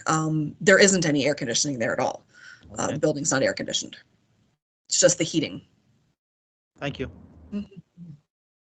In terms of the second question, we're honestly worried about how long we can maintain the heating system within the building. And so it's a thing where we don't have a long timeline on, we think, in terms of being able to have students in the building. It's very uncomfortable. So as Cindy shared earlier, like in order to maintain heat in the building, it's up high. And so the school copes with that by like opening windows. It's very hot in that building. And so it's not like balanced when you're in classroom. So like that's a real everyday thing that students are currently dealing with.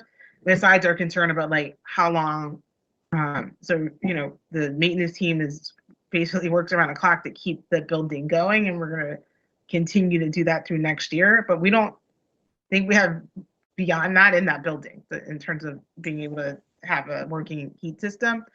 And so, as the community shared earlier, they have this vision and this hope around a future high school that would require fundraising, like, in other purpose-built communities, funders have come forward who have dollars. And so we're hopeful in retaining the land that maybe a funder would come forward. That area beyond Cherry Hill, all those neighborhoods that we talked about, like particularly like we're talking about like Lakeland and Baybrook and Westport, they have growing EL pop.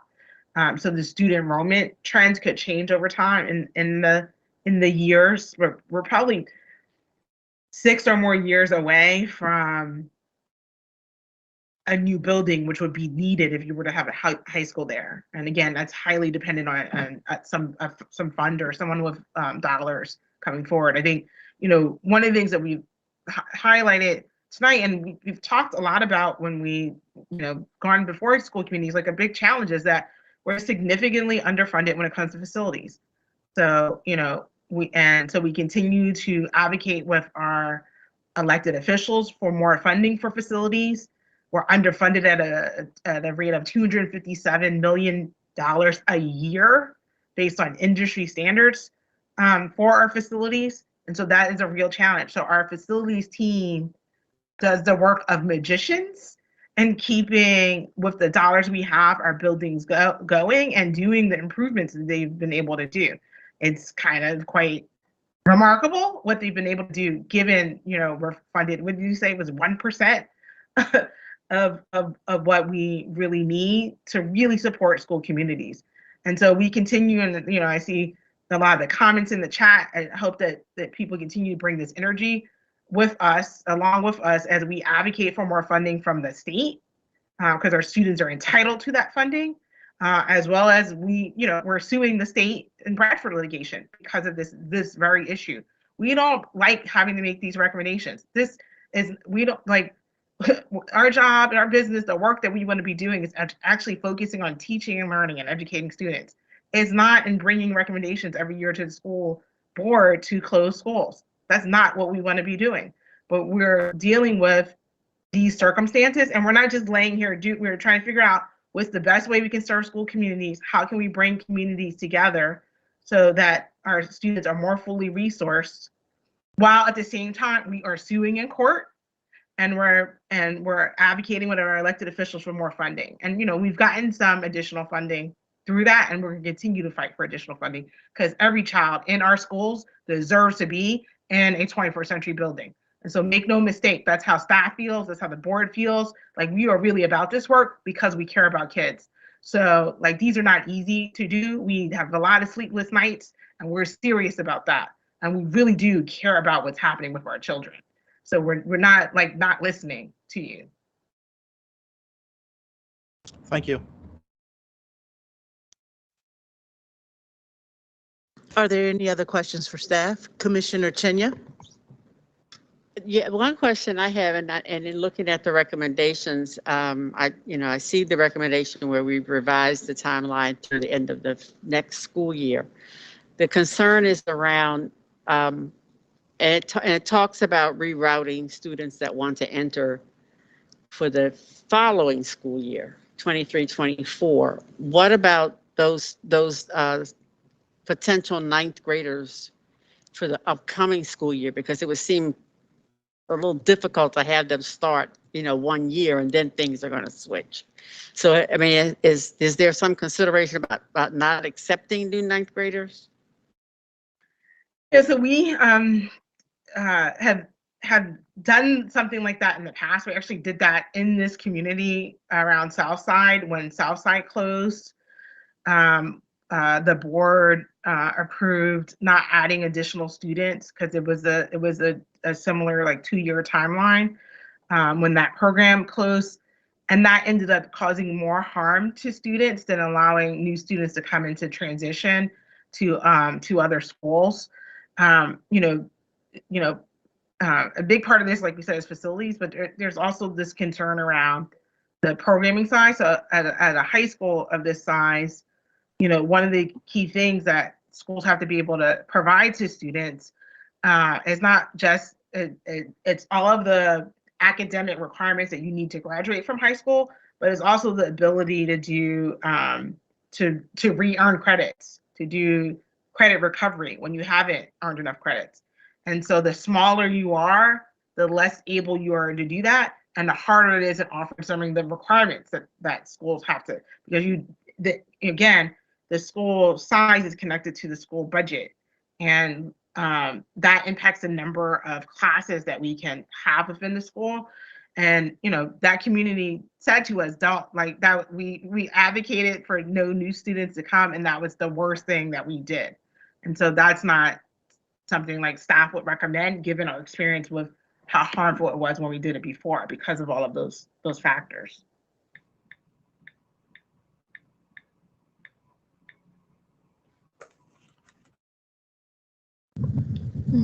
You finished, Commissioner Chenya, Chair Emeritus? I guess I'm processing what I'm hearing, because I would seem to, I hear what you're saying, but also looking at the percentage of students that are currently at the school that are coming from outside of Cherry Hill, to be honest, a large percentage.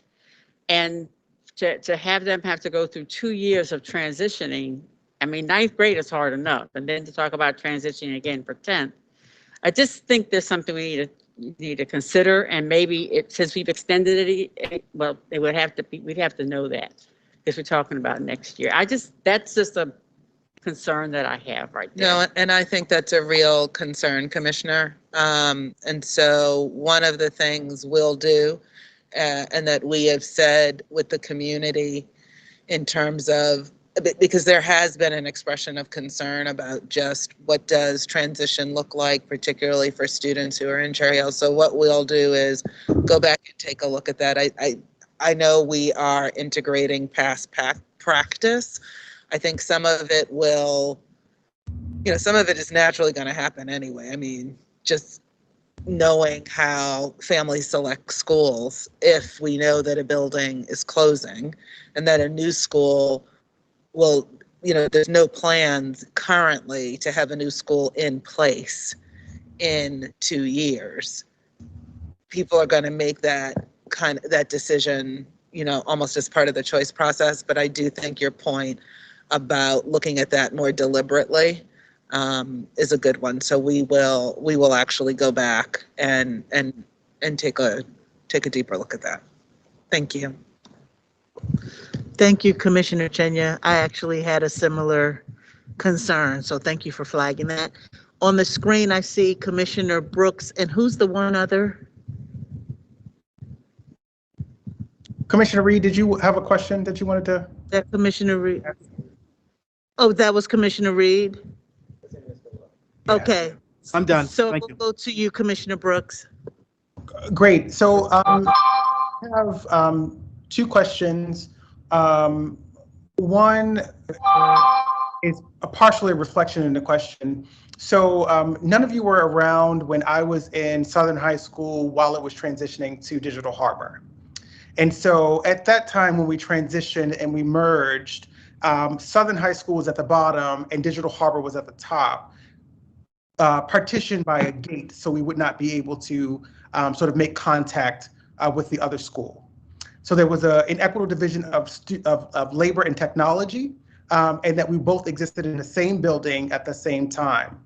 And so I'm interested in, so a part of the difference is that Southern was being phased out, and I think that was probably, and then Digital Harbor came in as a full replacement of that school. So it might not be the same, but I'm interested to understand when we bring schools together and sort of to share the space, one of the dynamics that emerged from, because I lived in Cherry Hill at the time and was commuting over to Southern High School, which was now Digital Harbor, was sort of the climate and the sort of constant fighting and the violence and the turf wars that were happening back then, which I'm still aware of is still happening now. So I have a question for us around sort of what are we thinking and doing actively about the culture and the climate, both at Southern, Digital Harbor, but then also at Benjamin Franklin, where there would be sort of another merging of different communities and different sort of historical beefs, if you will, that sort of been persistent since I was a child. And then are they getting any additional resources and supports with the added students who would be sort of potentially going to either one of those schools? Yeah, these are really good questions, Commissioner Brooks, and so I thank you for elevating them so that we can share how we handle that. And so one of the big things that we've changed about how we work with school communities and have been doing for the last four years, and so this is our first time of recommending a high school for closure since we've changed how this process works, is really intentionally working with the school communities both before and for several years after a transition. And so that starts with ensuring that we have opportunities for students and families to come together and to get to know students in the other school. So they're not going into an unfamiliar place. So really creating intentional opportunities to begin to build early community with young people, as well as with staff. We prioritize staff from a closing school and having the ability to move to a receiving school should that line up with what staff is interested in and it matches, but they get first opportunities at those additional opportunities because there'd be more teachers needed within those schools. and we encourage principals to select from that staff, because we think it's important to not only have students that you start to get to know, but to have familiar faces, people who've known you for a while within those school communities. We also, our wholeness and wellness team works with us in supporting the school leadership teams of both the closing school and the receiving schools, and working with students, particularly our most vulnerable students, and getting to know who those students are and who those families are, so that a plan and wraparound supports can begin before there's even a transition. We know when there are new young people coming within the school, oftentimes, like, when we're thinking about just the regular transitions where our families are making different choices and changing schools, it takes a while for the school community to really get to know and understand that families. And so that's why we do that before the transition even happens, so that when the school year begins, they've already started to build that relationship and that community and understand the needs of the young people that would be coming within their school. The other thing that we, and we do that in partnership with parents, so we also create opportunities for parents to meet the staff and meet the principals, to ask questions. We create opportunities for those parents to also be part of the budget process for the year when their students would be within the schools. So they're setting that priority along with other members of the existing school community. So they're really having that role in the decision making in this community in particular. As and we've heard from other parents, other community folks who had similar experience to you, Commissioner Brooks, when we're talking about this specific community. So now I just want to get more specific in terms of the real experiences that they had when they were young people going to Southern High School from the Cherry Hill community in particular. And at that time, there was a big rivalry between Cherry Hill and families that are actually coming from the northeast part of the city and meeting in that particular school. So that led to a lot of the climate challenges and bullying and all the kinds of negative experiences that our families, when they were young people, and you yourself experienced because of these different school communities coming together. We had a lot of conversations with students. So we did focus groups with the students at New Era. So we met with 4 different groups of students at the school to ask them about their concerns and their safety concerns and their experiences, as well as meeting with ILEDs that support these schools and school police. And so our understanding is that that kind of neighborhood fights that people experienced in the past is not what's happening within our schools today. There are, some conflicts that are happening within our schools, but they're more related to there's not the same kind of challenge that is experiencing and that our families have that lived memory of. That's not what our young people are experiencing. And in particular, a good example of this, because I know, like, the for our parents and for you, Commissioner Brooks, it used to be this perception that if you left Cherry Hill, that when you came into contact with other people, there would be conflict, right? Like that was the experience that people had because of those older neighborhood divisions, and there were less people willing to come into Cherry Hill because of those neighborhood divisions. Like, you don't go to Cherry, right? Like, those are like real things. When you look at, for the last 10 years, when you look at the student populations at New Era, 80% are actually coming from outside of Cherry Hill. So other communities are coming into Cherry Hill to go to school, and vice versa. Cherry Hill students, the majority of Cherry Hill students, I think I said that wrong. It's 20% of the students who live in Cherry Hill attend Cherry Hill. So that math. Did I mess up the math? And Katie, you should chime in if I said that slightly incorrectly. But that's right. Okay. And so so those things are not real. Like we talked to students, most of the students that ended up being in their focus groups, there were a few that were from Cherry Hill, and then from like nearby Lakeland, but the majority of them were coming from all over. We talked to students who were coming from Edmondson, were coming from the Northeast Baltimore, they were just coming near Carver. They were coming from all over, and that's like reflective in our data on that school, but and also was reflected in when we talked to students about what they were fearful of and what their concerns are and what they hope to see in this. Yeah, thank you. And just one more thing. So I know for Chris, for example, I believe it's Chris who's the principal at Benjamin Franklin.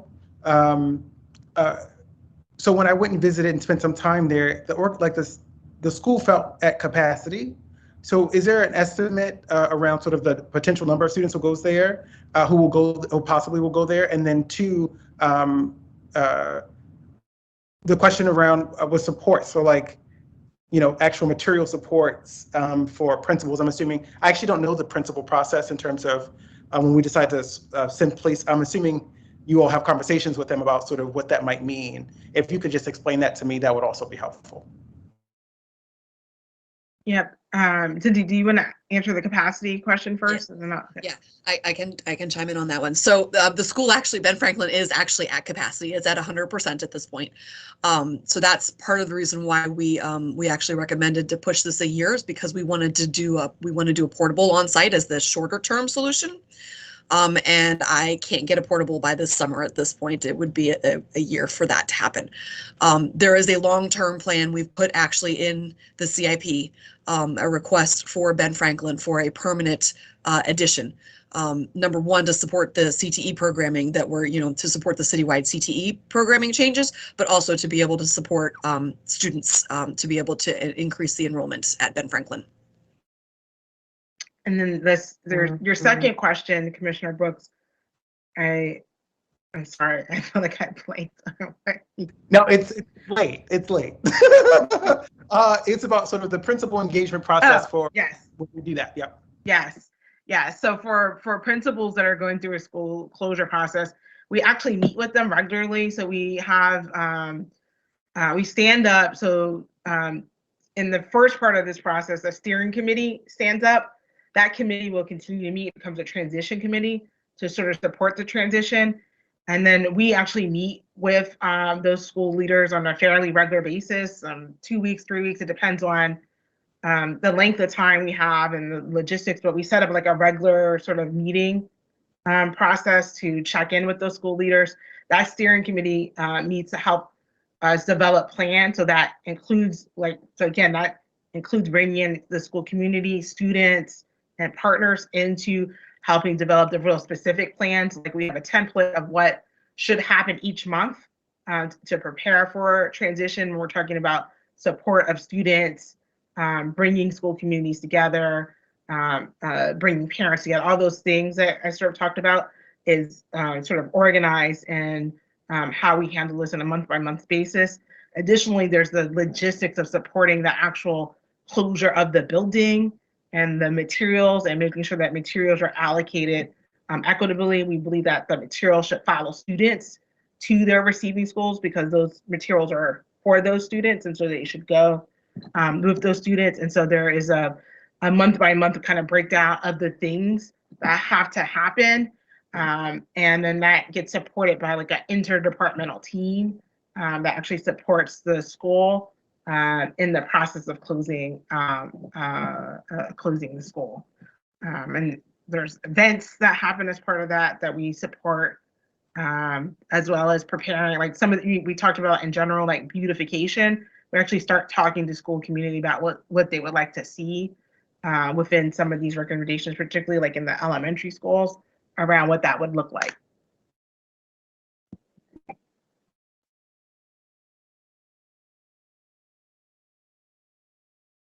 And the other thing I guess I should say too is like we also work with other agencies and other partners to help us, because like, we've been talking about resources to help us pull in resources to schools. And then we continue to check on those school communities, like I said, several years even after the transition. Yeah, thank you.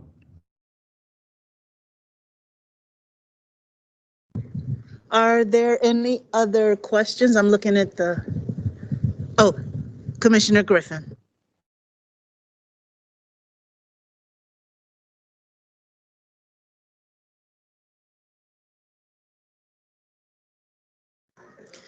Hello, we're playing musical mics today, the batteries. So quick question, and just to understand more, I heard earlier mentioned the Carter G. Woodson building that's attached to New Era, and I just wanted to make sure we all understood, like, what's the condition of the Carter G. Woodson building? Was it thought like maybe could we use that building to have a smaller high school in while the New Era building is being renovated, or finding a better solution for funding? Just wanted to know if that was thought of as an option, and if not, like, what are the reasons why? Yeah, Carter G is not a real option because the heating systems are connected. It's the same heating system. So the heating system, the South Side building and the Carter G building sort of butt up against each other. And the heating system that's the problem goes across both. We did look at other options, like, again, like we don't like proposing to a closure. So we look at we look at everything that we could possibly do to, again, support students and to strengthen what we're offering to students. Cindy, you want to talk about some of the other things that we looked at? Sure. So just to, first of all, add on to the Carter G. Yeah, so the since it's the same heating system, the exact same problems occur at the Carter G. Woodson building as in the New Era building. It's still, it's again spotty. It's all falling apart there too. So yeah, it really isn't an option because of that. We also looked at the Pta building, which is actually not our building any longer. We surplus that to the city, but we thought, well, it used to be a school. It, was our building. We could look at that too. The city has actually leased it out to somebody, to the adult high school that is occurring in the area. We thought, well, maybe we could co-locate even with them there. It's more than just the adult high school there. They actually have a lot of community partners. I think it was around 9 is what the total was of community partners there when we went and looked at it. In addition, the Pta building actually has a substantial heating HVAC issue as well. And when they've had things go wrong, things break down on the bottom 2 floors, they've actually scavenged pieces from the 3rd floor to then use on the 1st and 2nd floors. So we would actually have to do millions of dollars of upgrades to that building just to make it usable for a school for us. Even if we could even use it then, if it wasn't in city control. And I believe the city has actually entered an agreement as well to give a first right of refusal to another entity. So it really is kind of tied up in the city. But we actually looked at portables too on the same site. It's just that they don't really fit on the Pta site because of the grading. So we looked at a lot of options for this to see what we could do here. Thank you so much. I really appreciate you answering that question. That is all from me. With that, is there a motion? Because I don't see any hands on the screen. Is there a motion for this recommendation?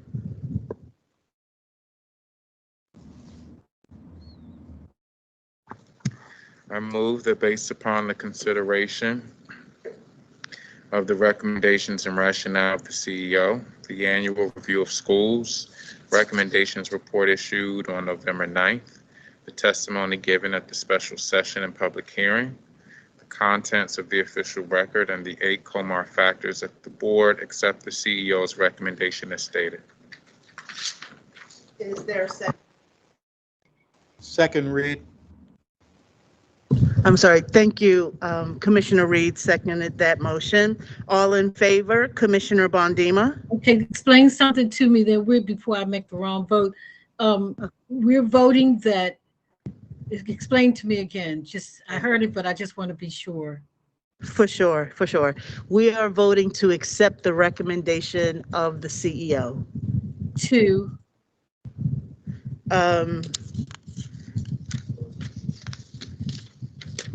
to close this school. Yeah, go ahead, Commissioner McFadden. I'm That the sorry. new era program close effective summer 2023, that the board create a preference zone for students who live in the Cherry Hill, Marigi, Faring, Curtis Bay, Baybrook, Westport, and Lakeland zones at Digital Harbor High School and Benjamin Franklin High School at Masonville Cove, beginning for students applying for entry in the 2023-24 school year, and that the board approve the relocation of the P-TECH and seagoing pathways to Digital Harbor and the JROTC to Benjamin Franklin for 2023-24, and that the city schools retain the new era building for future use. So that was moved by Commissioner McFadden and seconded by Commissioner Reed. So all in favor, Commissioner Bondima? No. Commissioner Brooks? No. Commissioner Chinya? Commissioner Griffin? Yes. Commissioner James? Is she still on with us? Commissioner McFadden? Yes. Commissioner Reed? Yes. Commissioner Roberts? Yes. And I am in favor. Are there any opposed? We have Commissioner Bondima and Commissioner Brooks opposed. I want to go back to Commissioner James. Are you opposed? If you're speaking, I can't, you may be on mute. I can't hear you. Or are you abstaining? Yes, I'm in favor. Yes. She's in favor. Okay. Thank you. You are in favor. All right. This motion passes with 7 in favor and 2 opposed. I want to, as was mentioned earlier, the Dr. Bernard Harris Senior Elementary School has been removed and pulled from recommendation. I do want to thank, Commissioner Roberts, go ahead. No, you can go ahead.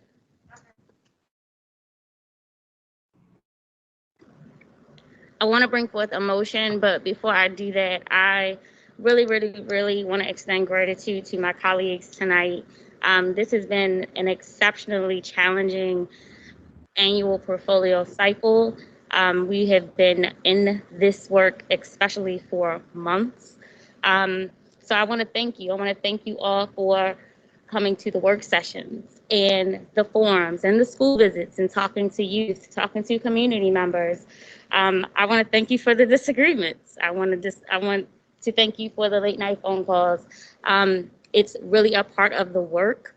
And I can honestly say that my colleagues that sit here today are truly committed to the work of Baltimore City Public Schools, regardless of how challenging that is.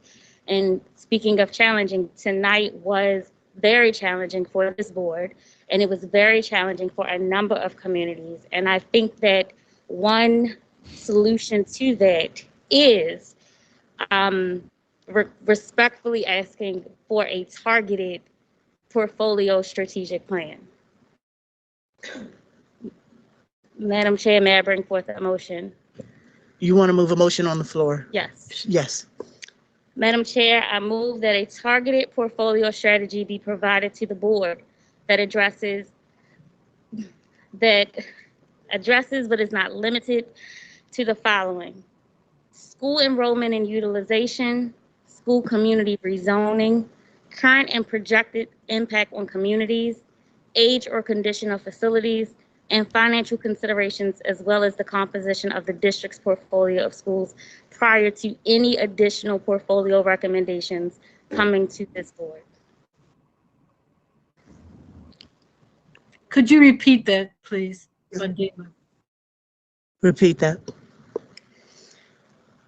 I move that a targeted portfolio strategy be provided to the board that addresses but is not limited to the following: school enrollment and utilization, school community rezoning, current and projected impacts on communities, age or condition of facilities, and financial considerations, as well as the composition of the district's portfolio of schools prior to any additional portfolio recommendations come to this board.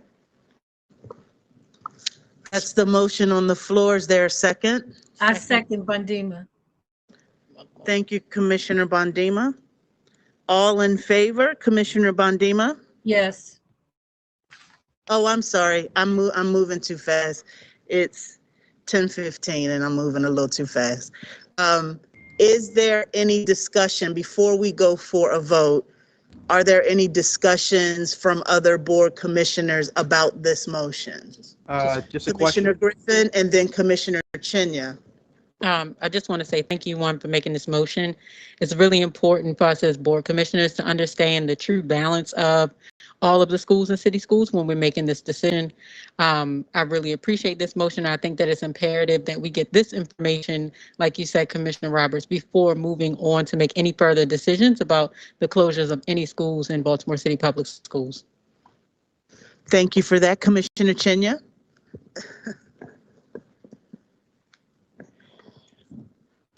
I think mine is just a clarification because I think there is a strategy, but it sounds like what we're asking for is like an update and a current assessment of where we are, because that's the only question that I had.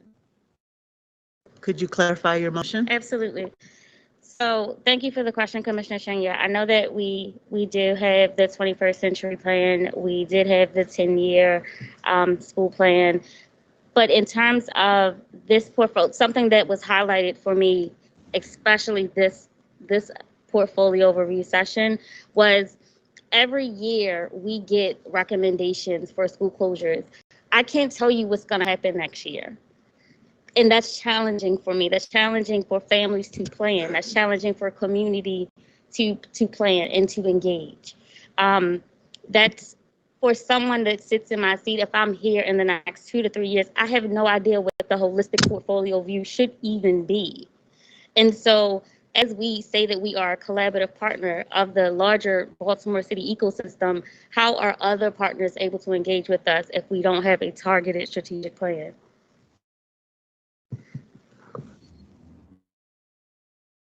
I would also add that a part of that plan also includes sort of data based on the stabilization rates of our student body, student population.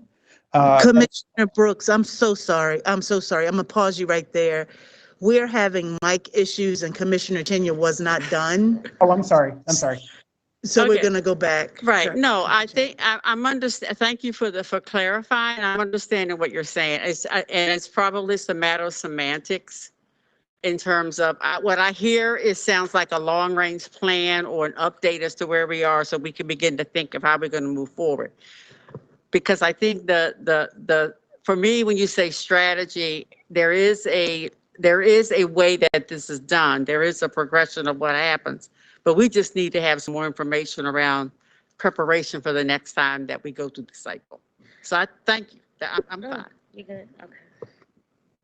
Okay, I saw Commissioner Reed's hand and then Commissioner Brooks will go to you after that. I think Commissioner Roberts did a good job in her second response to answer my question about strategy. So I'm good. Thank you. Okay, thank you, Commissioner Reed. Commissioner Brooks? Yeah, so I was just making an addition of just in a part of that sort of strategic plan that we have sort of understanding using the data from past experiences of school closures that we can talk about sort of the data that we know about our stabilization rate. So what is the projection based on the last several years of our student body that would inform sort of how we might move strategically for stabilizing our schools portfolio, and then also to include benchmarks as well as KPIs when attached to this particular strategic plan. So there's a motion on the table by Commissioner Roberts, and I'm going to couch Commissioner Brooks what you just said as some additional details that we'll be able to share with the staff in terms of expectations.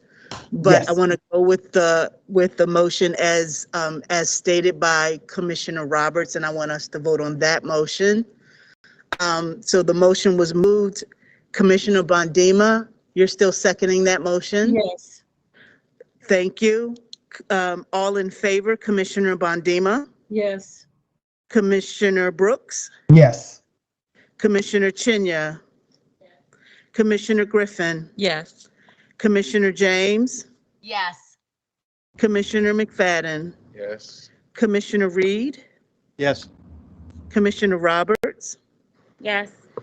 and I'm also in favor, so the motion passes.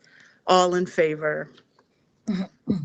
We had in our agenda a couple of presentations that we're going to make a decision to skip. Item 9.01. We've already informed the staff of that. But Angela, while I see your face on screen, I want to actually, before I move forward, I want to let you know personally how much I appreciate your leadership in this process. You've mentioned a few times tonight, this is not hard. And I think at one point in your expression, I felt your passion and your emotion around this process. And I just can't think of a better person to lead this type of work for our system, someone who really cares about our young people and every day are making hard decisions that ultimately is for the betterment of those young people. And so I want you to hear me say, representing our board, that we appreciate everything you've done, you and your team and all of the team at City Schools. Cindy, your thoughtfulness about these buildings and how you've been able to explain to us the conditions of these spaces. I want to thank you, ladies, because that level of leadership is not easy, right? But you do it with grace, you do it with passion, and we just really appreciate you in this space. So I just want to say that before we move on. So we're going to skip item 9.01. We did talk with the staff there and they are okay with that. I want to move us to item 9.02 and I want to turn it over to Commissioner Michelle Bondima for our next presentation on the district strategic metrics. Okay, thank you very much, Commissioner, Chair.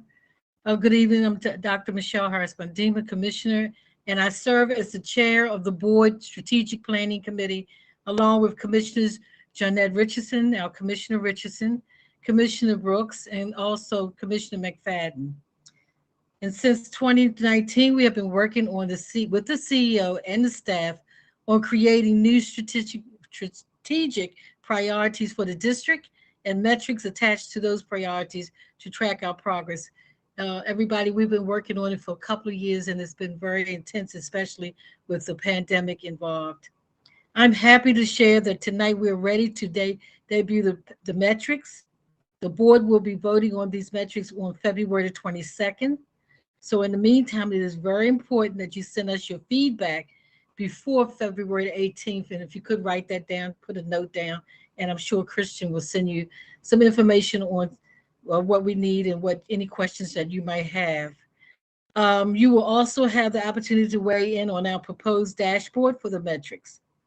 I also want to thank, lots of thanks, specifically to our Chief Achievement and Accountability Officer, Chief Teresa Jones, and also I really want to thank Chief Tina Hike-Hubbard.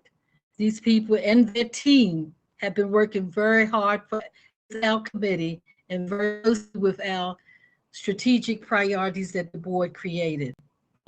I also want to commend the staff for being in cooperation with the strategic priorities in their work. As you will notice, when Chief Jones present, you will see how our priorities fit very well into their work.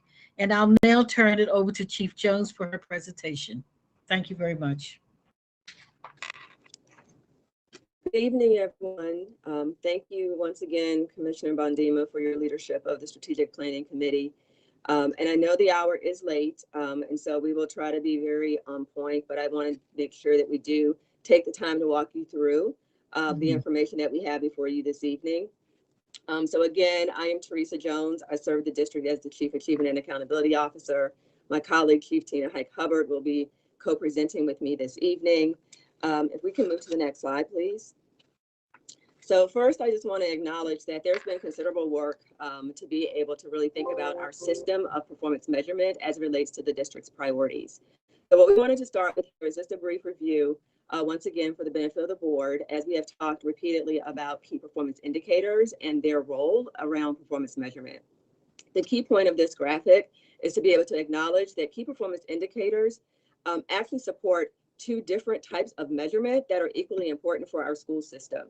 So first and foremost, while we think about key performance indicators as a way for organizations to be able to hold themselves accountable to the operational expectations, which include everything you see on there on the left side with the organizational goals, we also recognize that there's a role for key performance indicators when it comes to public communication.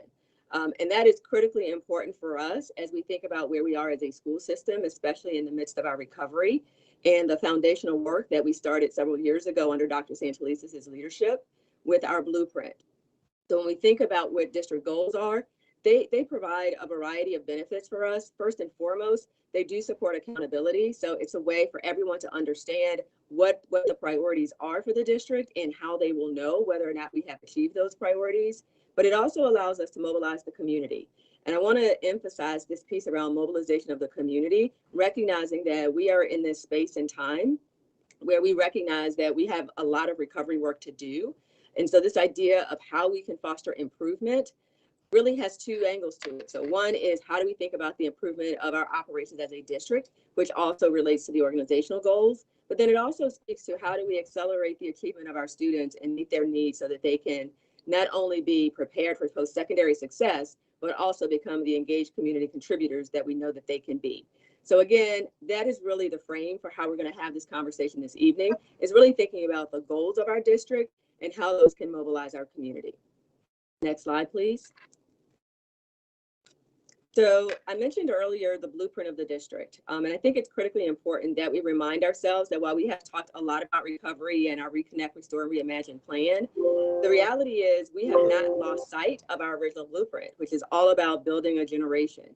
And so one of the things we want to use today's presentation to do is to remind folks that the board's strategic priorities, which are listed on the right, are actually being delivered on behalf of the district through the strategic plan that we refer to as the blueprint. And so as we put forth the district goals, you're going to see that we have aligned them specifically to the focus areas of the blueprint. Next slide, please. So again, this is just a reminder that when we talk about the focus areas of our blueprint, those are listed here for you. So once again, literacy, student wholeness, and leadership. I do want to clarify that leadership was really intended to speak to staff leadership, how we build capacity of the organization to meet the needs of students. So again, these themes have carried through as we have conducted our recovery planning work, but they also are continuing to be supported by the specific strategies that were identified years ago in support of the implementation of the blueprint. Next slide, please. So this evening, we would like to share with the full board what we are proposing in terms of the 4 district goals. And we show here on the right how those are aligned to the various priorities of the district.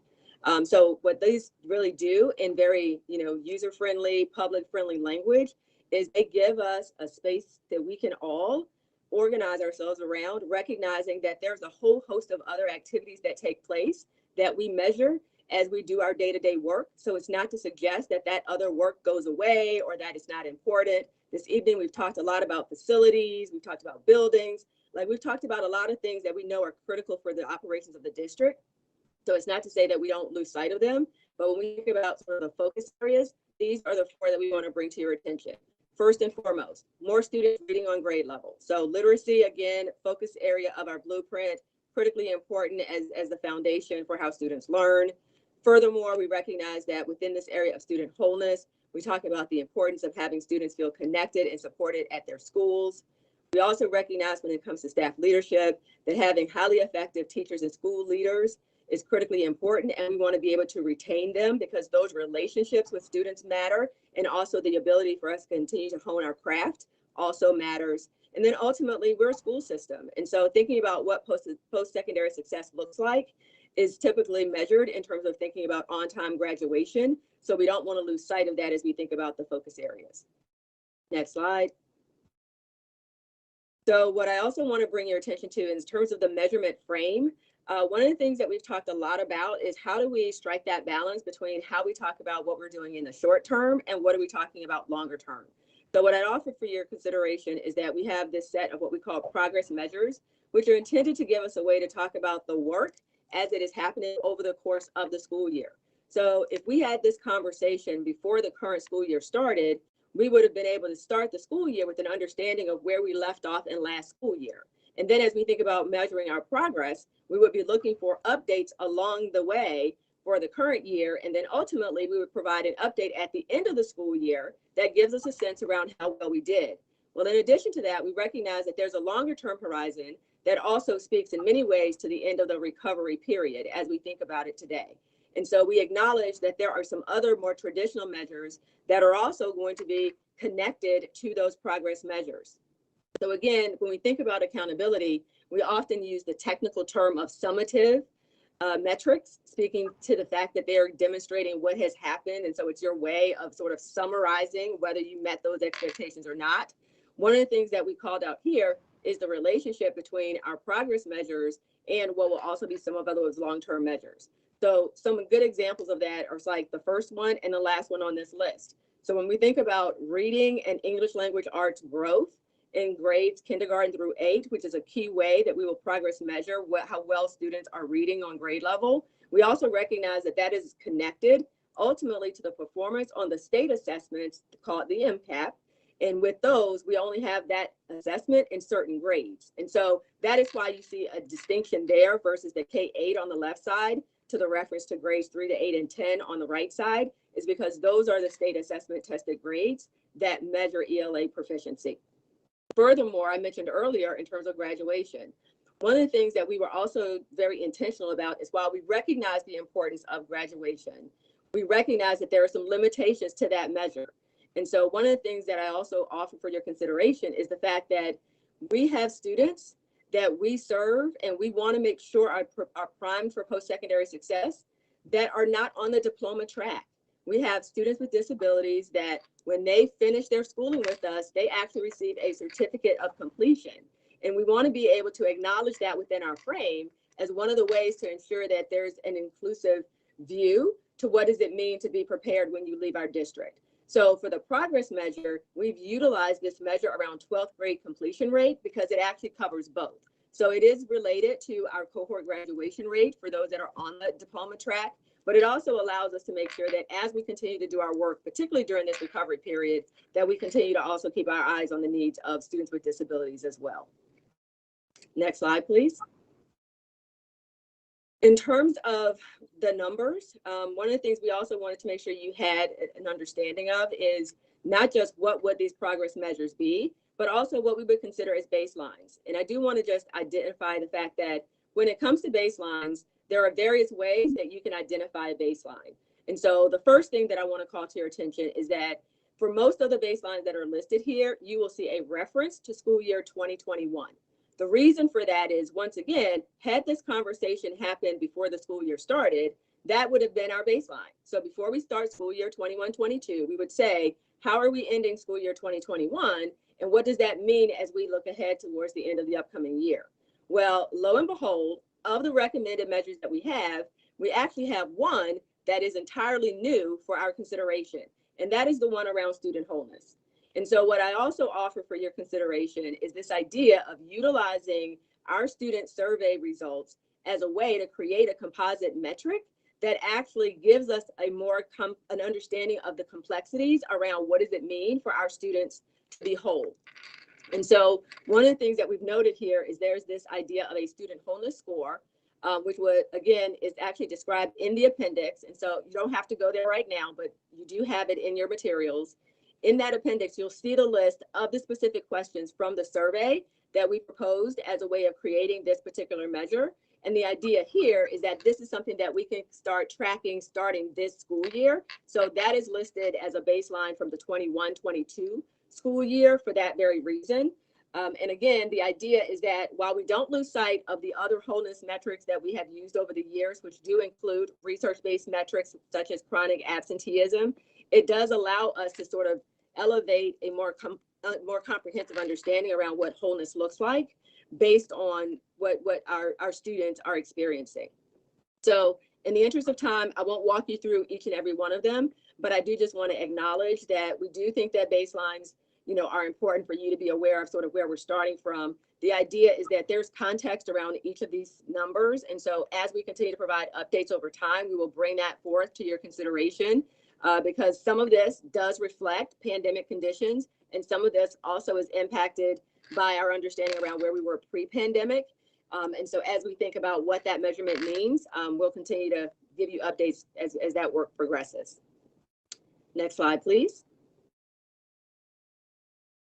So what I'd like to do now, in the interest of time, is rather than take your questions right now around the pieces that I've already presented on, I'm going to ask Chief Pike Hubbard to actually walk you through some of our stakeholder engagement and communication intentions around this work, and then we can take questions in totality regarding everything we've shared this evening. Chief Pike Hubbard. Thank you, Chief Jones, and good evening, everybody. Again, start of the meeting, end of the meeting. I'm here with you. So let's talk about the first part of this. We hope to have we will have a dedicated webpage for these goals by the February 22nd board meeting. Once the board approves and says this is how we're going to move forward with these goals, we want to have a couple things on our website, right? We want to have a listing of those goals where the community can actually engage with them, look at them, understand them, and there'll be a short survey available for folks to say, did this make sense to you? Does it resonate with you? Do you understand them? Is this tool helpful for you? Do you actually know a better idea of where a district is heading because you have this information? There'll be a call to action along with that. I'll get in that in a moment that aligns with our blueprint. We'll make sure we're using family-friendly language there so that these are digestible and understandable for the community and partners to understand, and making sure we're not using jargon or edu-speak as part of that. And then we'll look into some sort of dashboard like tools that we can have that's more interactive as folks engage with it. That's for the February 22nd board meeting. Then after that, we would love to have by June, develop a communication plan to show how community members can actually engage with these goals. We'd like to mobilize the community to say, here's where you can plug in to support these four very clear goals. So for example, a parent may say, if your goal is literacy, how can I help my child's school? You could come in and be a guest reader in a classroom. I'm making that up, but this is an example of how we want to mobilize the community to really activate and engage in the goals. I have community partners coming to me all the time saying, how can I support city schools? What's the best way to help? How can I help? This will actually give us a laser-like focus on designing opportunities for the community to really support our goals as we move forward. Below that, you will see a chart that we're going to get ongoing feedback on our webpage poll around how folks are engaging with these goals and how they're feeling about them. We're also going to ask our key partners with the district in March, ASCBC, PCAB, CCAC, right? That we want to present these goals to the public in those spaces so they have a chance to interact with their communities that they serve and give us feedback on them. We also in March have a board youth forum, and in May we have a family board forum. We'd like to also share the goals at those times as another opportunity to sort of share more widely the goals of the district. We also have our stakeholder surveys that we execute at the end of the year, or EOY as is stated here, for all of our stakeholders, teachers, principals, families, students, district office staff, and school-based staff that are non-instructional. To make sure that they have these goals incorporated into their surveys, and we can get feedback from them on those goals as well. And then last but not least, we have quarterly partner meetings we have our PI portal I know you all have heard about before, where we actually engage our public partners, our community partners, in quarterly conversations about what they're experiencing, what they want to hear from us, and opportunities for them to engage with us. We will share those opportunities to mobilize or engage around our goals, also letting them know what our goals are and how they can better interact with us in those goals. So that's a short outline of how we plan to really engage our stakeholders and community around these goals and get them invested and mobilized, sort of support the district in realizing those goals.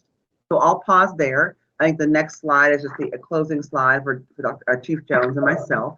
So I think we're ready to go to questions, Chief Jones, if there's anything else you want to add. So I appreciate it, Chief Pike Hubbard, and again, I just want to thank the Strategic Planning Committee for giving us the opportunity to share this information. Certainly, we're open to your comments and questions this evening, but we also know there's an opportunity for you to provide those after the fact, considering the hour. So we'll turn it over to the pleasure of the board for us to address questions real time. Thank you. Thank you, everyone. Commissioner Roberts, your question. Thank you, Vice Chair McFadden. Thank you so much for the presentation. I have two questions. One of which was there any intentionality in not providing the goals as SMART goals? And my question is simply because I'm not clear on what the timeline is for the goals. Are we starting with the data from 2020, school year 2020, 2021? Are we looking at it in a 3-year period? Are we looking at a 5-year period? We're only looking at it year to year. And if we have the baseline, what is the target number or percent that we're growing to in that time period? Yes, thank you, Commissioner Roberts, for that question. So this question around time horizon actually has two components. So one, there is a longer term time horizon that we're looking towards for school year 24-25. And then there is how we are going to continue to progress monitor towards that. So one of the things that we did not include this evening is like what those specific numbers would be. That is certainly something we can, consider bringing back to the board for the February 22nd discussion. One of the things I will just advise up front is that while we have done work around goal setting, we also acknowledge that we're still in a pandemic. And so one of the things that I think we need to be mindful of is how do folks actually view the value of those targets? And so while targets do help provide motivation, it gives us all something that we can track towards. It's also something we have to continue to monitor in terms of the context around how we are progressing towards. And so certainly that is something that we will talk more with the board about as we come back on the 22nd, as you requested. Thank you. Thank you. That is something that I would be really interested in. And then my second question for the goal around more students reading on grade level, will that be for a targeted student group, or are we saying that for just students as a whole? Because it reads quite generic. It's very broad. Yes, so thank you for that. To clarify, what that is looking at is as a district, what are we looking at in terms of the percentage of our students that are actually reading and performing on grade level when it comes to English language arts? So this is not phrased in terms of individual students and what growth are they seeing. It's looking at us as across the system. Certainly, as we do the work, the reality is, particularly with the personalized learning and the student learning plans, et cetera, we have really emphasized the intentionality of sort of individualizing what we're doing student by student. And that isn't explicit here. What this does is it basically aggregates that up to a district-wide view to say that knowing that when we look collectively at our data, that we have challenges of students not being able to perform on grade level, we want to continue to be able to accelerate collectively the percentage of students that are performing in that way over time. So that is a distinction, because sometimes when we talk about student growth, we are talking about what's that rate of growth for individual students. And at other times we're talking about as a district collectively, how are we doing with that particular student group? This number is intended to be the latter, which is taking a look collectively of all the students that fall into those grade bands. What's the percentage that are performing on grade level? So is it not more meaningful to look at groups such as struggling readers to see how they're moving versus as a whole of how are we able to point out where we need to focus in on? Yeah, so there underneath all of these goals, there are other more granular bodies of work that help support them, as well as other types of goals that relate to that. So what we've made a choice here is not to be that targeted in what we were proposing, because we were trying to be, in the spirit of mobilizing the community, we wanted to be able to come up with a rallying cry that allows all of us to row in that same direction, versus defining a goal that might be perceived as so narrow that people can't relate to it or not see how they could contribute towards that. There is a reality in terms of how do you actually get there. You have to have targeted, differentiated approaches, because not all students are in the same place. So to your point, there are pieces of that that would have to be further defined that get at that. But that was one of the reasons that we didn't call that out explicitly, is because we were looking to elevate it to a more holistically, readily relatable goal that others could be mobilized by. I can just add, Chief Jones, it makes it more digestible also. as Chief Jones said, we can piece it out in terms of how we're moving forward with different groups of students, but to have the entire city of Baltimore understand where we're headed, and literacy is a key focus for us, it makes it digestible to say more students will be reading on grade level versus thinking about what's happening in pre-K through 2, what's happening in 3 through 5, what's happening, right? It's a different nuance or call to action to say the larger scope, and then to sort of be able to whittle down within that goal how we're going to get there. Thank you. I look forward to your next presentation. I would really, really love to see these as SMART goals. So I see Commissioner Brooks's hand. I know you serve on the, say it again? Okay. I know that Commissioner Brooks, you're on this committee. Are there any additional questions you have for the public tonight? Yeah, so I just wanted to just kind of elevate for this. And first, thank you, Teresa and Tina, working on this for a long time. I'm so grateful. And it's been a lot of discussion. And one of the things that I brought up at our last meeting, because I'd been out for a while, is that for me, in my perspective, like these goals should demonstrate to the public that it's both sort of anti-racist and equity is centered in our work. And because if I look at this, I cannot see the level or where, if at all, this district, which is predominantly Black, is addressing the needs specifically or uniquely in ways that speak to sort of becoming an anti-racist school district, for example. So for me, I just would love for us to figure out how to communicate that and use that as a rallying cry if we're going to do that, to demonstrate that we're committed to equity. We have a policy around that, particularly racial equity, so that it actually is visible and it's not to be assumed in the presentation. And thank you, Commissioner Brooks, for putting that out there. That is something that, we have taken that as a point of feedback that will factor into how we bring back an update in February 22nd. Thanks. Thank you, Commissioner Brooks. Commissioner Bondima? Thank you very much. Thank you for the presentation, but I have some questions because I'm seeing the chart for the first time. Chief Hubbard, I looking at the chart showing that we're going to have our surveys in May, June, and from our old experience with surveys at a late date during the year, it doesn't tend to get as many participants in that at that time of the year. Is it any way possible that we can reevaluate that time of the year to get surveys? Because we want to make sure we get as many as possible. But at the end of the year, when we're changing and graduating and all the activities, remember we did do a survey before. We didn't capture as many people as we should have. So is there a better way to present those surveys?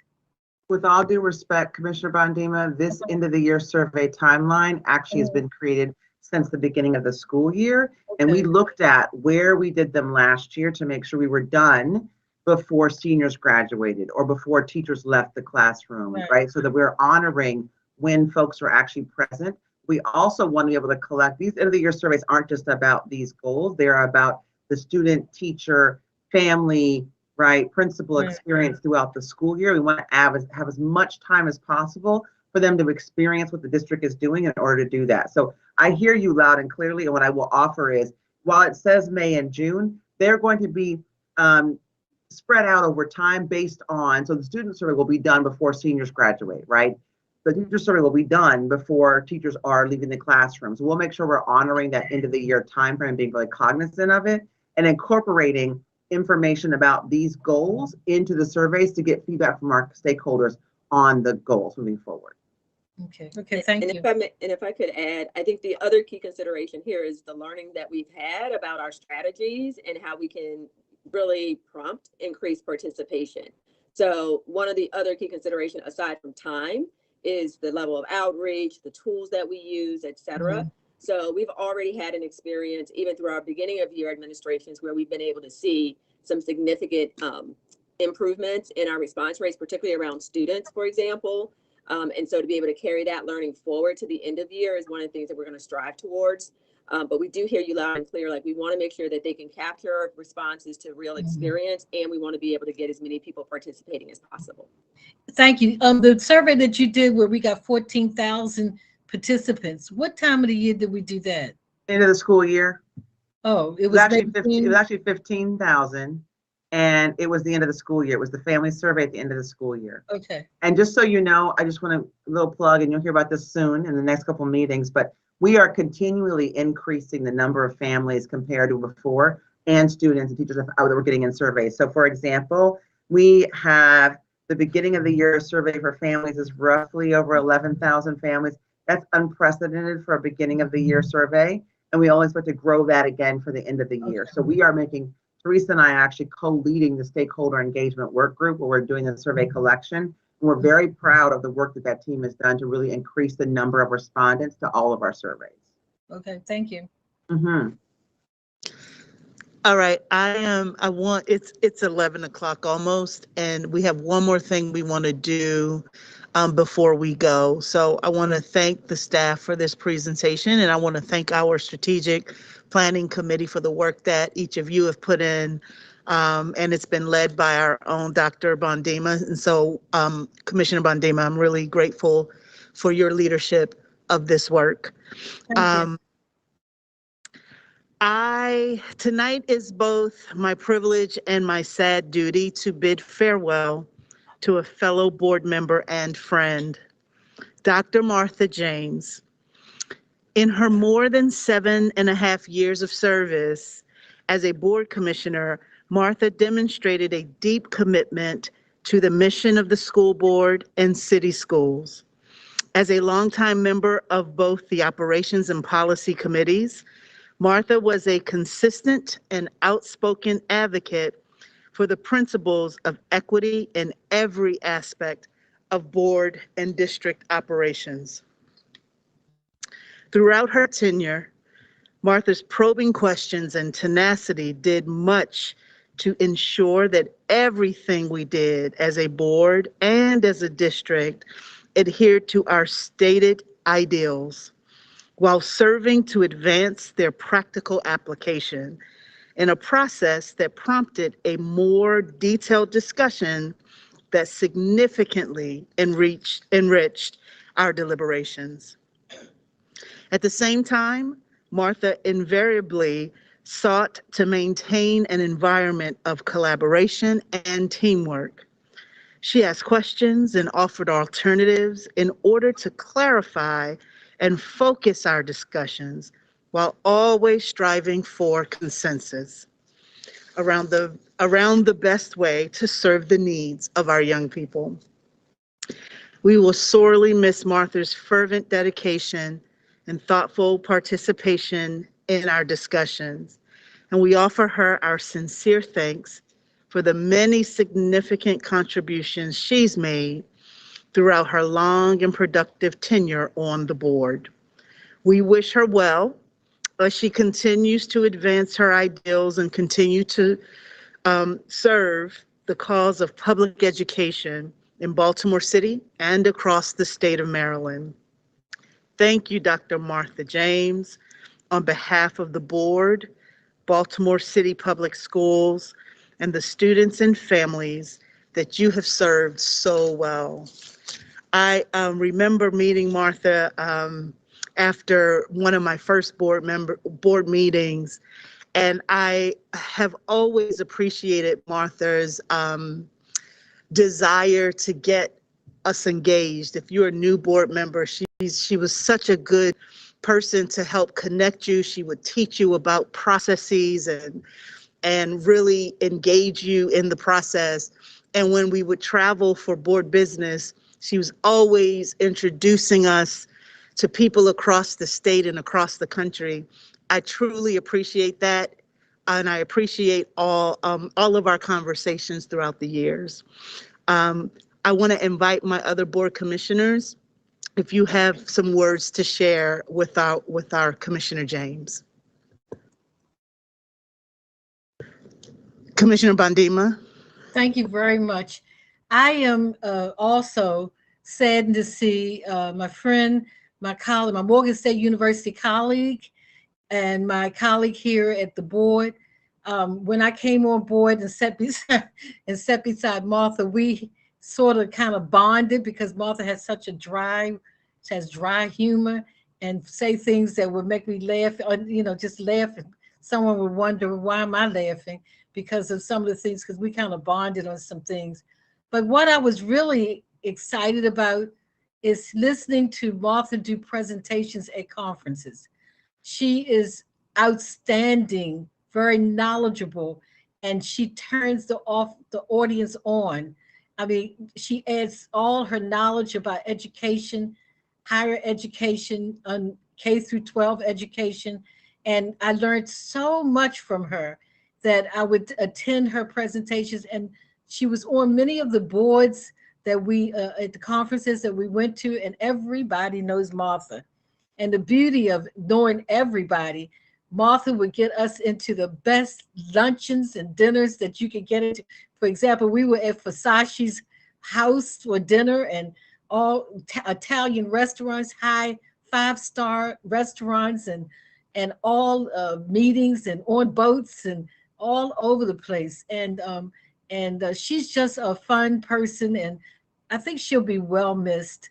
I know she will be. And Martha, I wish you you and your son, I wish you everything. And I know that because of who you are, we will see a lot more of you, and we will see you all over. And I have to say the country, because you travel, wait a minute, out of the country as well. I will see you all over the country in the state of Maryland, and look forward to having one day when I can go out outside and not sit inside. We can have lunch or dinner or something and enjoy a very good academic conversation. Take care, Martha. Thank you so much, Commissioner Bondima. Commissioner Chenya? Commissioner Bondima, I'm going to be short and sweet. Martha, I was so proud, and I know the whole board was, when you represented Baltimore City Public Schools as the president of the Maryland Association of Boards of Education. I remember us being there for your election and presentation, but just to have Baltimore City at the leadership and what you did with the organization during that time of your following year still being on the board. So thank you for that. I'm going to say ditto to everything else that Commissioner Bondima said. Oh, the other thing is you always, you along with Commissioner McFadden, always reminded us of the importance of the arts and having a comprehensive and well-rounded curriculum. So thank you, and I know we'll be seeing you because you still do a lot with many of our staff and schools. So thank you for that. Thank you, Commissioner Chenya. Commissioner McFadden? Dr. James, Martha, thank you so much for your service to city schools. Serving on this board, as some may I want to say maybe forget or just not realize that this is volunteer service that we're providing to our city. And we provide it to our city because we believe in this city and we believe in our children. And you certainly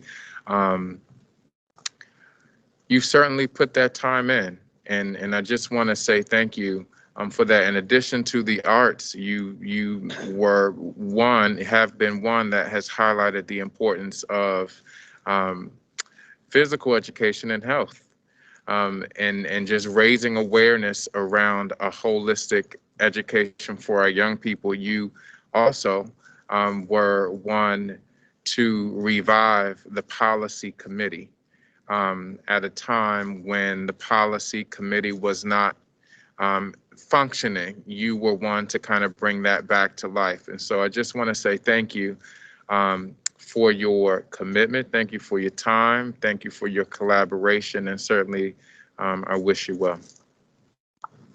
Thank you, Commissioner McFadden. Are there any other Commissioner Griffin?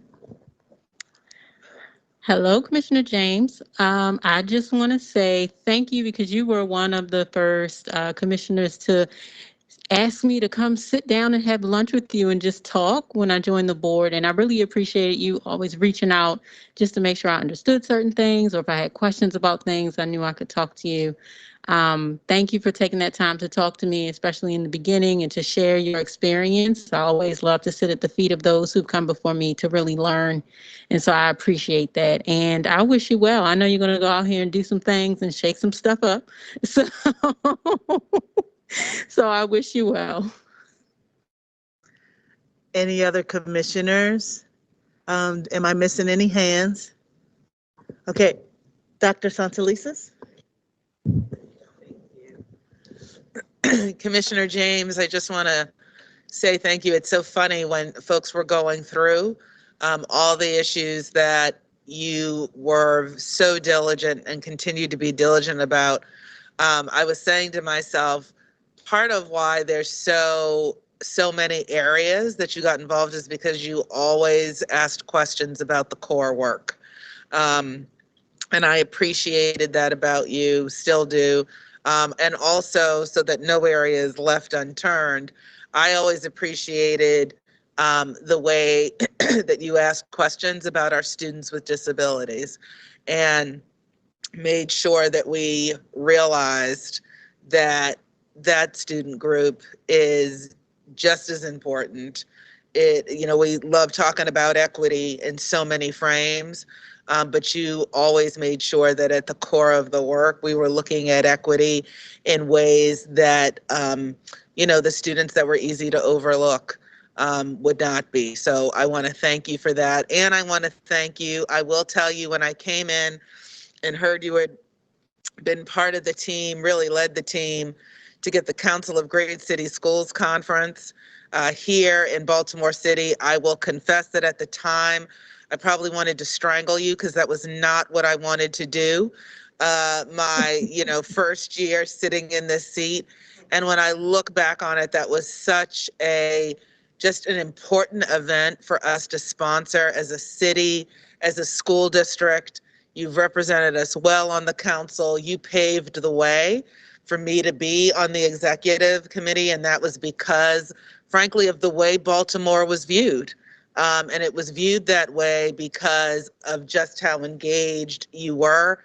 And so I think it speaks to, as another example of what your colleagues on the board have said, and that is your leveraging of kind of your state contacts, your national contacts in service of Baltimore City Schools. So I want to thank you for that. Thank you for your leadership, and thank you for not being afraid to kind of reach out and say, hey, there's something over here I'm seeing. Can I talk to you about that? And I always appreciated your ground level view. So thank you. Glad you're not going anywhere, in the sense that, again, we will definitely continue to see you. So thank you, Commissioner James. Thank you, Dr. Santelises. Christian?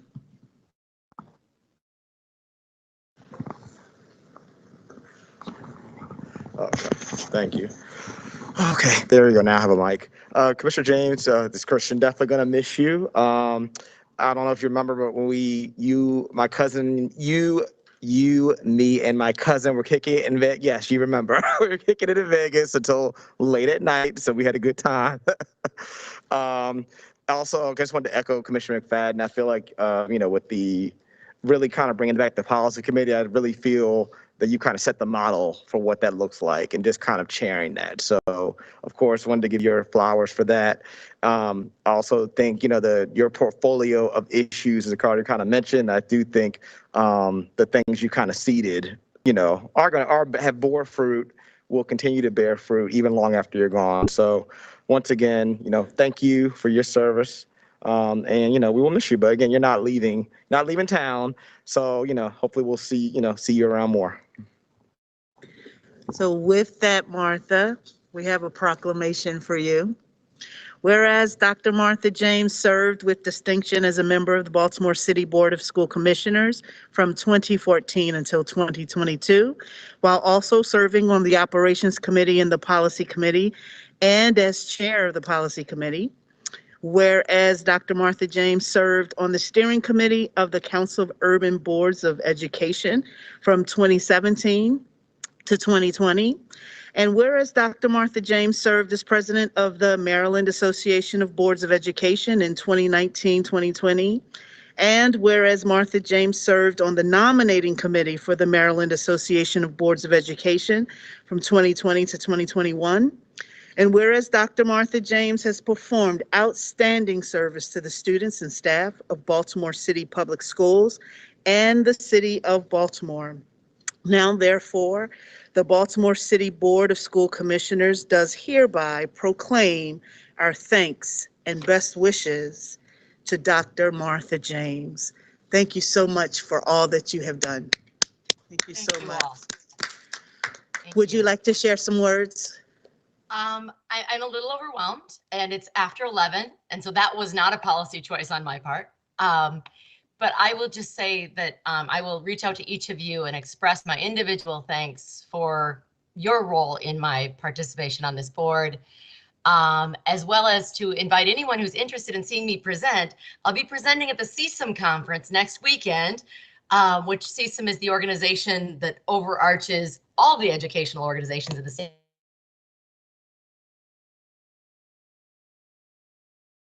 You're frozen, if you hear me. It is a great free shot. Like, you look really beautiful, I just must say. Oh man, she's frozen, everybody, and it's 11:06. Martha, we love you. We're going to adjourn our meeting. I mean, I don't know how long this is going to take. We're going to adjourn our meeting. I do want to remind the public about our virtual community info session. That is this Thursday at 5:30 p.m. It's on the website, right, Doc? Yeah. Okay, information how to log in and how to view it is on the website.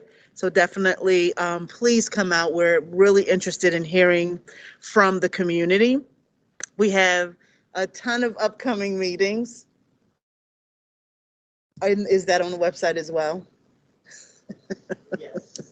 Teaching and Learning Committee meeting is Tuesday, February 1st, 3:30. Executive session meeting is Tuesday, February 8th, starting at 3. Our public board meeting is virtual, and it will be Tuesday, February 8th, starting at 5 p.m. Our ops meeting is Tuesday, February 15th, and that is 10:30 in the morning.